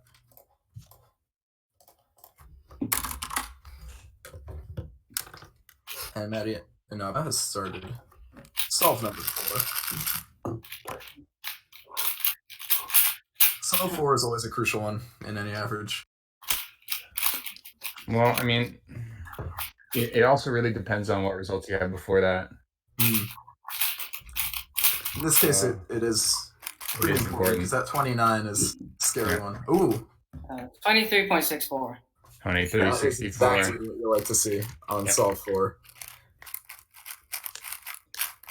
I mean, the 29 does hurt now that you have the counting 24 and 25. It hurts a little bit less. Yeah, for sure. We're looking at like a low 26 average right now. Yeah. If that 29 is counting, which, I mean, it's only going to put you into second place, but it is still, it is not bad. Yeah. And Lucas is gearing up for Solve 4. Let's see where he's going to go with this one. Currently, he's got a 28, a 30, and a 26. So nothing too hot so far, but Solve 4 could help us out. If 4 and 5 are good, it'd still be a pretty good average. Looks good so far. This does look good. All right, yeah, done with cross earlier, around 10.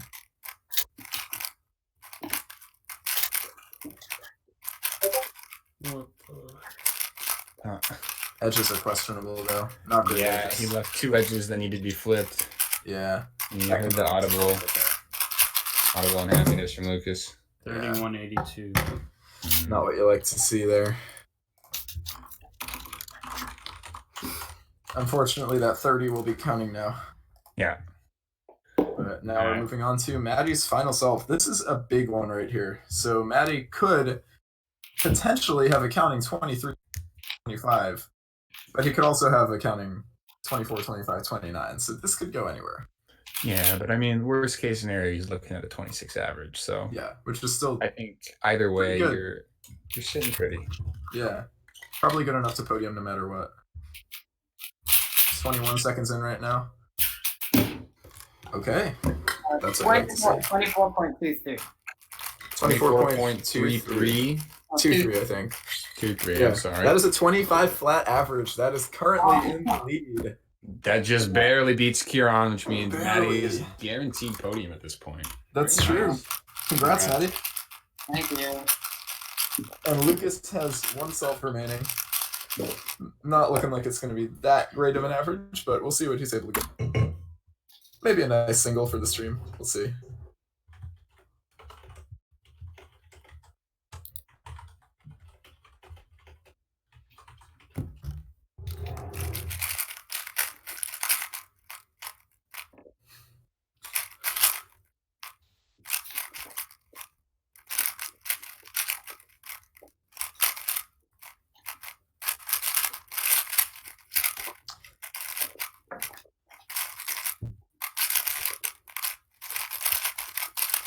Yeah, not a great solve.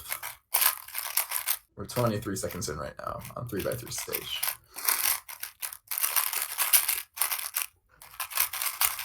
Oh, 30. 34.01. 34.01 for Lucas, and that gives him a 30-point-something average, not completely can solve, but low 30 average most likely. All right, well, thank you to Lucas and Maddie. Thanks, guys, for joining the stream. Thanks so much. Congrats. Yep. Good luck.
All right.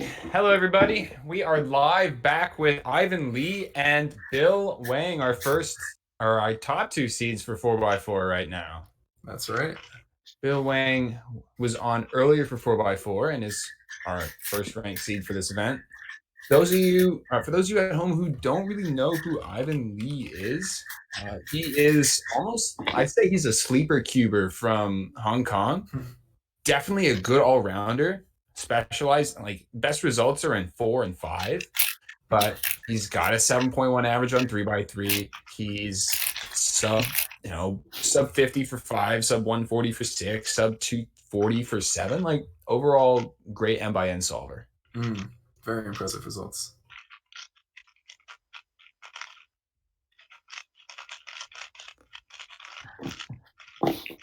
In the first round, Ivan had a 26-15 average.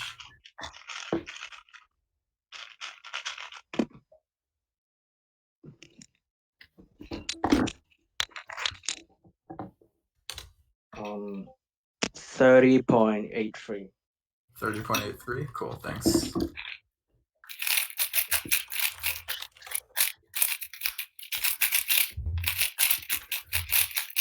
Against Ivan, we have Bill Wang. Again, you guys know him as. It's a very funny way to cover up the cube to make sure that you're not looking at it.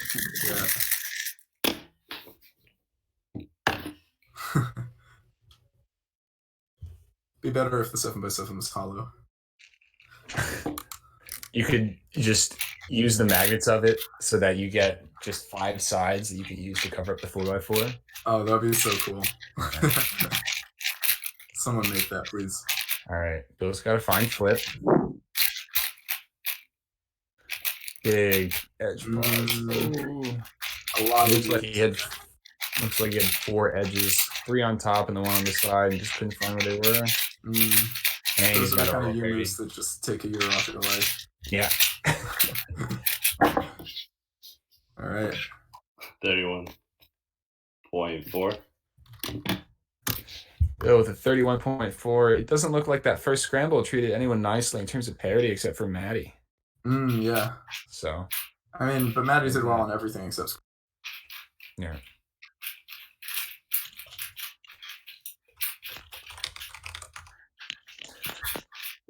Here we go for Ivan Lee, number 2.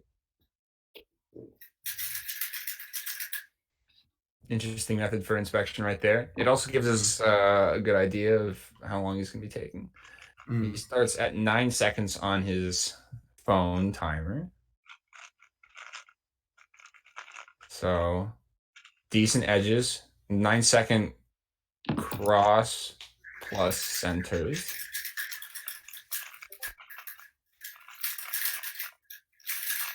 Three by three stage at 19. Oop. Feel parity. Getting him what looks to be just over a 30.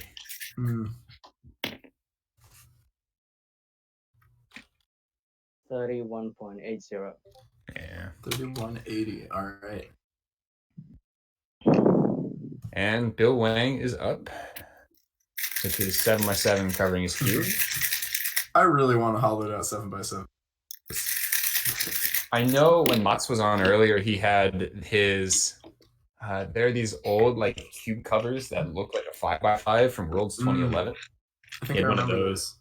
Yeah, I think I've seen those before. I've only seen them in videos.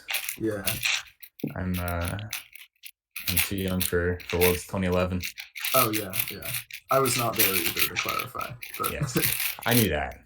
Yeah, have seen them in videos. These edges look better. Oh, pause for ZV. And doesn't do ZV though. Ooh. 0.4. 27.40. All right, so far, our third place is kind of wide open. First and second are hard to beat, 25 flat and 25.03, but third place is a 28.65. So these aren't too great starts so far, but definitely potential. Yeah. You also have to factor in for Ivan a little bit. It's currently 5:30 a.m. for him in Hong Kong, and true. he's been up this entire time. Yeah. So mad respect to him. Definitely. Like staying up till 5:30 in the morning is real tough to begin with, but being asked to do cognitive tasks like solving a cube at 5:30 a.m. like that's nuts. 13 to the cross plus centers. That just looked pretty good. Yeah, he's finishing those at 22. This is a solid solve. Yeah. No parity. Oh, PLL parity. Never mind. Looking like a 31.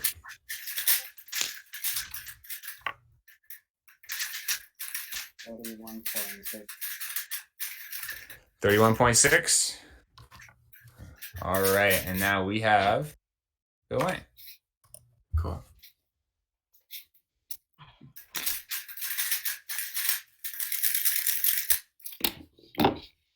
Way back in the day when we used to have no cube covers, we used the scorecard to cover up the cube. And Yeah. Bill 7x7 reminds me so much of that because you can see so much. Right, yeah. You know, you're pretending that it's covered up. Yeah. One face is covered more than usual. Yeah.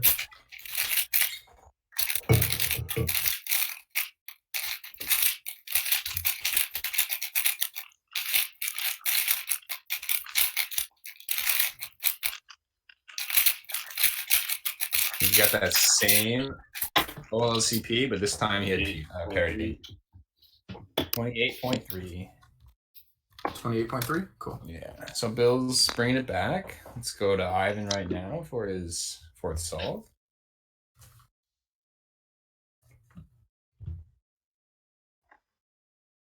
He's very gentle with that paper, so he's really giving himself a little bit less than 15 seconds of inspection time. But it doesn't use not it using anyway. it all. Yeah. Usually starting around 9. Yeah, that's fine. I feel like that's a safe time to start. Yeah. Especially on 4x4, I feel like it's not fun to look that far ahead. This is a little bit faster than his last solve. Crossbow center's at 10 to 11-ish. F12 done at 21. Oh, parity. Oh, that's killer. Ooh. And PL parity. Oh, man. That hurts. That's a DP like 28. 29.8. Yeah, 29.8 double parity. Yikes. 29.8? All right. That's tough. Yeah. And that's hard mentally as well. Like...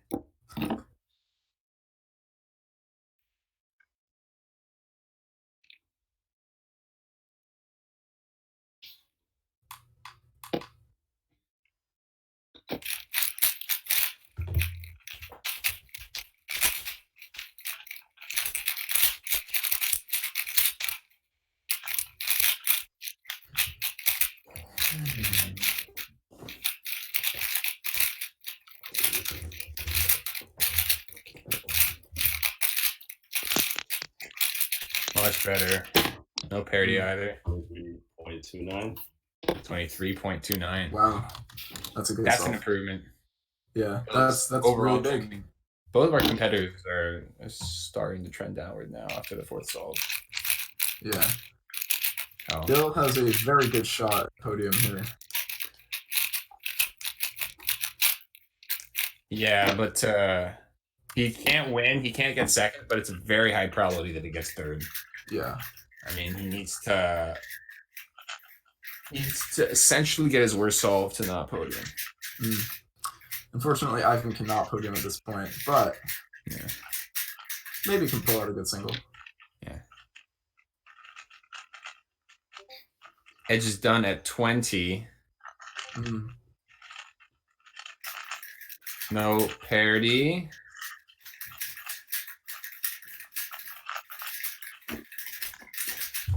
Another 32 or 31. 32.19. All right, that makes a 31.41 average. Yeah. For Ivan. That puts him in 7th. Now Very moving on respectable to Bill. performance. Yep.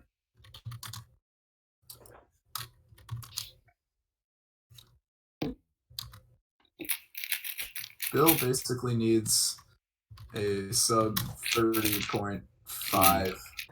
Yeah, but that was a real rough pause, and he's doing green for his cross.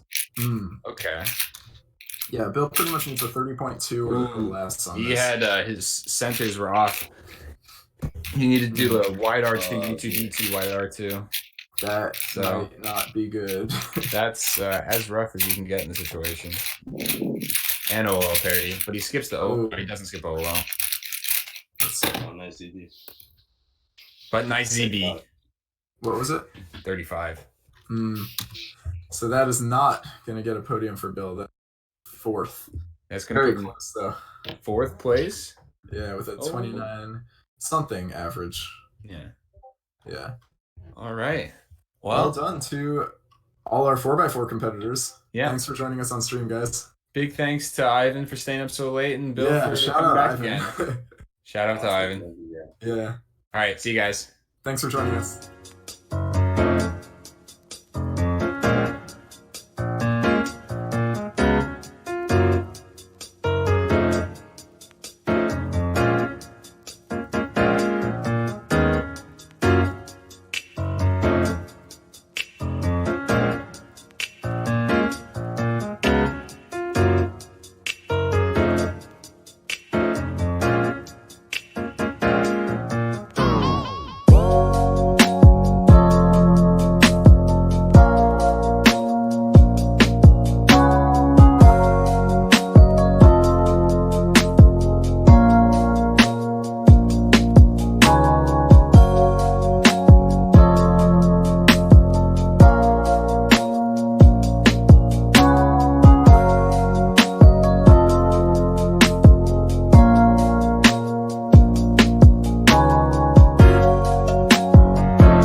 Two.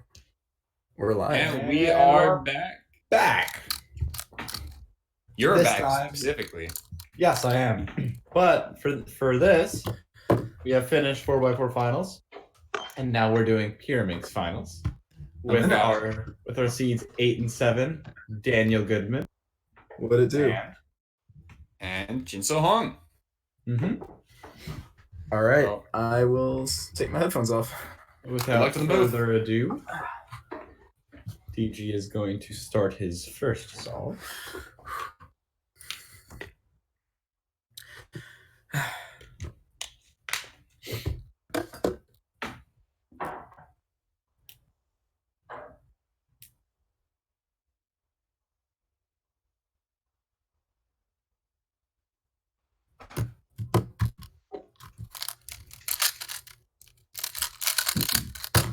Oh. 3.66. Okay. That's the best start. No. But it's not horrible. Yeah. Yep.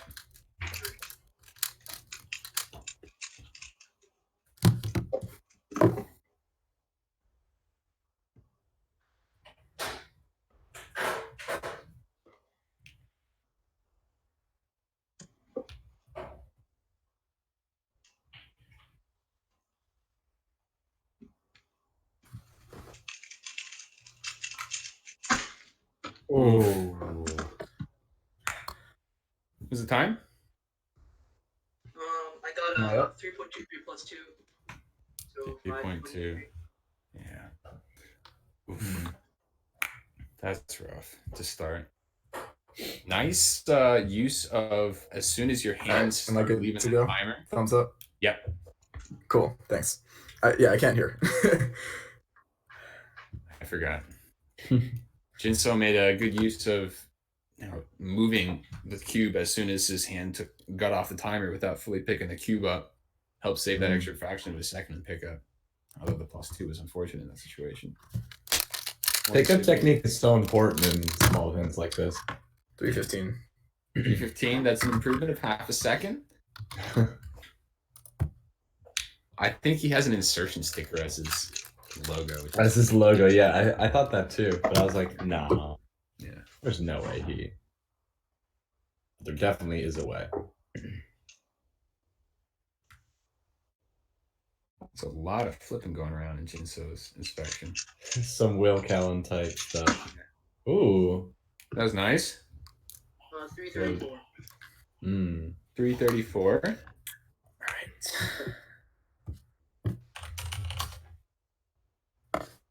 All right.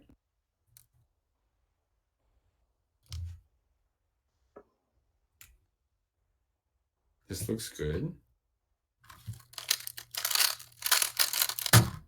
2.63. About half a second improvement each solve, which means we should expect a 1.6 on his last solve. An accounting 2.0 or 2.1. Jinso's third solve. Jinso, bring the camera down. Thank you.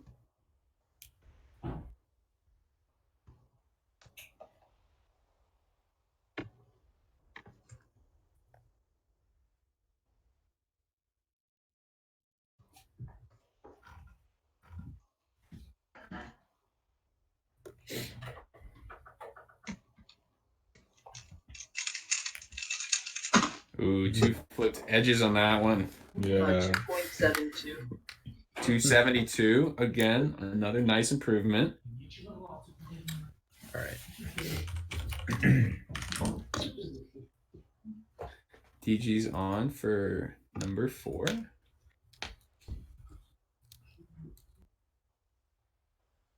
This doesn't look like a good scramble to me. Yeah, a lot of tips. Nope. 344. 344.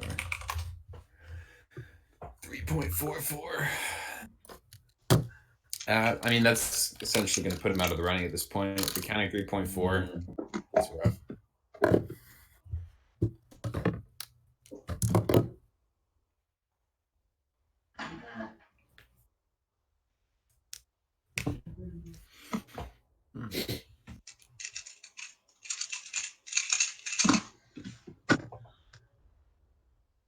It's a lot of moves. 376.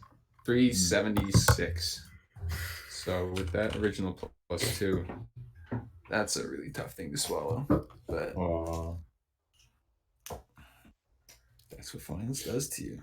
It's an interesting looking scramble. We get to see the insertion sticker from the center as well. Ouch. That slip up. Whole lot of 3s. I can hear you now. Hello. I'm not sure what that last time was, DG. But... Oh, 390. 390. Yeah. How'd you do, Jinso? Jinso's got one more solve. Oh, okay, right.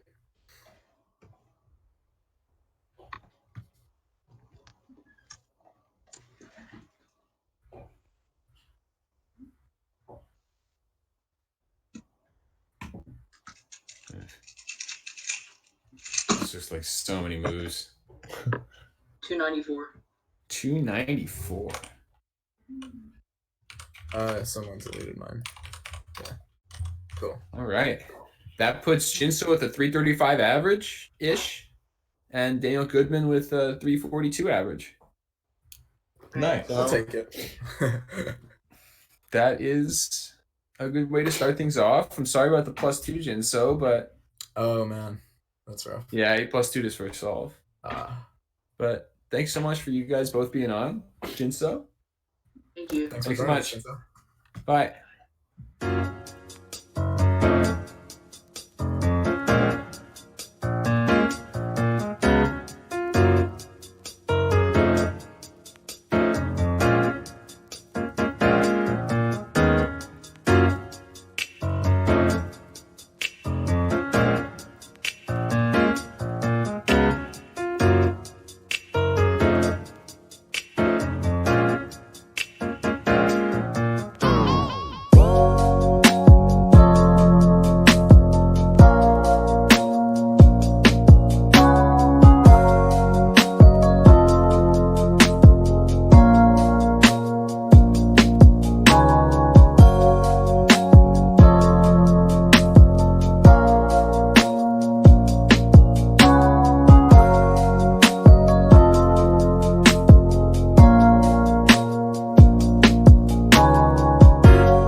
Harsha, get a cube. And we're back with Pyraminx Finals. Cubing at home. Yeah. Okay. All right. So Harsha Paladugu is our 6th seed. He has an amazing beard. It's a wonderfully discolored beard right now. And John Gaynor is our 5th seed. So Harsha's going to be starting us off with solve number 1. And in act number 1, Harsha inspects the cube. Oh, that was something. 389. 389 for Harsha. So, also Harsha, can you hear us? Yeah. Okay, if you want, while you're solving, you can take your headphones because we're going to be conversating, so I don't want to distract you. Yeah. All right, and John, same as before. If you want your headphones on, you can, but you don't have to. All right, John Gaynor up for solve number 1. In this chapter of John's Average. And just as before, John is still one of the greatest Pyraminx solvers alive right now. Nothing has changed in the past. Ooh. Oh. Or something has changed. 498. That's fantastic. 498. But that solve is not a good representation of John's average solve style. That solve is not a good representation of any of 4 people who have competed so far. Of any world-class Pyraminx solver ever. True. Wait. Okay, I can hear now. All right. And Harsha is on solve number 2. Let's see how this one goes. All right, 292. 292.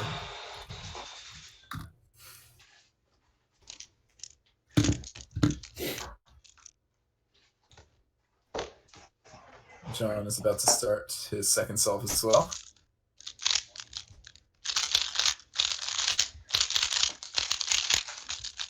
Okay. Okay, John. 183. 183. Definitely I don't not know what happy he with saw. that. I don't know what he saw in that one. Because I definitely did not see it.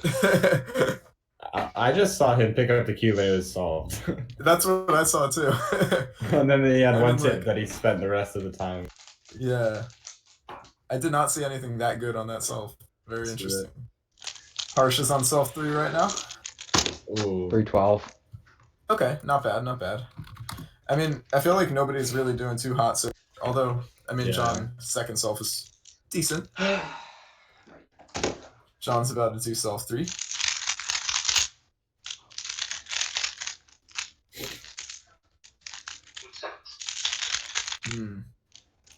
He's looking. 12 seconds.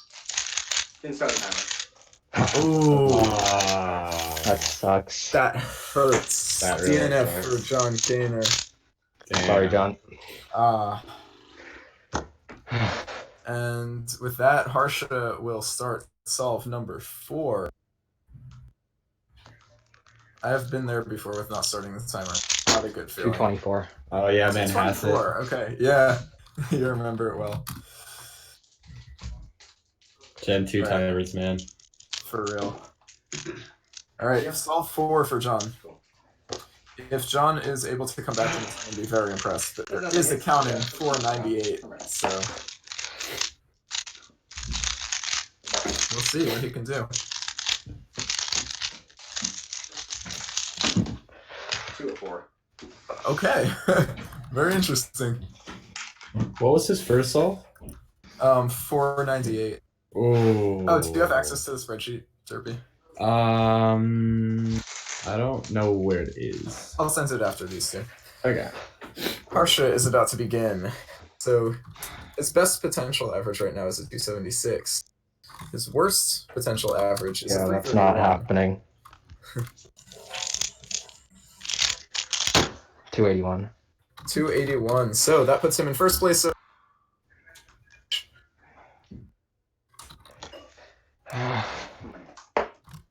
John has some potential. John has potential to tie it if he gets.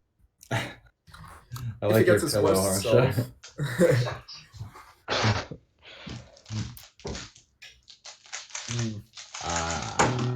Oh, is that is a DNF. Oh. DNF average for John Game. Yikes. That hurts.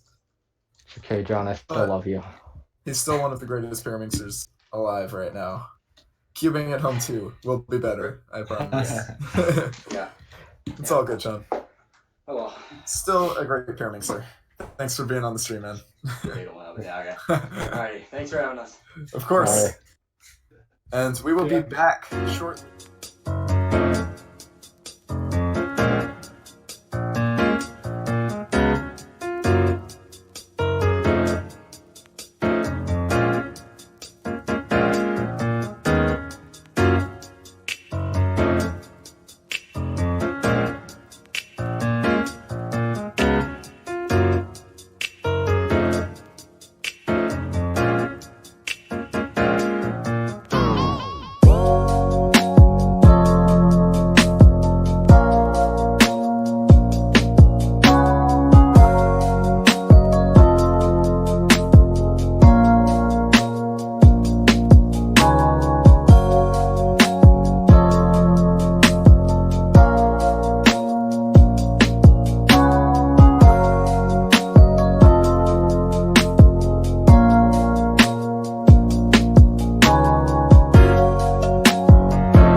And we're back. And we're back. We're back. We have our 4th and 3rd seeds here. Our 4th seed, Timon Kolashinsky, and our 3rd seed, Ilya Nazarov. So Timon will be starting. Oh, I need to get the inspection thing.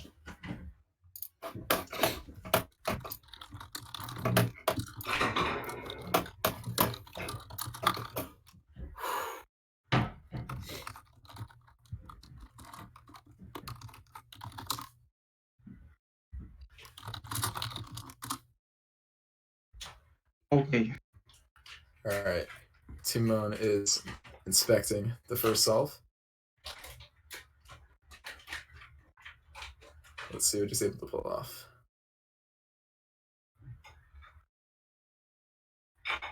Oh, DNF for Timon on the Yeah, 233.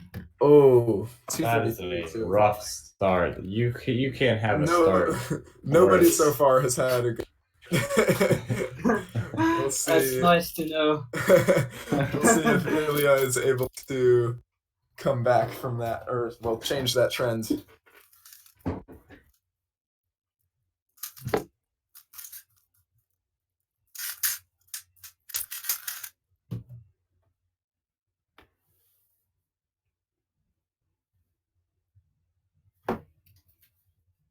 $3.08. 3.08. All right. Best solve we've seen so far in the table. Already miles ahead of Timon. Leagues ahead of the world champion. All right, and we've got Timon Kolashinsky, your current world champion, about to start solve 2.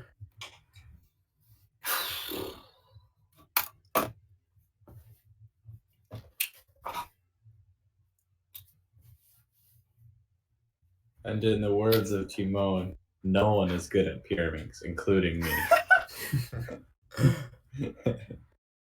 Also in the words of Timon, I quit Pyraminx because there's no competition.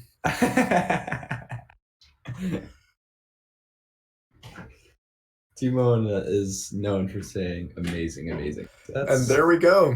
It's a 1. 175. 175. Best solve we've seen so far. What? John did quite well on that one too. Of course he did. If Ilya getting ready. Must have missed something big on that one. All right, Ilya about to start solve 2. Let's see if you can see what Timon and John saw.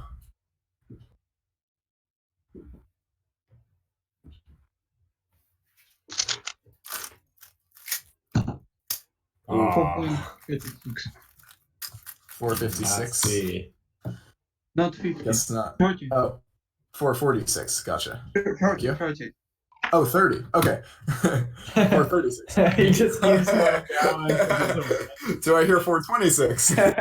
It's actually a 1.2. Wait. All right, and Timon. Timon from Poland, also known as Proland. Timon Poland-Sinski. About to start solve 3. We'll see what he can see on this one. Oh, he has hit the table. The table is not his friend today. He is very mad at the table. And soon he will throw a triangle at it. And then hit it with both his hands at the same exact time. I can't express how much I love the way you're phrasing. Not a great solve. It seems pretty inefficient, but he almost face planted with a desk. What's the time? 3:22. 322. 3.22 for Timon. I missed one look twice at this point. Happens. All right, and Ilya is about to try his hands at that scramble. Wait, there's...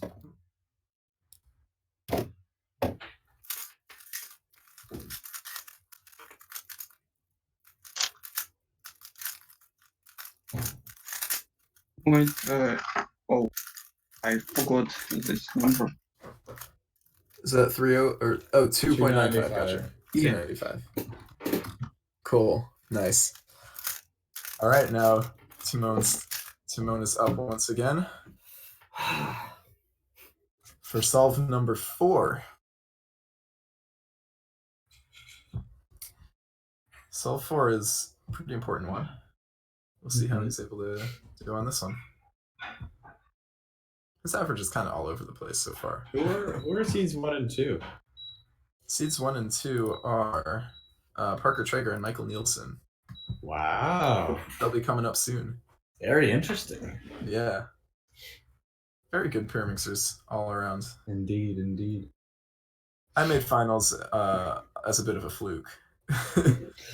Some good people didn't record themselves. Oh. So I made it. Well, that's expected. Yeah. Oh, okay. What was that? 224.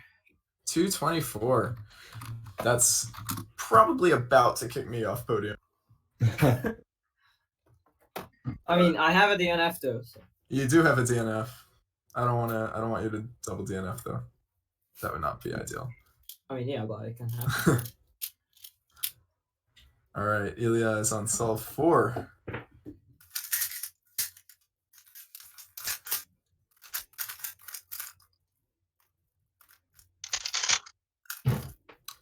Nice. 2.04. 204. Nice. Yeah. Same time that John Gaynor got. Yeah. And Timon got the same time as Harsha. So a lot of 204s and 224. No way. I need to be better than Harsha. Yeah. I mean, you really should, man. I mean, I don't know if that's fair because you're not nearly wise. Actually. That's true. Harsha is old and wise. Harsha has been around. Harsha is like an octogenarian. He's been around for so long. That's true. Okay, all let's right. do this all. I mean, This is the average decider. This is a big one.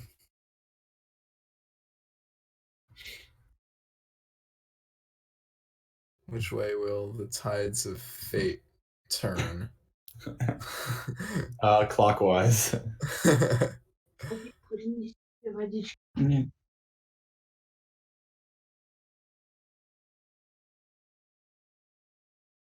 Inspecting very carefully.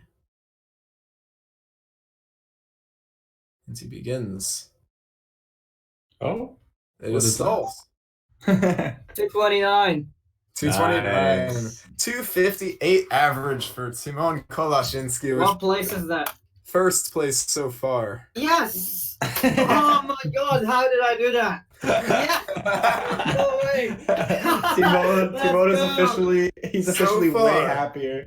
So far though. Yeah. There's still some more people to go, Timon. I know. Including Ilya, who's about to do solve number 5 right here.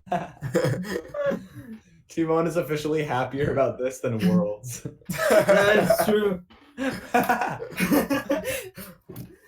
I mean, Worlds had no competition apparently. So. Well, I mean, at the time, I was like way better than this. So yeah, I guess so.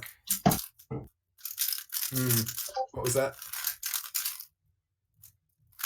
358. All right. That puts Ilya at a 20. Worlds, currently third place. I wasn't nearly as happy because I pretty much knew I'm gonna win because I was actually practicing for half a year straight, you know? Wow. I get it. So yeah. Can't say I've been there, but I get it. Yeah, so that is going to wrap up our 3rd and 4th seeds. Thank you very much to Timon and Ilya for joining us, and good luck. Thanks. Bye.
And we are live with our 2 top seeds in the Pyraminx event. Our second seed is Michael Nielsen, who's about to start.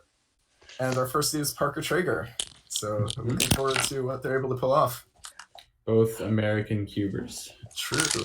They did very well in the first round. Michael Nielsen had 231 average. Wow. And Parker had a 229. So very tight race between the two of them. That's insane. It is. We'll see what Michael's able to get on this first solve. No one's done well on this one so far.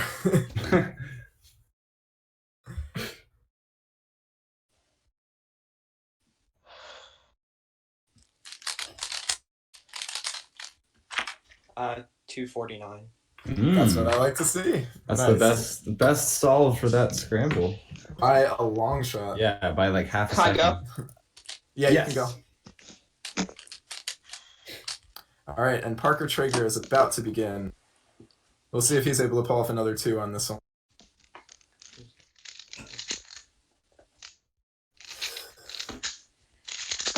That was not 2 seconds. 543. 543. All right. That's Well- my 3x3 PR single. Wow. All right, and Michael is about to begin the second solve. Parker, do you mind taking your headphones off so you don't hear? Yeah. Cool, thanks. All right. Michael seems pretty good under pressure, able to pull off a 249 on the scramble. It's very impressive. Definitely. I'm curious if he does lots of comp sims, especially recently. Yeah. 317. 317, okay. All right, Parker. Yeah, you can go.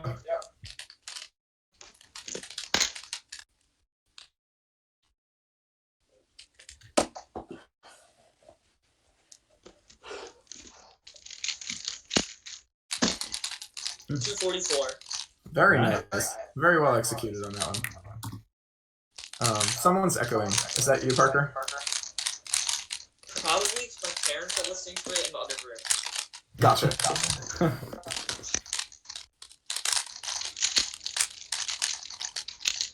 All right, and Michael is about to begin solve 3. Yeah. You're good. Do I go? Yeah, you can go.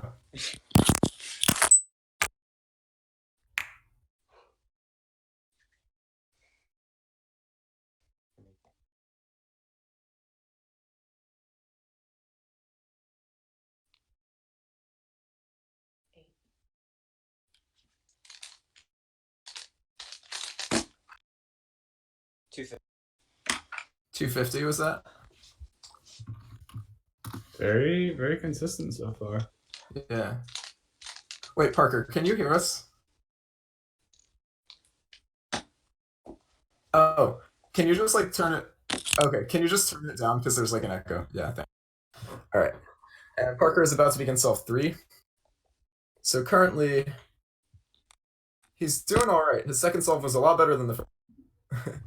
Definitely, yeah. Current podium is not too competitive. 386, though. That's not going to be his case. Currently, the podium is just 320, which is very doable. Nobody did too hot on these scrambles so far. I'm surprised it wasn't more competitive for this. Yeah. I feel like first rounds was a lot more competitive, just because a lot of people weren't on stream, I guess. Yeah, yeah. That always helps. Also, the scrambles aren't too great. 253.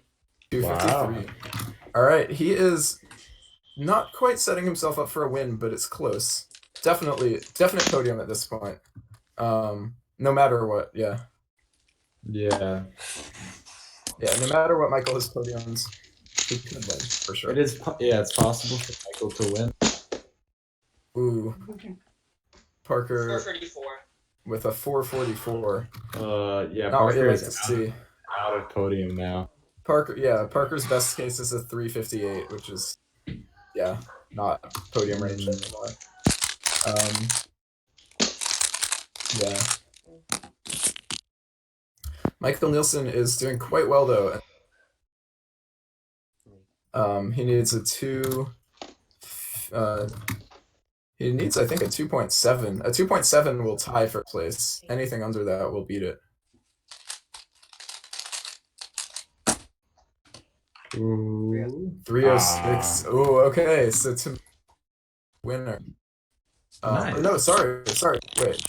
No, yeah. Simone is still your winner. Yes. And Michael, you are second place. Parker, this last solve, hope for a good. We'll see what we get. Oh. 350 plus 2. Oh, 550. Yeah. All right, 458 average for Parker, 70. So your podium is going to be Timon, Michael, and Harsha. Pretty solid. Nice. Also, please. So yeah, good to see. Congrats, What was Michael. my average? Your average is 458. Okay. But John DNF'd, so you are not last. Poor John. Yeah. All right. Well, thank you guys for coming on stream. Congrats for making it to finals and for joining us. Yeah. Thank you. All right. See you guys. See you.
we live, Saranj? We are live and We're back back. with our next final round, which is blindfolded. We're starting with seeds 8 and 7, Graham Siggins and Vladimir Sergeyev. Whenever you're ready, Graham. Cool. I shouldn't even be here, so no nerves because I don't deserve it anyways. All right. You deserve it. Great, Graham. Graham is an excellent blind solver, very humble, but also a very good solver. Yes. He currently has multi-blinds world record with 59 out of 60, but he's also extremely good at 3 blinds, as one would have to be for such a world record. Oh, most blinders tend to be pretty well-rounded nowadays, and if you're good at one, you tend to be good at the rest of them. That's true. But Graham in particular, to be that good at 3-blind or multi-blind, needs to have good 3-blind fundamentals. So definitely. Okay, that's not bad. 21.03. 21.03 for Graham. Solid start. All right, Vladimir. Vladimir's up next. Like other events, blind is ranked by single, which means that you do not need to get an average. And most people don't, but that's okay. You just need to get one good solve. Yeah. Ooh. Slight technical difficulty on Vladimir's end.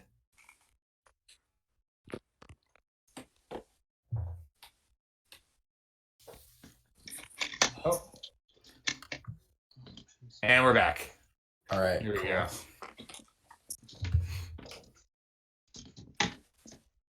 Interesting choice of cube cover that looks like a flower pot. That seems to be a pretty common one if you don't have like a Volk box, or if you're like me, you stole a WCA Euro 2018 box. Memo at 11.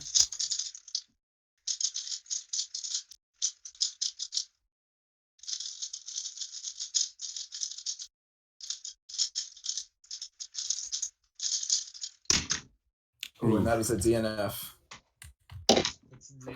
Yeah. The DNF to start things off for Vladimir.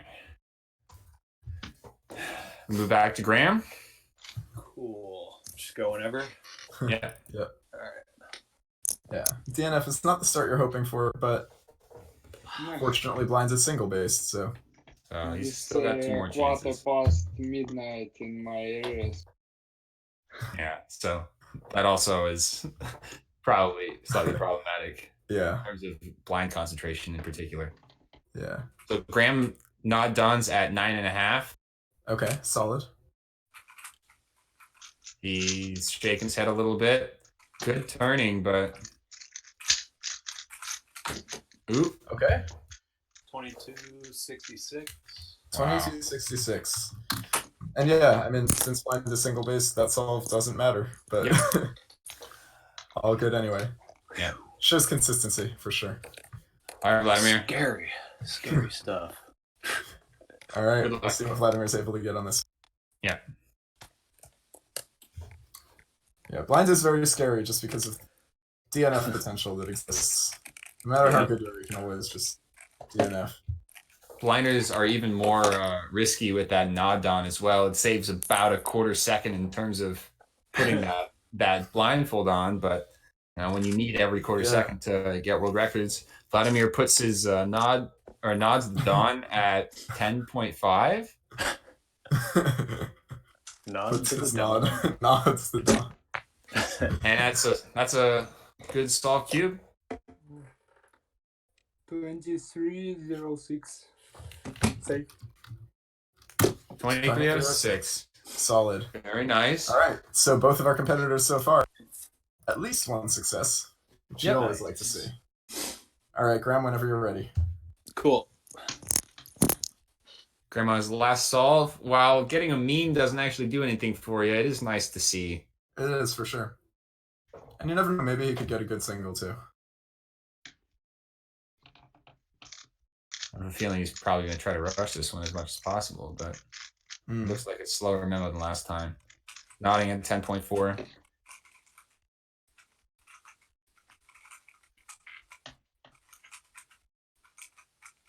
Lots of slowdown. Yeah, this one's not really gonna. But I mean, it looks like it's probably gonna end up solved though. Yeah. Oh nope. That was almost immune. Hey, 29. 29 DNF. At least And we we go to That was an oof right there. At least you DNF the worst one. Right. It was a 29 DNF. Yeah, I wasn't going to beat my other times anyway. Yeah. All right, Vladimir's Let's see going. how Vladimir gets on this one. He needs a sub 2306 to solve to matter at all, but we'll see if he can pull it off. Oh man, I submitted not DNF. Damn it. It's all right. We've. It doesn't matter anyways, really. It's just giving me a mean. But okay. Yeah, that should be DNF. Some slower turning from Vladimir here, but no, he's back up, picking up the pace again. Doesn't seem like too great a solve though. No, he's not happy with it, and it's a DNF. That's Well, still there was to a see. 23-6. Yeah. Yep. So still a 23 from Vladimir and a 21 from Graham to round things off, or start things off. Yeah. Thanks so much, you guys, for coming onto the stream. Yeah, Thanks for staying up, Vladimir, and thank you. good luck. See y'all. Thanks for all your guys' hard work. Of course.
And we're starting Elliot is with Elliot.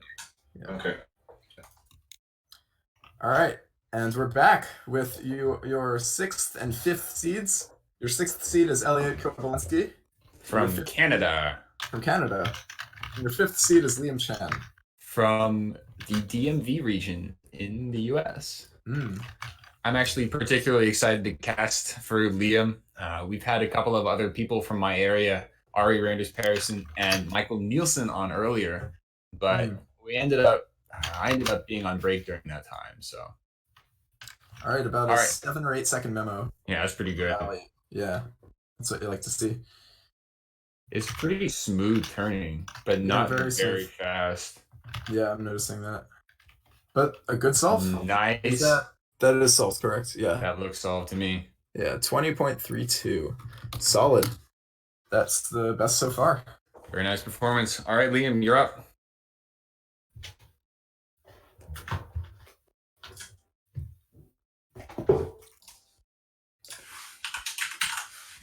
Liam uses standard WCA orientation on his solves. Not Dawn at 7 flat. Wow.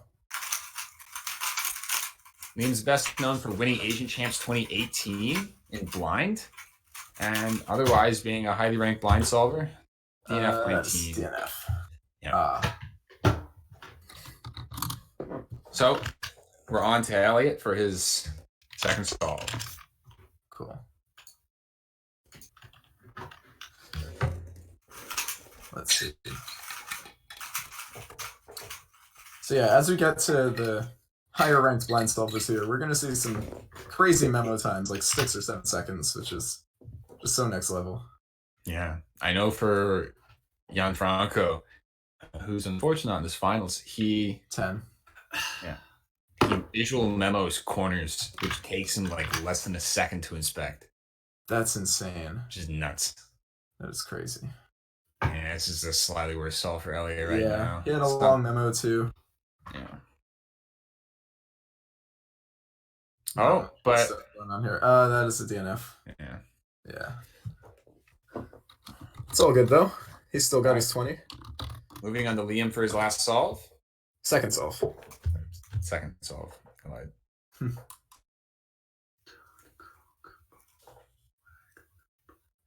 He's speaking when he's memoing. He's got a 9-second memo. A little bit safer. Yeah. It's always good to go a little safer to start off. Although it looks like he's going to get another DNF. His edges are wrong. He's doing corners right now. Not what you like to see. Liam with the second DNF, which puts a lot of pressure on that third solve, and neither Graham nor Vladimir seems to have any good solutions on it. So yeah. That's rough. All right, we'll see what Elliot is able to get on this one.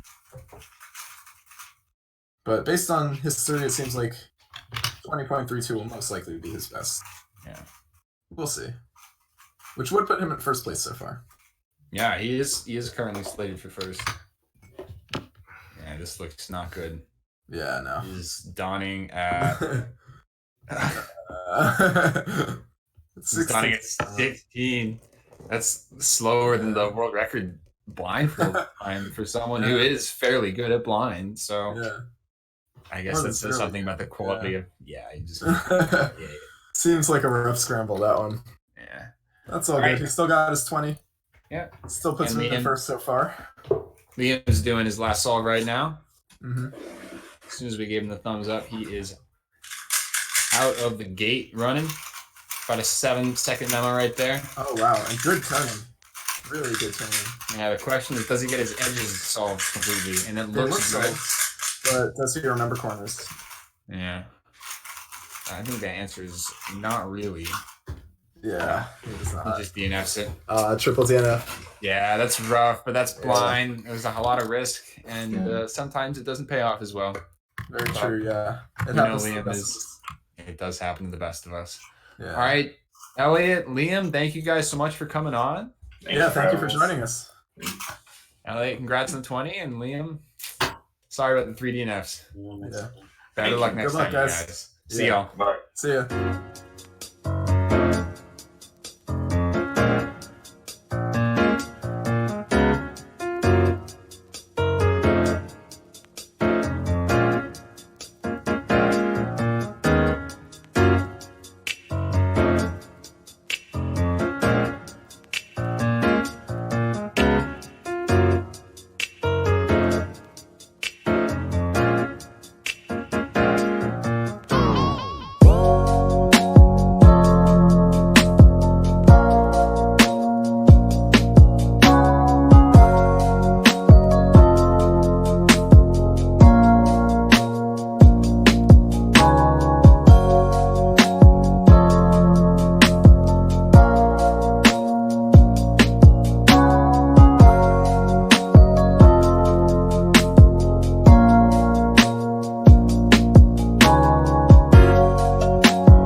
they submit the times?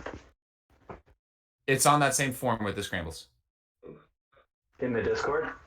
Yeah. Okay, sick. And I also messaged them to you on Facebook. All right. We are back with our third and fourth seeds for Blind, Manuel Gutmann and Jake Clausen. That's right. Both of them are well-accomplished blind solvers. Manuel winning world, Jake holding many former world records. Mm-hmm. One. Very talented blind One solvers. world record. Jake holding a world record in the past. Well done, Keaton. Manuel, go ahead. I'm trying to mute my. Oh, okay. There we go.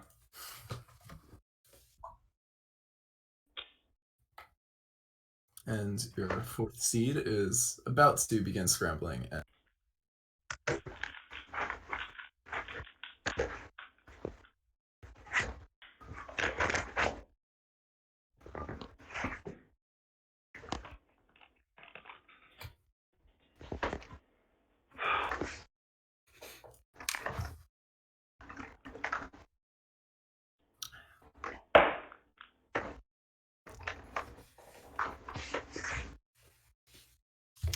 Manuel is known for having won worlds this past year. Oh man, his blindfold is almost the same as his hair color. but definitely trust him. Yeah. Could just use his hair. Oh, he's completely forgotten. Yeah. That's a DNF. So we start with a DNF for Manuel. And next up we have Jake. About to do his first solve. All right, I can go now? Yes, you're good. So Jake got third in the last round with it.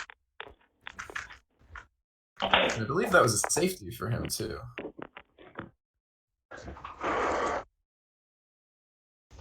$18. Okay. I mean, it's not super safety, but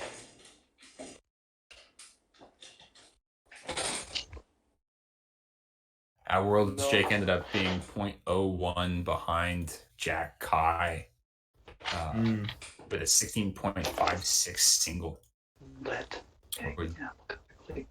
help shine. 7-second memo.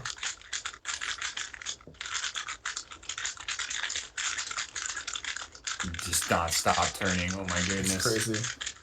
I swear, blind is like, all right, 18. I said this before and I'll say it again. Blind is like one single long algorithm. At least that's how it looks when it's well. All right, Manuel, you're set to go.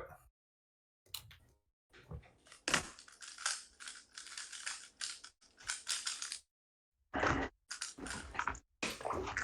right, we'll see how the solve goes. See if he's able to come back from that DNF.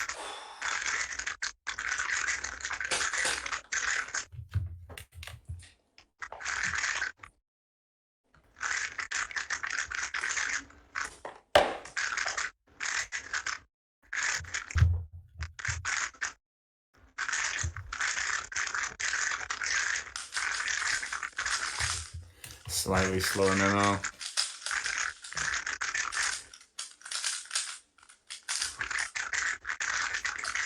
Uh-oh. Ooh. Forgot memo again. Oh, Can you wow. recover? And a DNF. Unfortunately not. Yeah. All right. One of the toughest things is trying to force yourself to remember that fast. Yeah. Cramming it on your head sometimes doesn't work that well. Yeah. So far, everybody who's gotten a success on the first solve has had their best solve. So we'll see how Jake does on this one. All right. Yeah, it does look like the first scramble is the best of the three.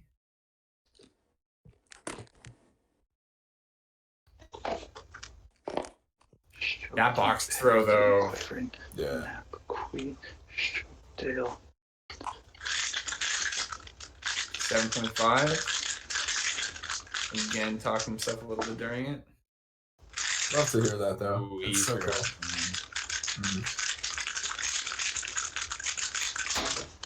Is that success? Plus Solved? 2, it looks Oh like. no, that's a Or DNF. solved. That looks like a flipped edge. Yeah. DNF. Um, All right. Cool. We move to Manuel for his final solve. Hopefully he gets success. Success is the name of the game right now. Yeah, and if he does get one, it's likely that he's going to be placing a top 3.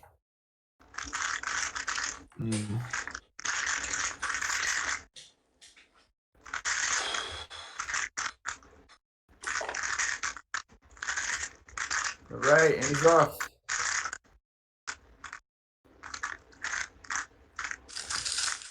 All right.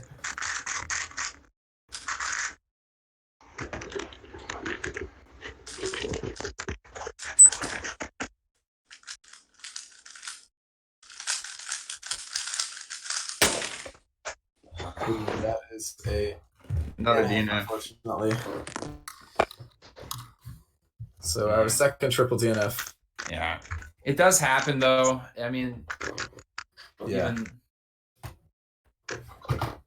even the best of us. For sure. Jake starting his last solve.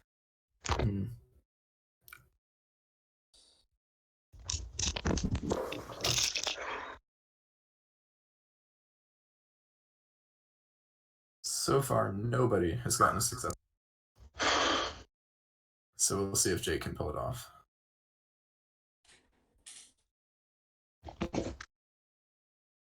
A little bit lighter of a toss this time. 9 Much seconds. slower demo. Yeah. But good turning. And it's not going to be his 18, but yeah.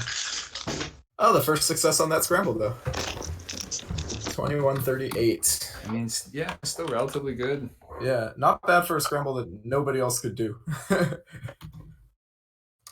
Nobody else got a success on that? Nobody has got a only success on that one. On 3. Do you see the triple sexy?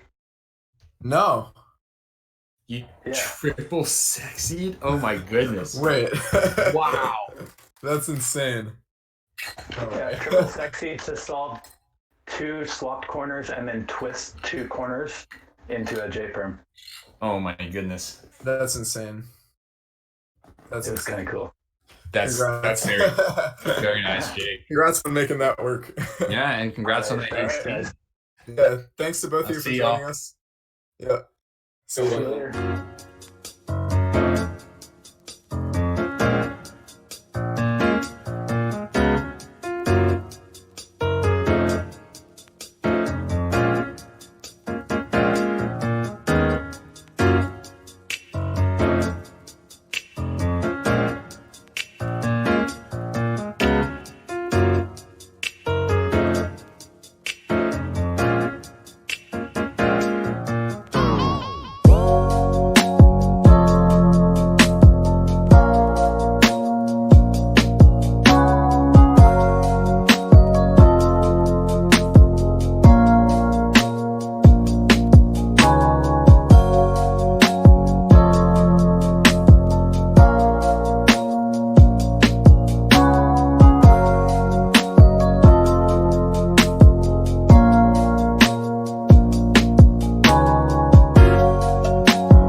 And we're back with your top 2 seeds, Tommy Cherry and Stanley Chapel. That's not a great angle for that. Whatever. Okay. All right, we start with Tommy. Using some sort of cylinder for his cube cover. And he does not nod don. He dons himself, but he donned at 6.8. He doesn't need a nod don. Oh my goodness. That's crazy. But he's got to remember his. Well, it's solved. 19.26. Wow. 26. With no nod don. That is a guaranteed podium. That's nuts. All right. That's crazy. All right, let's see what Stanley can get here. So, fun fact about our top 2 competitors. I felt both of their first names end with E, and both of their last names start with Ch. Sorry about that, y'all. Don't worry about it, Stanley. Stanley's going right now. I believe he got a 15 in the first round, right? Yes, he did. Unbelievable. I got to see it. And we're 7-second memo. As expected from someone of this caliber. And he won. Yeah. Well, not necessarily. Not 1843 if you cannot see that. Yeah. His guaranteed podium. Guaranteed second place at the. Yeah. We know our podium. We just don't know the order of the top 2. So, well, of any of the podium. But we'll find out. Tommy is up. Tommy, you may begin whenever you're ready. Okay. Man, that's a lot of information that we just gave Tommy. That is a lot of information we just gave. I did not. You know, it's okay.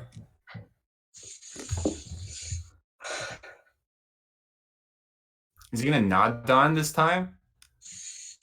No, 7.2 second memo with no don. Well, he does don, but he does not nod don. Yeah, you do need to put the blend. No, he's completely forgotten. Well, I mean, he's missing an edge, so questionable. Nah. No, that is a DNF. All good, Big though. sad. Rip Tommy. Hey, we'll see what... He's got one more solve, Stanley. Don't feel too bad about him. Yeah. I know, it's just DNFs are still the big sad. Yeah. Good luck, Stanley. Thank you. Good luck, Stanley. Scrambly Chapel. Hope he can turn it into Solvedly Chapel, but we will see. Oh my god. That's great. We do not see his display, but fairly fast memo. It's not solved. Oh, I didn't. That was not solved anyway. Yes. Interesting. Well, this is big. Coming down to the final scramble. Tommy, you may begin whenever. Okay.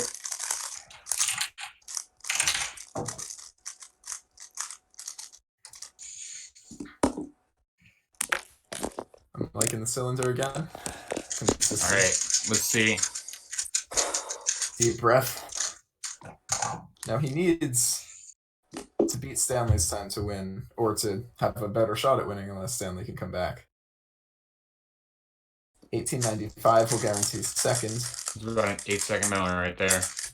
Pretty solid. Question is, can he capitalize? Ooh, big pause. Big pause.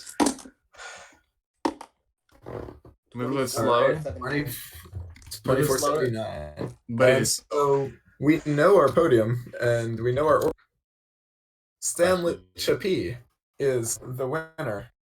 But we will find out if he's able to win even harder. Good luck, Stanley. Good luck. You. Man, that's got to relieve a lot of pressure going into this. Yeah, for real. Kind of hope he does something cool, just, for the meme. We'll see what he does. I'm not going to win harder. That's exactly what I... Okay, so my actually had no memo problems. I just saw the scramble and I realized there's no way I was getting faster than 1843 on it, so I just gave up. There's no way. So the only two people that got successes on that were Jake Cole and Tommy Cherry. Everyone else DNF'd Scramble 3. So okay. And there were only 2 people who got successes on Scramble 2. Yeah. And they were our first 2 competitors. Interesting. So yeah, Scramble 1 was the one to get a good time on. Yeah. Anyway, congrats, Stanley. Congrats to both of you for. That's amazing. Thank you. It's been a great time being on Thanks stream. for joining us. Thanks so much, you guys. Thanks for having me. See you guys. Of course. See ya.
So welcome back to 2x2x2 Rubik's Cube final rounds. So unfortunately, we do not have people who are willing to join the stream for 2x2 finals. Therefore, Chris Chi will be on his own for this one. But he was your 8th seed. I believe we have 5 competitors. Is that correct? We have 5 competitors. So now he is 5th seed for 2x2 finals. Best of luck to you, Chris Chi, and you can get started whenever you're ready.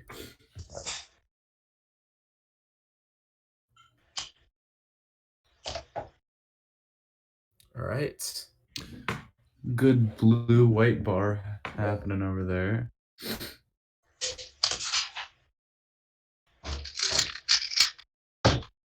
All right. Okay. That was a red layer? Is that a 183? 183, yeah. Okay, 183. Chris, can you hear us? He cannot hear us. Good. Okay. Don't want to distract him. My favorite answer is when they answer no. I forgot to start inspection, but I'll just... You're doing okay, Chris. Yeah. As long as you don't go over 15. Oh, whoops. That is a +2. +2. +2. Not for me, but for you. every cuber's second worst nightmare. No, actually, 9th worst nightmare. Right behind, +4s through +16s and DNFs. You calculated that quickly. That's right. I'm a speed demon. Not just on cubing, but math. Wow.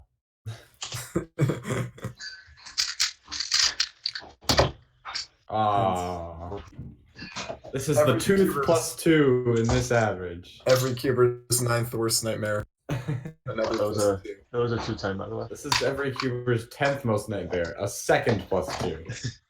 I feel like that would actually be worse than 2. Maybe like 3rd worst nightmare. I don't know. That's way up there, honestly. 2 plus 2s? Not that great. Especially in this event.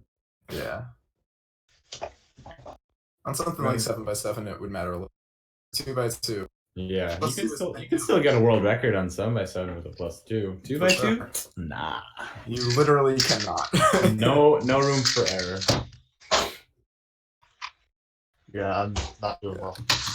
You would need to get a -1 point. Hey, at least you'll definitely make top 5. You would need to get a -161 to get a world record with the +2 on 2x2. Or sorry, not 161, 151. That would do it. Yeah.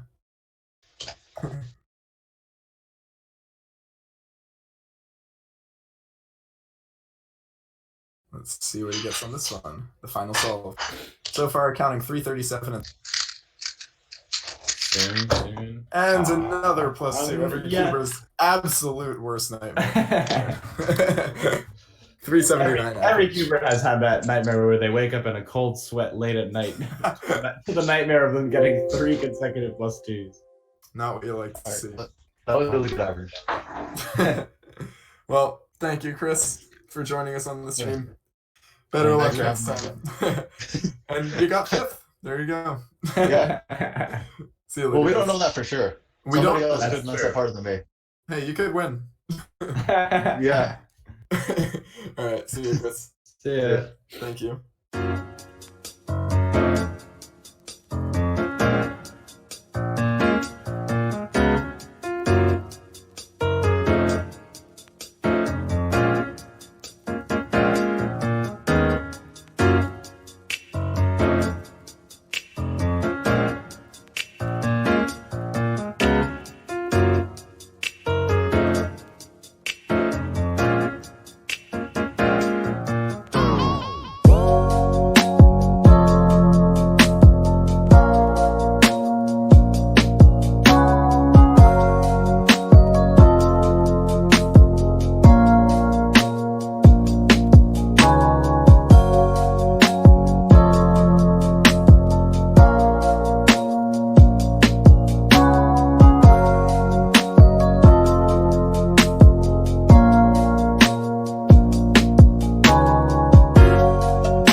another 2x2 solver. Unfortunately, Premier 2x2 solver, he is disqualified and Chris has been bumped up to at least 4th place. Yep. But we are here with Jia Chuan, who I actually met in Australia because he was in my Airbnb. So that was pretty cool. But yeah, he's a very good all-rounder. So really looking forward to seeing what he's able to pull off in 2x2 finals. Doing a little warm up. Oh, can I start yet? Yeah, you're good. Okay. All right, let's see it. So there's that bar that everybody's been getting. Mm-hmm. Evidence that he scrambled correctly. Although not conclusive. 1.8. Cool. Yeah. 1.80. Good stuff. So Good Chris start. got a 183 on that. So far the best. Cool.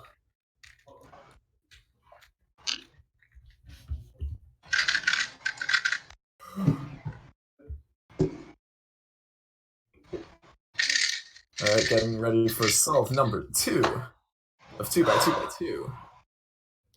Round 2. This is true. At 7:02 p.m. 7:03 now. Oh, well, good thing I said before it was 7:03.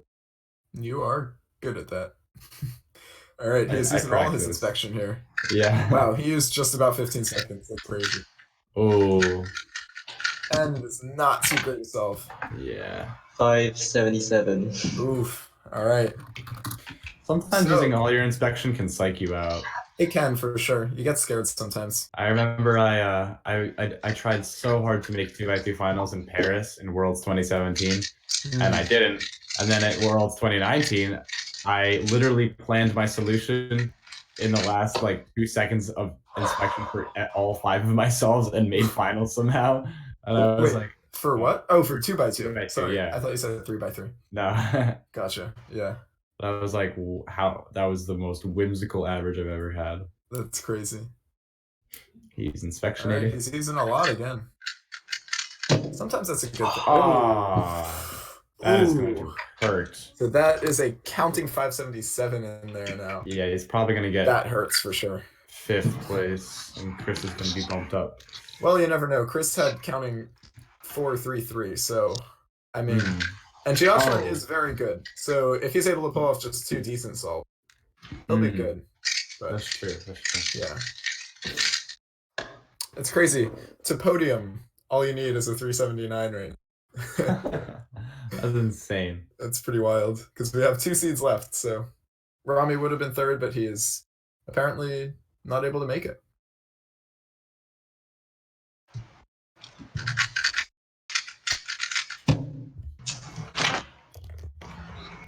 $2.64. All right, let's see what he needs. Hello.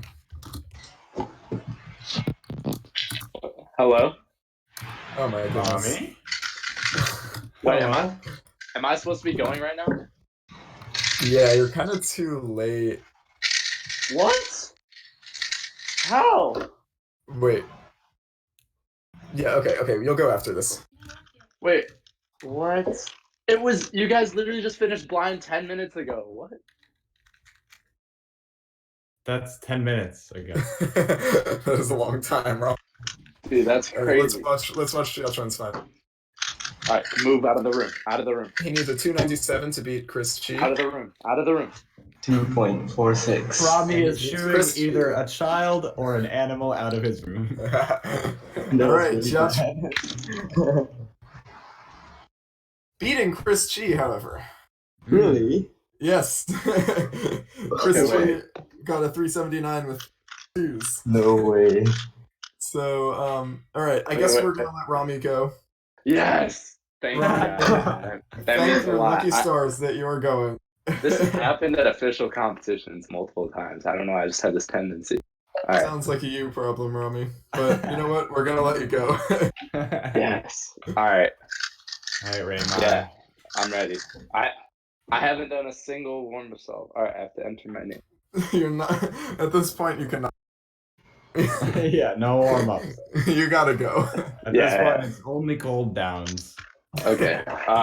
Let me get what's the inspection tool called?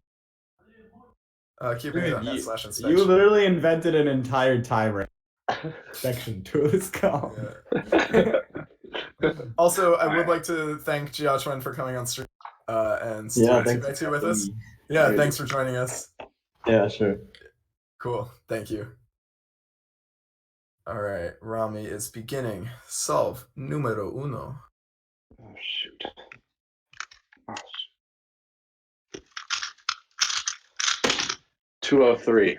Starting off with a 203 for because he was late, it's actually a +4 penalty.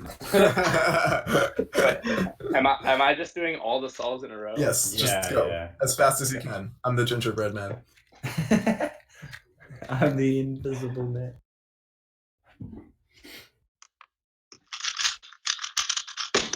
$187.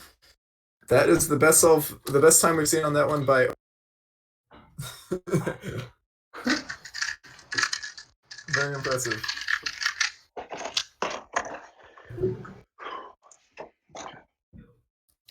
Solves well, yes, this one will be an interesting. It's been a little bit interesting.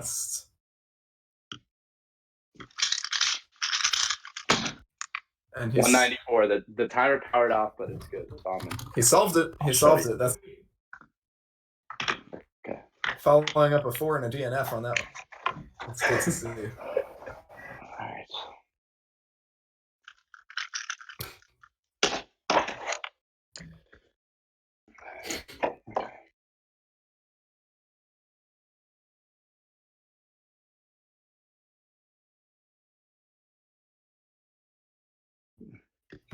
All right, starting solve 4. Whoa! 2.44. That was a solve. Is that solved? The cube is solved. Alright, it's a +2, I guess. Oh, okay. Is that a 444? It turned in my hand, but we'll just call it a +2. 444. All right. This is so crazy. This is a round if I ever saw one. This is giving me mad 2014 Rami. If he doesn't throw, it's not a show. That's what I would say. All right. What was that? That's a +2. Ooh. 2.54. So 4.54 on that one, giving him a 280 average, which currently guarantees him a podium. What? It literally does. Please tell me you're kidding. It literally does. Oh my god. You podiumed Rami. I stopped. Oh my god. I didn't take it seriously after the first 3. No, what? you podiumed. Yeah. Wait, does that mean I get $5 from the cubicle.us?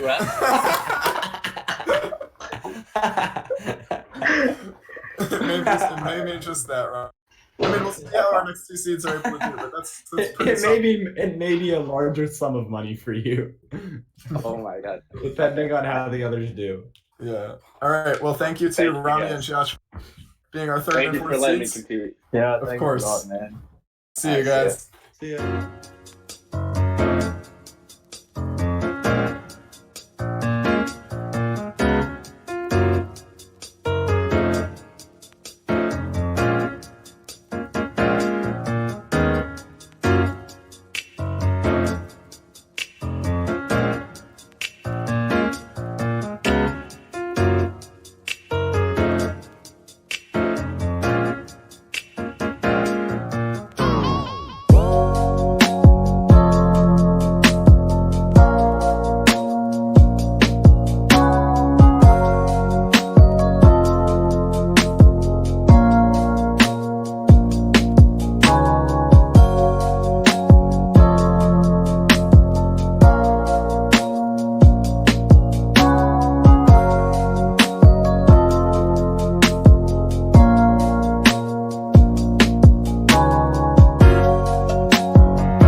All right, and we're back.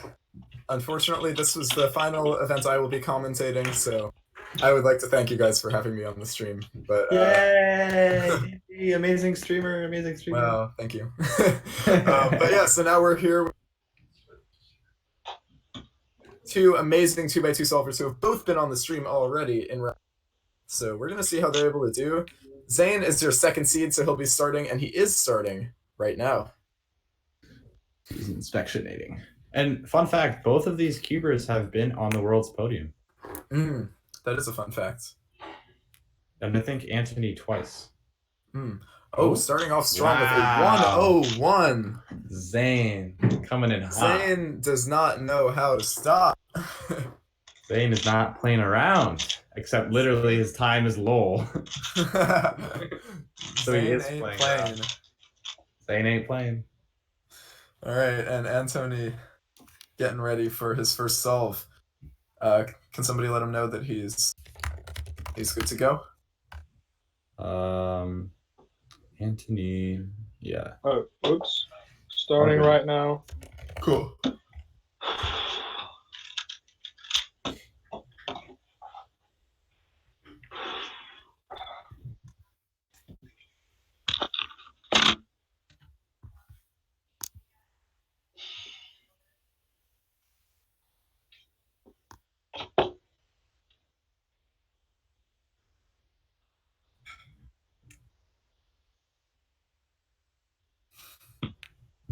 All right, let's see what he gets.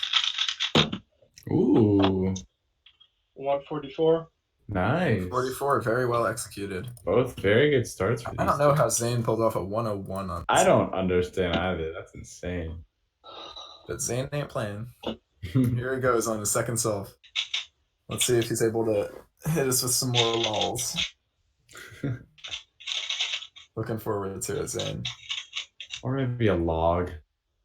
A lob. Lob, that would also be quite good. He's using a lot of inspection here. There he goes. Oh, that doesn't look too good. Not too good. 379. That is not what he wants. Nobody has done well on this one except who got a 1.8, which, I mean, for Rami is still not that great, but better than what we've been seeing. All right, Antonio, you're good to go. I like just watching him scramble. That was very entertaining. All right, let's see what he gets on this. The time to beat is 187 on the best we've seen so far. And Anthony's the last one to try it, so we'll see if he's able to beat that. And if anybody can do it, it's Anthony. True. And he did. He did? That is definitely someone. 172, very nice. I was way too confident about that being sub 1.8. That's true, yeah. For that being a 1.72. That was awfully close. But I mean, hey, you were right. I was pretty confident too, though. Yeah. It just felt like sub 1.8. It really did. It's interesting that cubers can distinguish that. Yeah. All right, let's see what Zane can do on this one. So far, we've got a 410, a 194 on this scramble. So if he can beat a 194, that'll be the best we've seen. And with Zane, I wouldn't be surprised. And he, oh my goodness. Wow. He definitely beats a 194. I don't understand this person. That's insane. That's crazy. All right, let's see what Anthony can do on this. 129 is the new time to beat. Mm-hmm.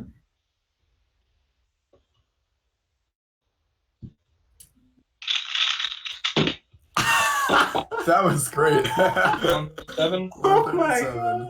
That was an insane solve. That was beautiful. Yeah. Turn City.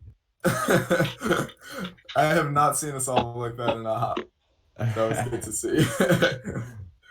Such we love good that. TPS. Such beautiful. It's like it gives me And KC3.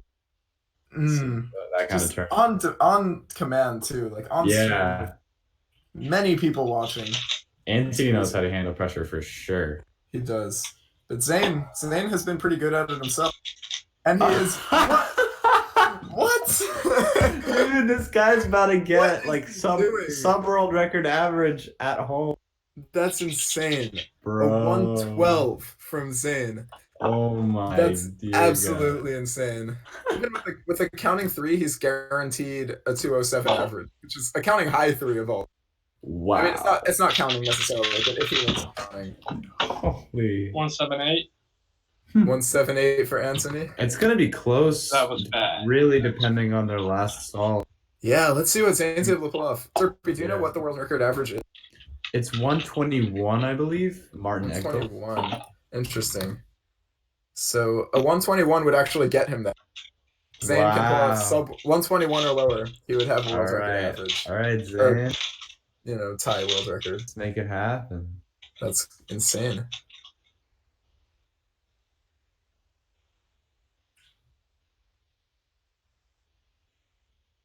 Oh, 120. Oh 123 average for Zane. What? That is insane. That's tied Nar. That is insane. Wow. That is sub Anthony's single right now. So we know our podium. Our podium is Zane, Anthony, and Rami.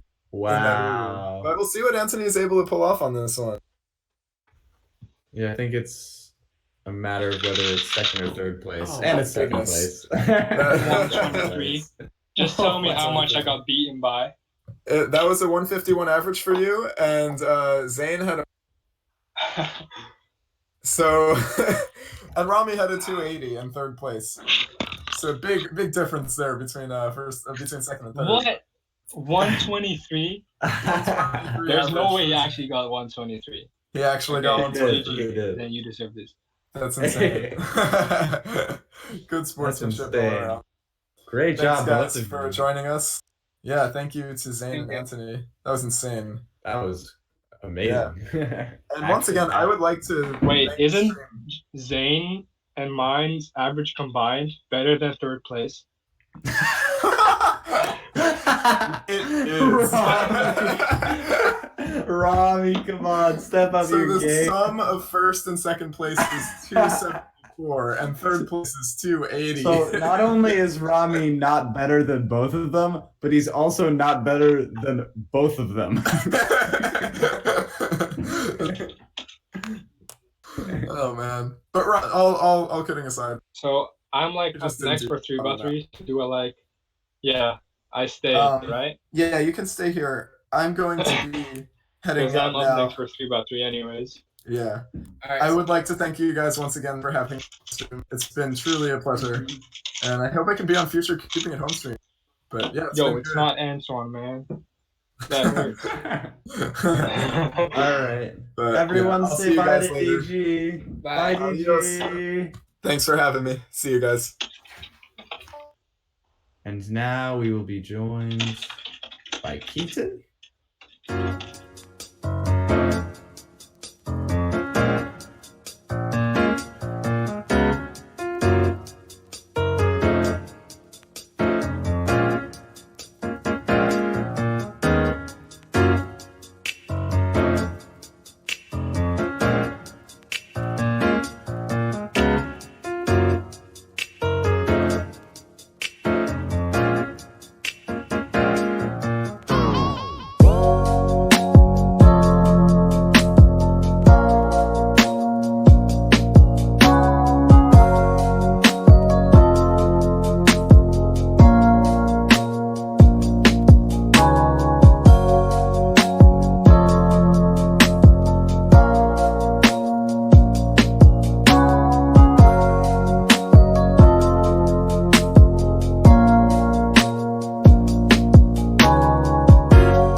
And we are back with 3x3 finals, and joining me, instead of DG or Keaton, is the man behind the entire stream, Saransh Grover. Hello. So Saransh will be here just for this pair, and then Keaton will come back because Keaton is busy eating dinner right now, but he'll be back soon. But for these two seeds, for seeds 8 and 7, we have Luke Garrett and Anthony Paterakis. And going first, we have Luke. All right. So, first of all, I'd like to personally apologize to Anthony for putting his name as Antoine. Can I go? Yes, Luke, you can go. Right.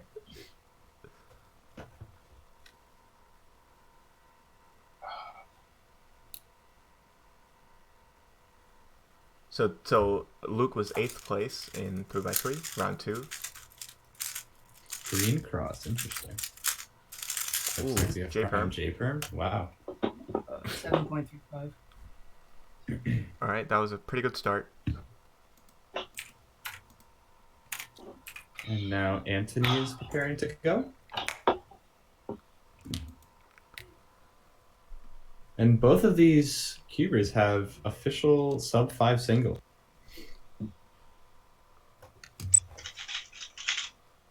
And so Anthony did green cross as well. Yeah, very interesting. That also looks like a 7. 740. 740, very close.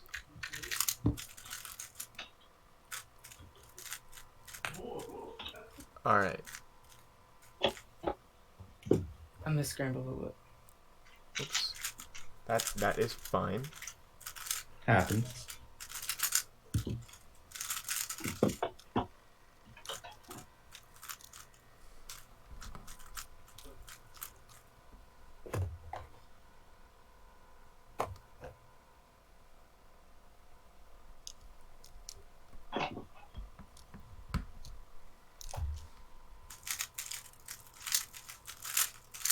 Right, seems like red cross. G-Perm. 840. Hmm.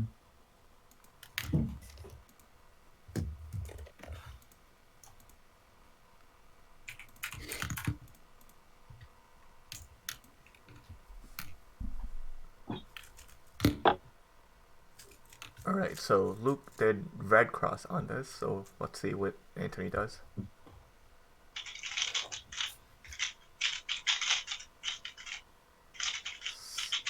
Seems like he did blue cross, and that was a 726. 726. 726. All right, so Good Anthony start for now, Anthony. Yeah, Anthony now has a lead over Luke. All right, solve number 3 for Luke.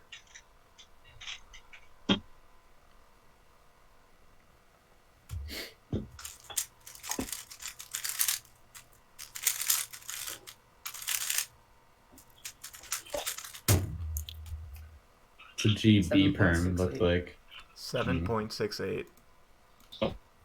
So they both are on pretty like level ground, but Anthony's a little ahead because he's sub 7.5 right now. Yeah, Luke doesn't want that 8-second solve being counting. Yeah. Oh yeah, sorry. Oh. All right.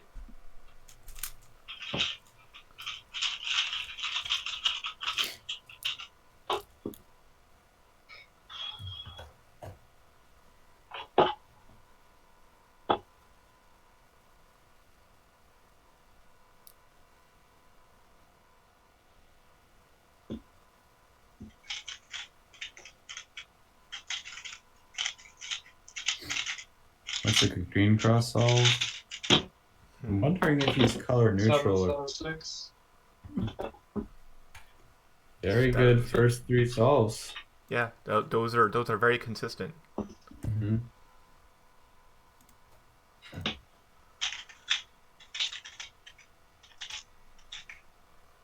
All right, Luke on his 4th solve, he has 2 7s and an 8.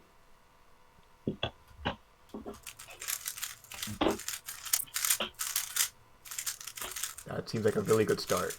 That's a very good solve. Nice. 6.39. 6.39 by Luke. Good stuff. Very solid solve.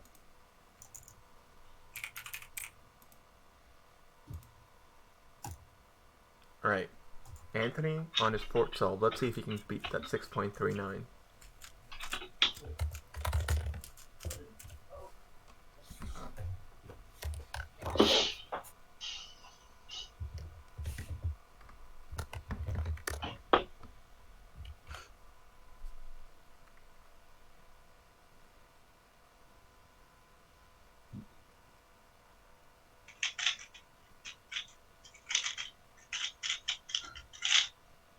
Seems like he locked up a lot there.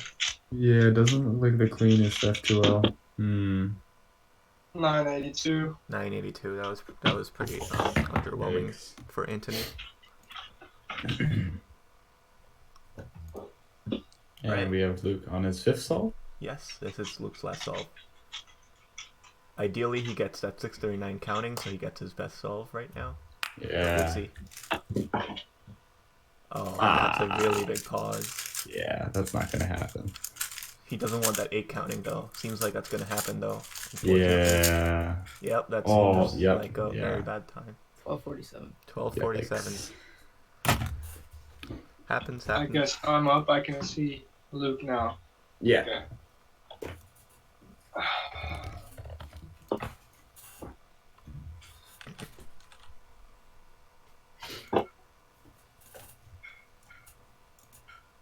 This is Anthony's last solve. Yep.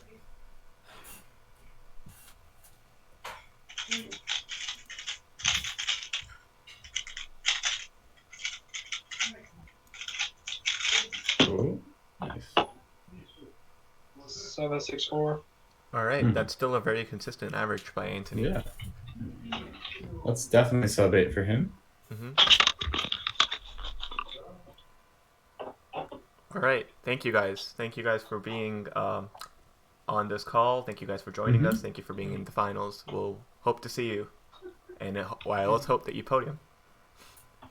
Thanks for having us. All right, we'll be back. See ya. See you.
All right, we are back.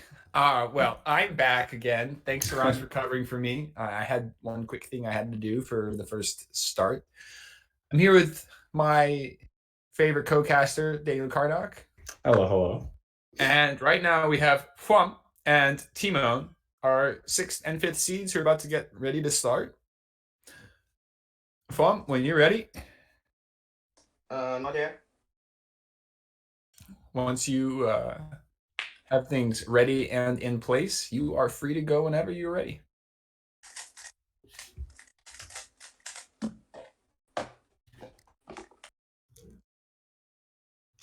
Uh-oh. Oh no.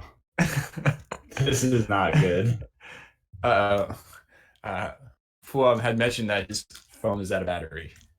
Yikes. So we may have to deal with a slight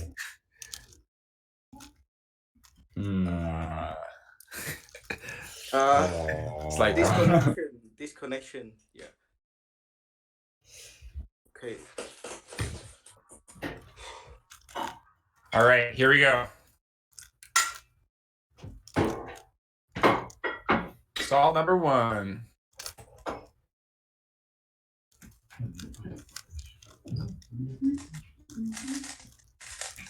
Green. You turn.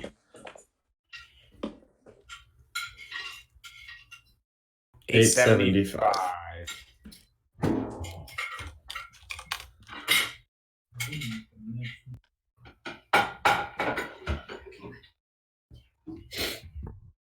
All right, now we move to Timon.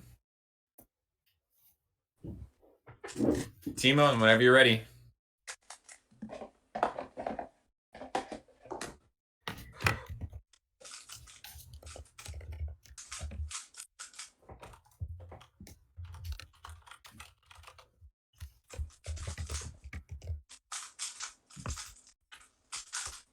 Pulling up scrambles right now.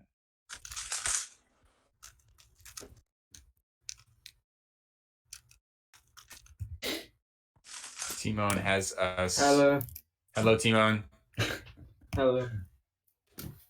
Time to do your solves, Timon. Son, it is time to solve. Nice. My hands are cold now. This is not good.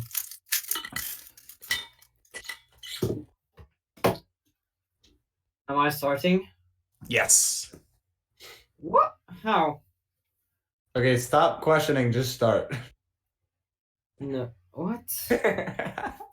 Don't think, just solve. Yeah, don't think. Just start. Okay, wait.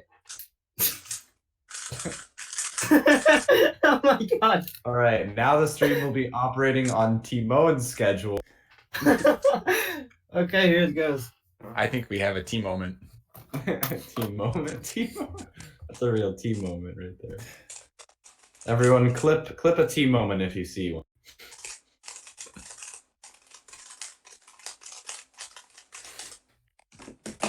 All right. When he got that 4, that was a team moment, and then he wanted to get another one. All right. Oh my goodness. What Nice is start that? for Timon. 565. Nice. 565. Oh my goodness. Great first solve. All right. That's okay. All I right. missed a thing, but yeah. We are up again with Fuam.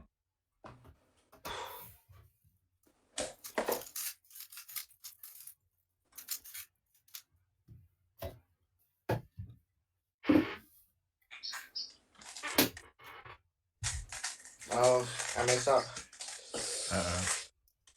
Uh-oh. Oh. V perm. Oh. F in for sexy V perm. Damn it. 887. Okay. You gotta have a little bit of pressure under these situations, so a little bit of variation. I think it's actually more pressure than normally because you aren't used to competing at home. It's weird. You think it's more pressure than like World's Finals or something? Well, not World's Finals because it's not a World Championship. All right, Polish Nationals. No, I'm saying it's more pressure than a normal comp, like a local one. Yeah, that I agree with for sure. Yeah. All right, good luck, Timon.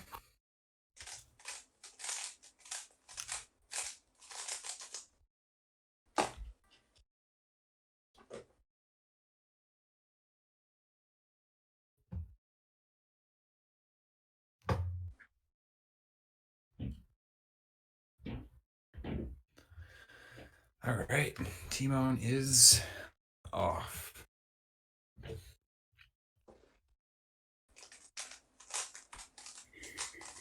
11 seconds of inspection. This is a little bit slower. It looks like, Yeah, it looks like a high 7. 6, low 7. 6.85. Yeah, high 6. All right, so Timon with 2 solves. Currently sitting pretty. Back to Definitely farm. in the lead right now. Yeah.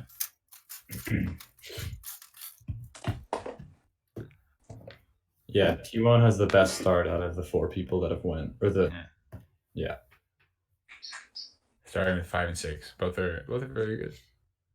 Almost color neutral. That's interesting. Now Who so went there's before us? Oh, EPLO.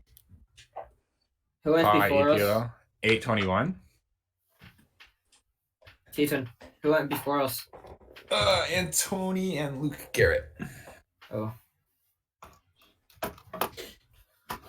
So an improvement by Fawn.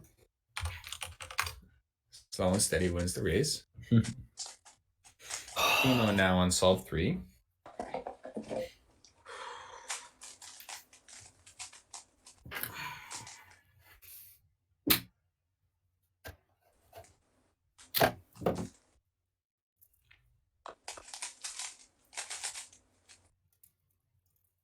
Timo's looking at orange, the exact same color that Fawn was looking at.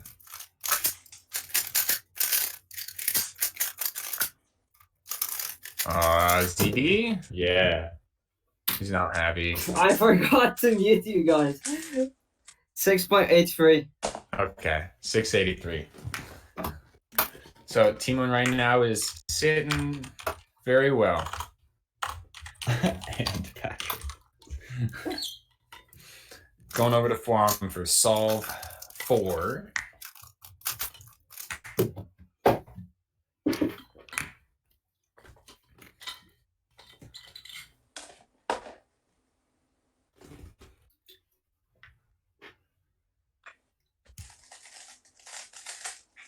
Much better start. Much better start. Ooh, is that a +2? Yeah. Yikes. That's +2. That's very unfortunate. What was it? What was the original time? Oh, 607. Oh my goodness. That's so sad. That's a hard +2 to take. Yeah. It's neither here nor there. Oof. Oh my goodness.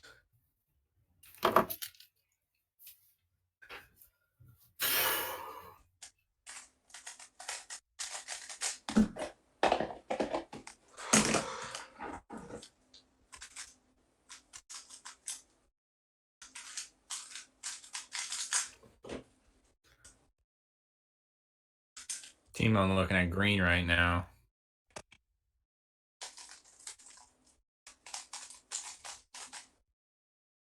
Oh. Doesn't look too. No. Look like F perm. Yikes. 924. 9.24. So whatever Fawn saw on that, Timon did not. Yeah, the inspection was trash. I'm now on solve 5. Warming up right now. Why wasn't my first solve?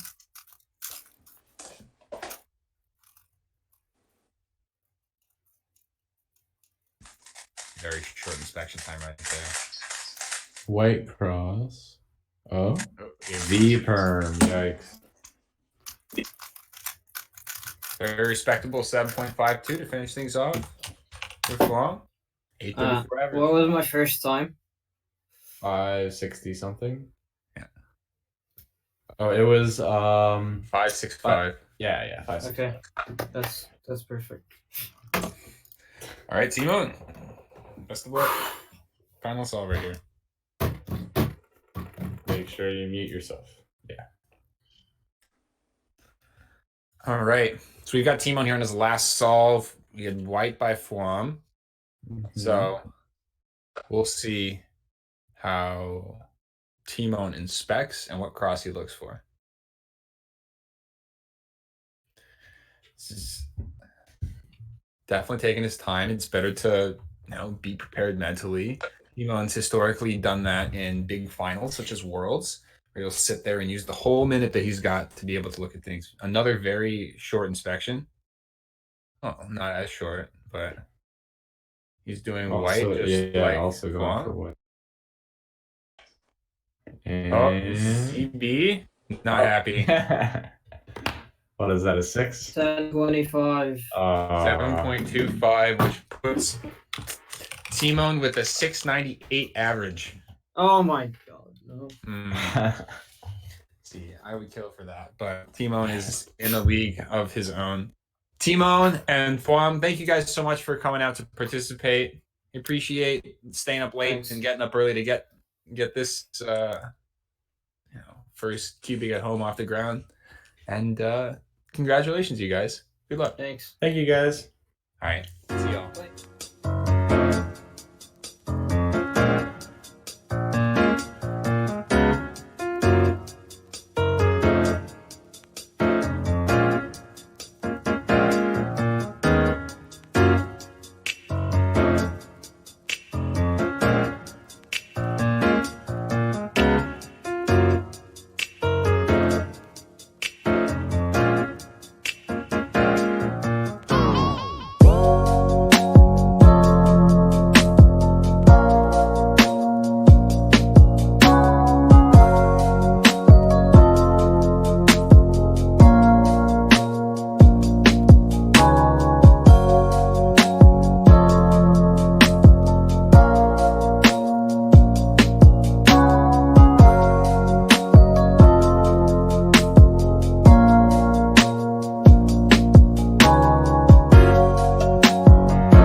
Hello, everybody. We're back after that crazy performance by Timon. We've got Luke Greiser and Leo Borromeo.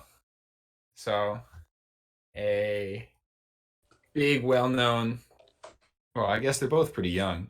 Leo's quite well known, and Luke has very recently emerged as one of the best solvers in Kentucky. I mean, one of these is not like the other. It's the hardest state to get a state record in right now, aside from California and New Jersey. So I'm 13th in the world, and I'm not even first in Central Kentucky. In Central Kentucky. Wow. I mean, how do you think like Pavon felt all the time? Nope. There was one point I was 6th in the world for one-handed, and I did not have county record. So, yeah, I know. Terrible. I know how you Luke, feel. Luke, you can start whenever you want. Best of luck, Luke.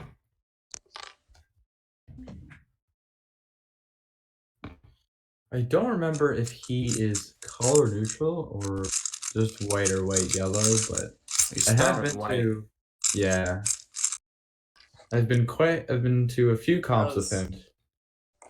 That wasn't good. 795.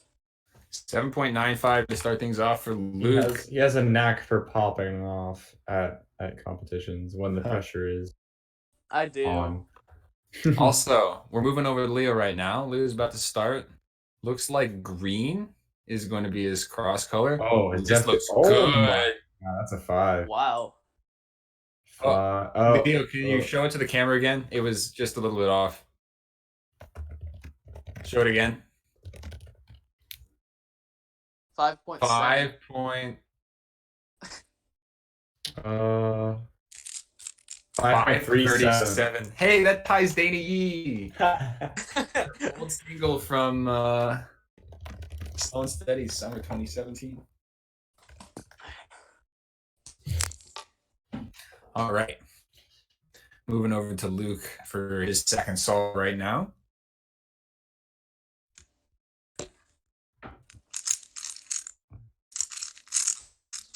He's again doing white.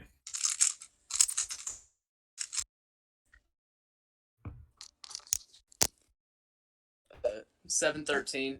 7.13 for Luke. It's a good improvement. It's one of the best times we've seen on that solve so far. Mm-hmm. And move over to Leo, where he's looking like he's doing white. No, he's doing red. And I was doing white. Wait. No, he's doing red. And he's not stopping turning at all. Oh my goodness. That was pauseless.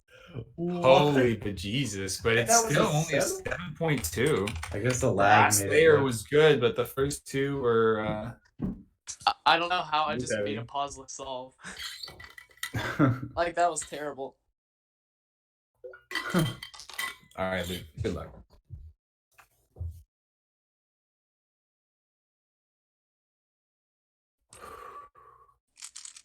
Puts the cube really close to the timer. Gives you that extra, like, quarter second of time to pick it up.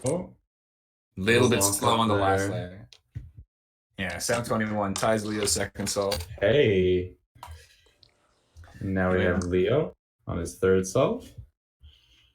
Seems to be looking at, we don't know yet. Oh, green. It looks a little shaky, actually. Oh. Very fast. Oh my god.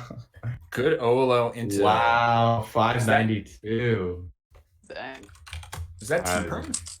I think couldn't that really looks see like his- Y-perm, honestly. I believe you. I didn't think there was corners, but I didn't really see what he did. He was so fast.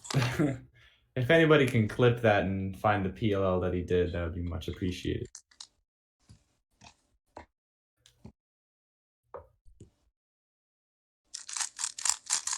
All right, Luke on solve 4 right here. Yeah, it looks like he's just solver.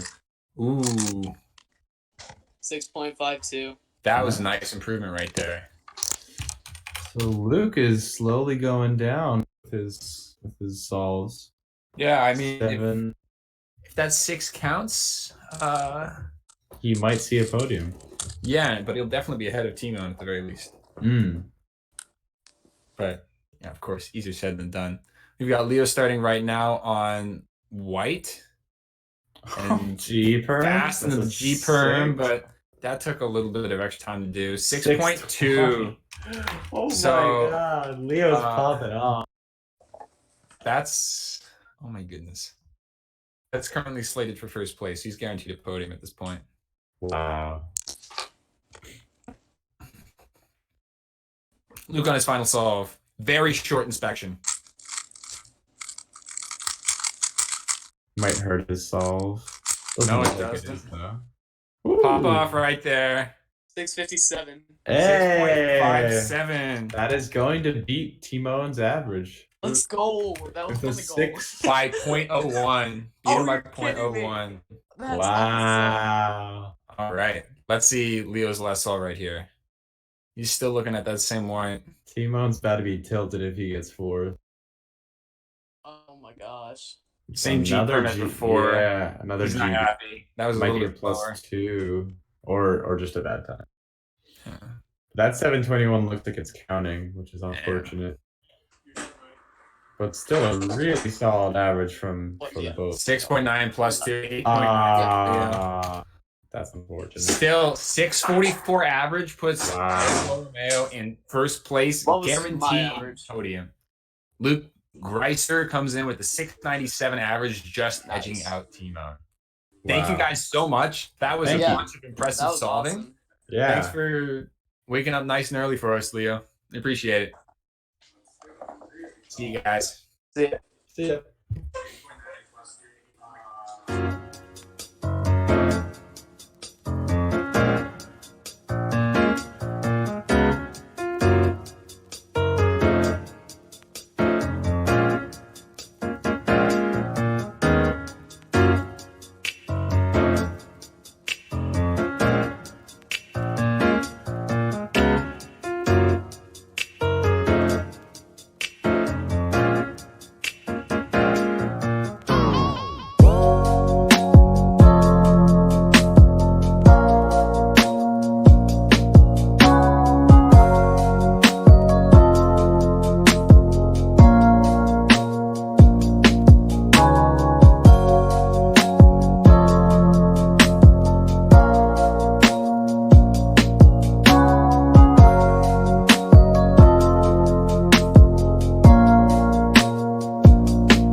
All right, I'm here with my boy Daniel Karnock. We're going to be doing the very last two averages of this entire 3,200 person competition. Top We two got seeds.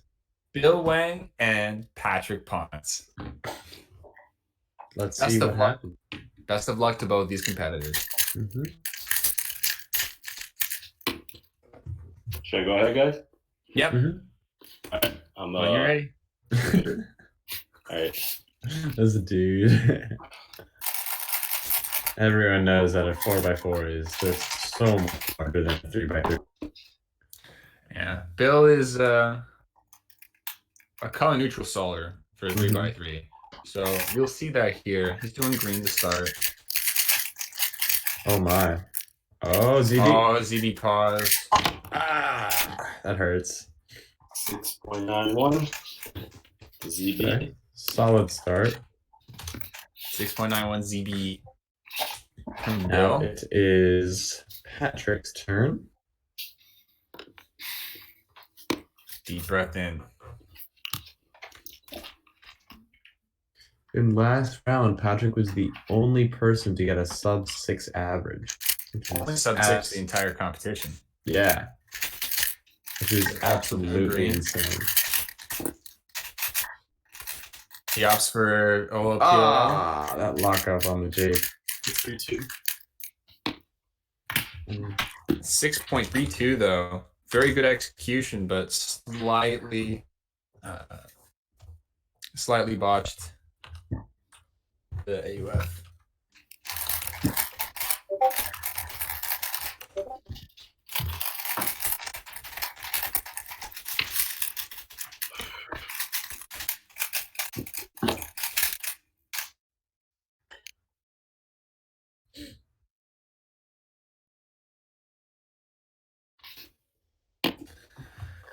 Looking at blue this time.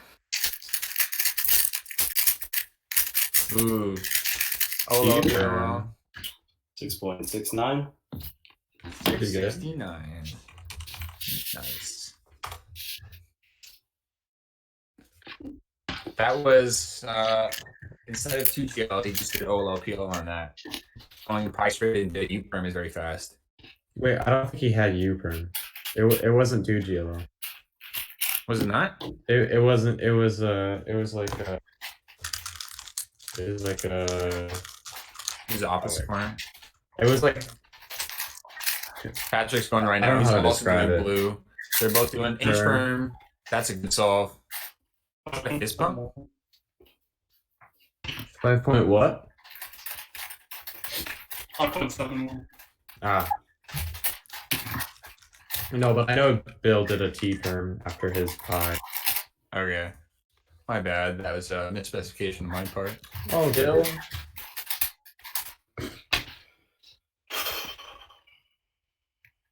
Take a deep breath, Bill.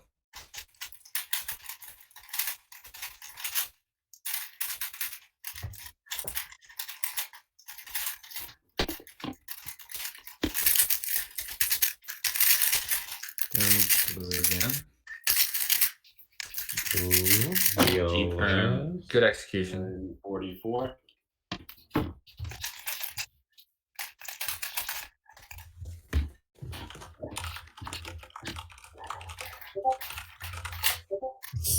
$7.44. Yeah. Okay. Mm. And then move to Patrick.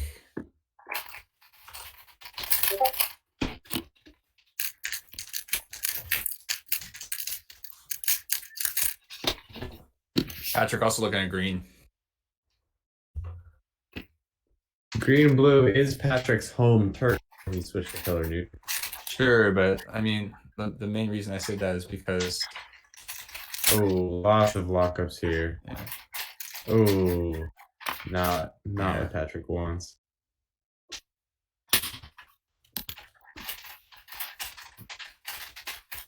I didn't see the time, but Can you type in the time, Patrick, or say it again?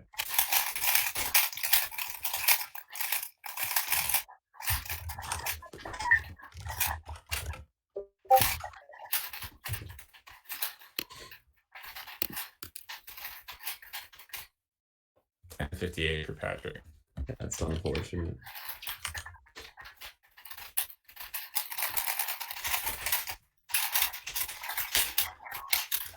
Still going for solve 4.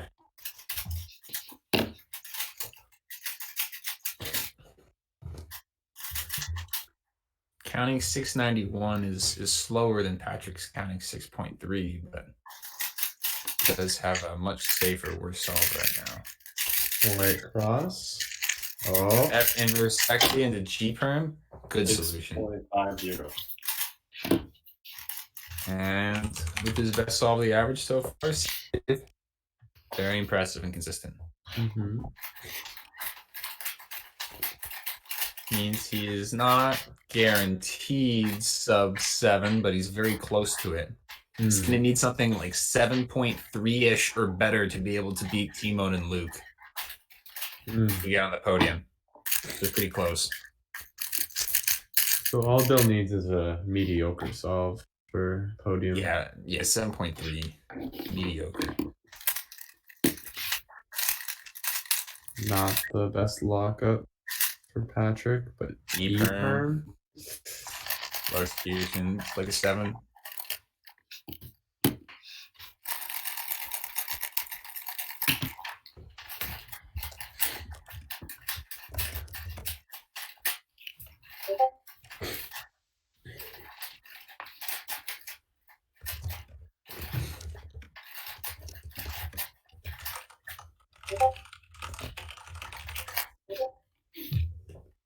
Oops.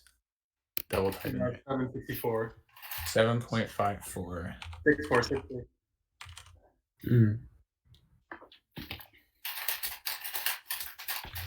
All right. Moving on to Bill. His last solve of this competition.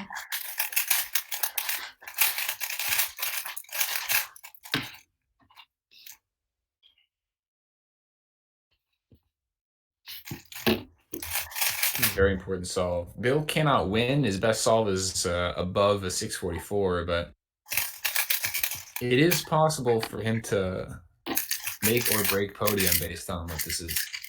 I think at this point, oh, he's got U-perm from 6.98. 6.98, which gives him a 686 average. Wow, slots him in. he has made podium. Big question is, how does Patrick respond?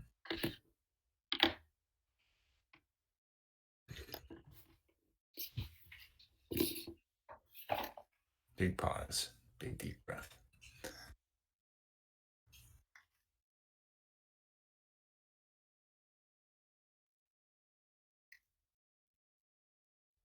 Inspecting white. Yeah, does white as well. Nice CB. 6.78. Nice. 6.78. What does that give him? Average is that? 691. Ooh, that's third place. Wow. Awesome. This has been a very exciting and very close finals. All right. Thanks so much. Oh, yeah. Let's thank these guys, Bill Wang and Patrick Ponce, for coming on and being part of this stream. We really do appreciate it. Thank you. Congrats for your good results, guys. Thank you. Thank you. All hard work. It's a good going. We're glad you liked it. All right. Take care, guys. Yeah. We'll be back with results right after this.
All right.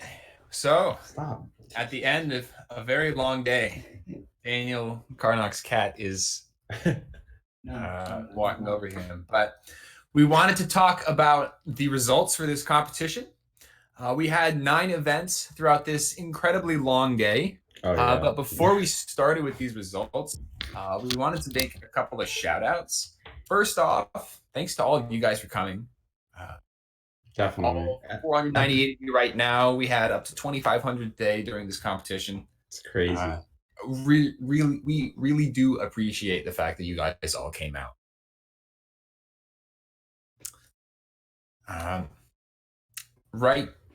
In addition to that, we wanted to say thanks to the sponsor of this event, the Cubicle, who's going to be providing prizes for all of these competitors. There are $15, $12, and $10 gift cards for first, second, and third place for all of the side events. And then for our main event, 3x3, we've got $45, $40, and $35. So big shout out to them for providing prize support. And big shout out to Cubing USA for hosting us. There is an enormous amount of work that was put into this competition behind the scenes. Absolutely. An absolutely enormous amount to help things run as smoothly as they did. And so they are we are incredibly indebted to them and very grateful that they did. But without further ado, let's go ahead and go through some of these results. Let's start. Production team saying one thing behind us. 1 second. There's some result logistics that need to be worked out. These are tentative results. We will announce final results tomorrow. But for the time being, we have for square one in third place Thibaut with a 7.5 average. Rasmus Stubb Detlefsen with a 7.07 average, and I believe you got a 4.77 single as well. Yes. That's pretty nuts. On the second shot, insane. Vincenzo Garino with a 677 average. You want to do square? You want to do Scube? Yeah. For Scube, in third place, William Clower with a 2.75 average. Second place, Carver Kukala with a 2.70 average. And Braden Roten in first place with a 2.57 average. For 5x5, in third place, we have Patrick Ponce. In second, Timon Kolashinsky with a 49.98, just barely sub 50.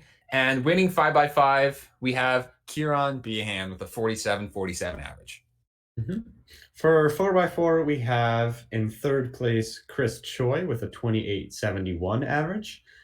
In second place, we have, again, Kieron with a 25.03 average. And in first place, we have Matti Hiroto Inaba with a 25 flat average. In blind, we had a very interesting final of Tommy Cherry with a 19.20, Jake Clausen with an 18.95, and Stanley Chappell outright 43, but he could not win harder. He could not win.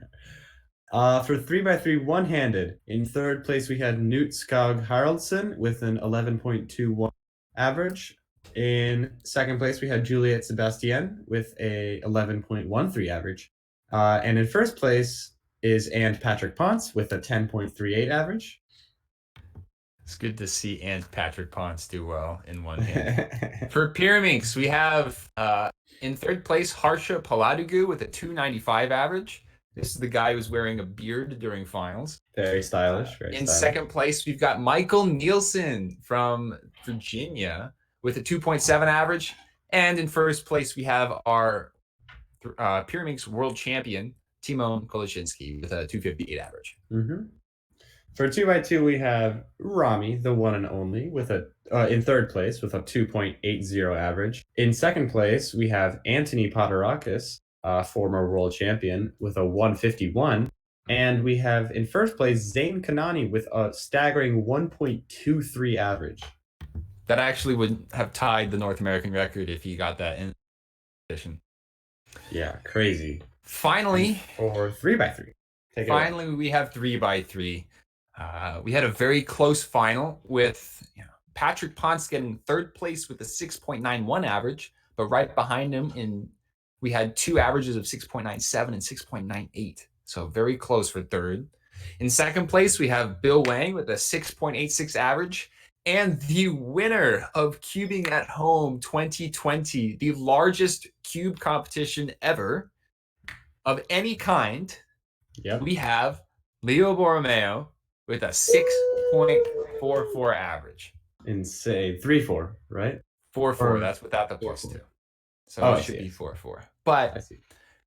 Big thanks to all of you guys for coming out. Big congratulations to our whole podium all of our podiums for all of our events. Again, these guys are getting some Cubicle gift cards for the time that they've dedicated and come on stream for.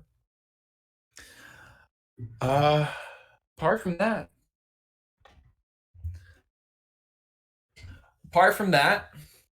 again, I want to say, just big thank you to all the people that worked behind the scenes. Saranch Grover, you guys can't hear anything he's saying, but he's been in our headsets all day long. Yeah, telling us directing what to do. Changing scenes, managing people, and he doesn't get to be on stream as much as we do, but really big shout out to him for all the work that he did. We also like to thank Calvin Nielsen for doing all the people management. Yes. Just very hard work. Everyone you saw on the stream was managed, brought into the stream, and put up in place by Calvin. So big thanks to him. Bradley Sampson for doing all of the results, and also his wife, Leslie Sampson. And Samuel Baird helping us out with other miscellaneous logistics, including managing the Discord, which was a monumental task. Yeah. Finally, I'd like to give a big thanks to my boy, Daniel Karnock. Oh, thank you. And though he's not here right now, my other boy, Daniel Goodman, for coming in, helping out, and casting for the last 9 straight hours. And we have to give it up for Key Chat. Y'all should give it up. Best cubing streamer ever. Wow. So go crazy for him. He deserves it. He's been putting in so much in front of the scenes and behind them. I think overall, we've had a great team here at Cubing at Home. Big thanks to our sponsors. Big thanks to our people. Big thanks to our casters. Big thanks to our competitors, and big thanks to you for coming out and watching this. This is like the biggest, like, just home stream for any cubing competition ever. So, I mean, this has been an absolute treat for me to do. Daniel, I don't know if you have anything else you'd like to add on top of that. I enjoyed this so much. I